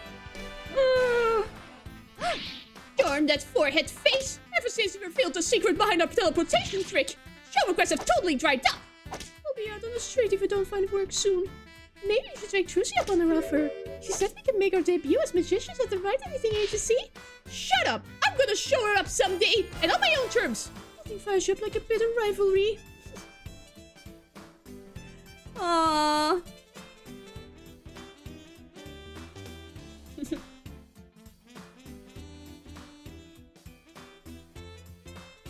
It's finally over. What a ride this has been. The trilogy is over. I mean, the DLC case is still up.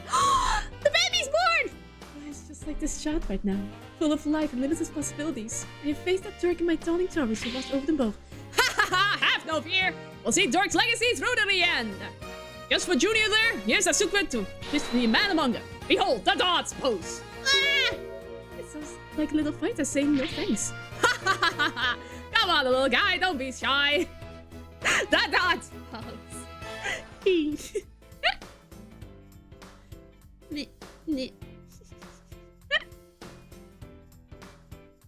Hi, Athena. I've been pulling double duty ever since Apollo left, but that's okay.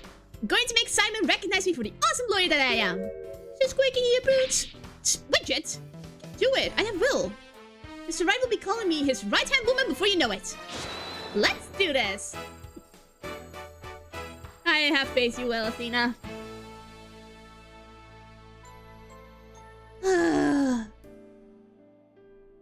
Oh my god. Bucky, how dare you deliver my order in such a sorry state? Don't be mad, Simey. There was a huge party in my shop yesterday. But, it should taste just fine. Here, try some. Well. Oop. Bye. You great big Pollock. I just lost my appetite because of you. It's hard to find a good help these days. Wouldn't you say, old chum? Yeah. How dare you call me old? That trial the other day really inspired me. I even created a rocket go routine based on Shisho's case. It's a mystery story that'll keep flipping the audience's thinking on its head. It's called the Scary Udon Noodle. You're giving away too much in the title. Keeping the tornado school going. It's our way of paying penance and repaying our debt to Shisho. And that includes Rakugo training for that kid, Owen. Ah! Ah. So much has happened. I'm alone, but it's also very, very late. Ha ha ha ha ha! With my newfound mobility, even ancient ruins and their fancy smashy Tomb Raider traps are no match for me. Fire! The university where my father worked is letting me help with the dig. One day I'll discover an unknown ancient civilization and dedicate it to him. I'll also be going on a dig in Kurain soon. That private justice had better not be slacking off. Oh, stupid alarm.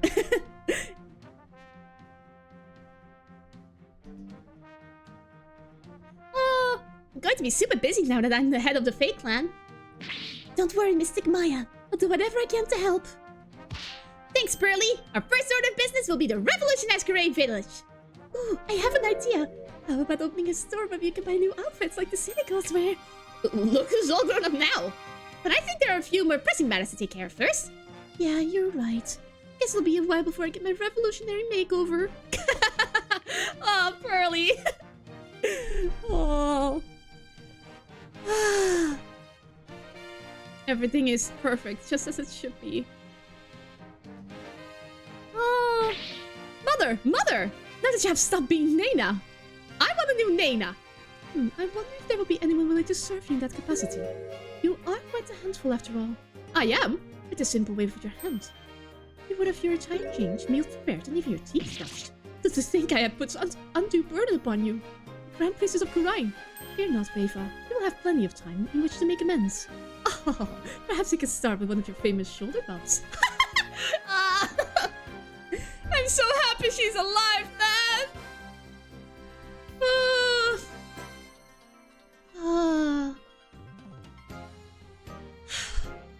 Everything is as it should be. The benevolence has taken to calling me Braidhead. Even worse, she trembles and her face turns red when she speaks to me. If I don't deserve such animosity. While it is true that I am merciless within the Hall of Justice, giving such a dismissive name is entirely uncalled for. Oh, what am I to do? I should consult Apollo about this. Ah. Oh. Oh. I love it that you two could reconnect again. I'm so happy. Huh? How is he doing, Mr. Wright? Great, he's a respectable lawyer on his own. He even has his own practice called Justice Law Offices. Thank you. This wouldn't have been possible without you. Oh, before I forget, I made a copy of this photo. Photo? Jove. Oh my god. It is so good to see him again. Don't you think it's about time we told them the truth? After all, they've both grown into fine young people now. Yes, you're right. Perhaps it's about time they knew. It stops! No wonder people won a 7th game! Oh my god. We finally are free! And I can finally eat more of my dinner! Yay! Oh.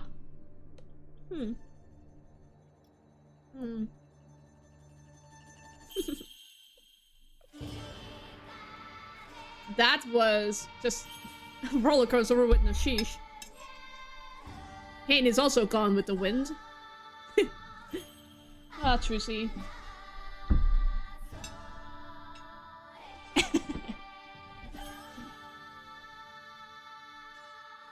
The journey we were about to experience. This game was great! I don't know, I've heard people saying this was like one of the worst in this series, but I really liked it. I don't know. It feels flashier.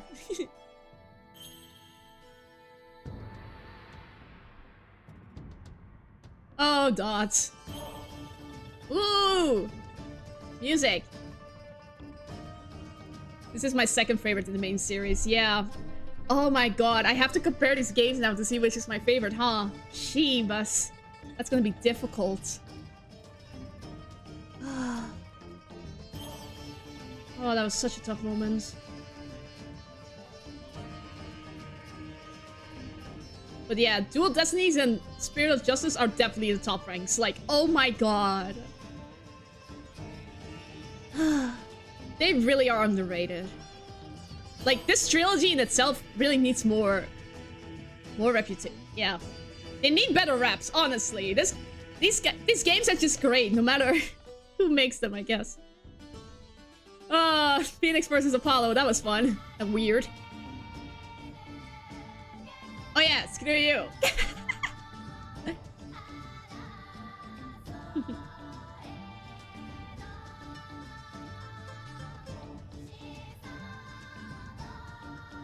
Dirk. I swear.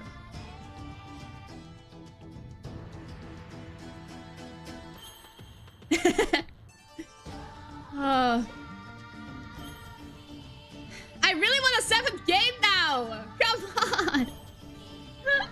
I want to know what the 7th game is about! I want to see the Sykes trilogy now. But yeah, her story arc was already completed in Dual Destinies though, so you can only grow as a lawyer now. Her backstory is clear-cut, while Apollo's was just built upon throughout the whole trilogy. Apollo kept the games together.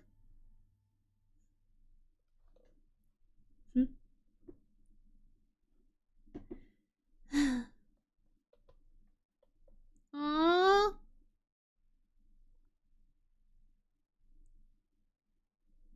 Oh, he sent him a letter. Dear Mr. Wright, can't believe it's already been a few months since I decided to stay. Sorry I haven't been good about keeping in touch, but things have been really hectic. Rebuilding a legal system I'm not yet familiar with has been a real challenge. But I will say, it's given me plenty of work to keep me busy.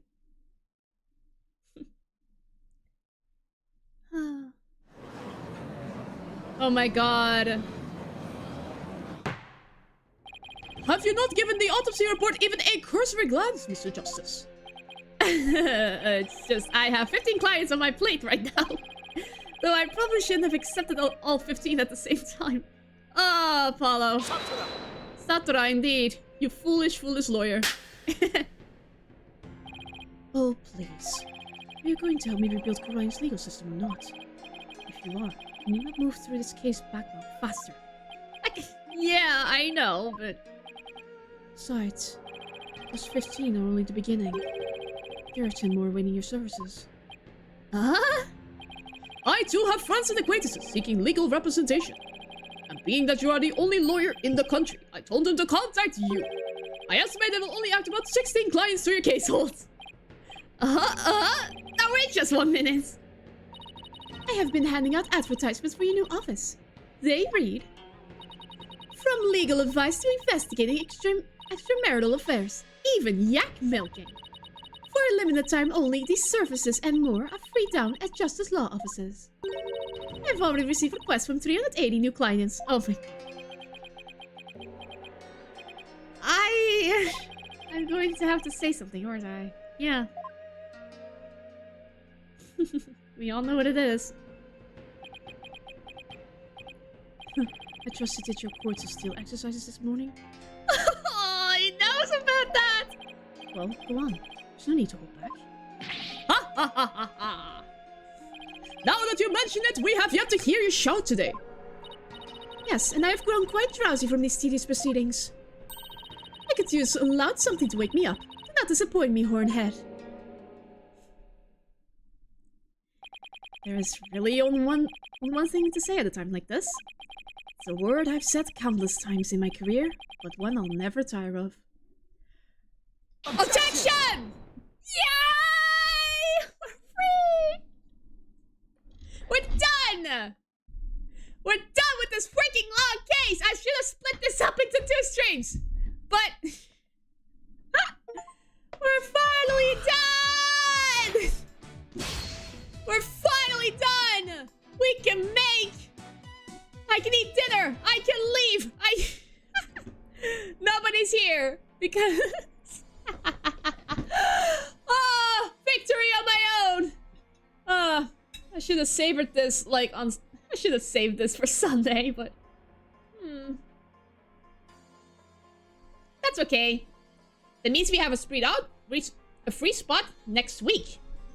And I already have an idea for that, so... yeah.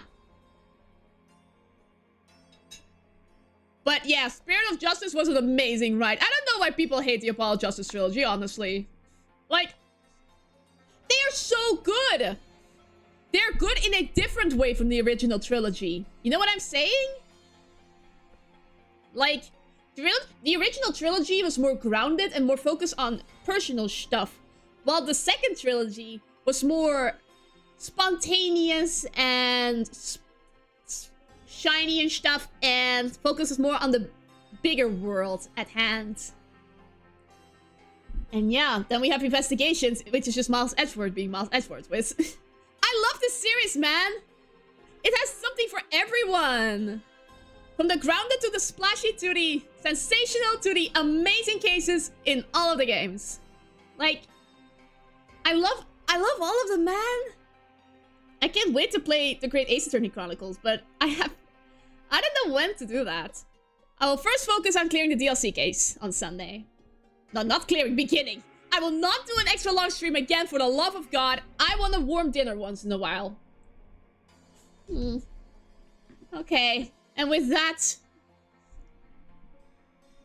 GAA is really good too. What was GAA again? The Great Ace Attorneys. Okay, it's really good too. Yeah. I want to play those too. But I think... maybe they're next year. I don't know. There's Spooky Months to consider, and Affiliate Anniversary, and Christmas too. And I want to play Devil May Cry again too. There's so many stakes I want to play! Did you do the DLC case for this game yet? No, that's for Sunday. Ah, Sunday. Well, at least I had the time to stay up this late. On Sunday, I was not allowed that, so cool. Coolios indeed. Well, with that, I shall leave to it. I need to finish the rest of my cold dinner. Well, thank you very much for watching, everyone! And I will see you on Sunday for the DLC! Peace.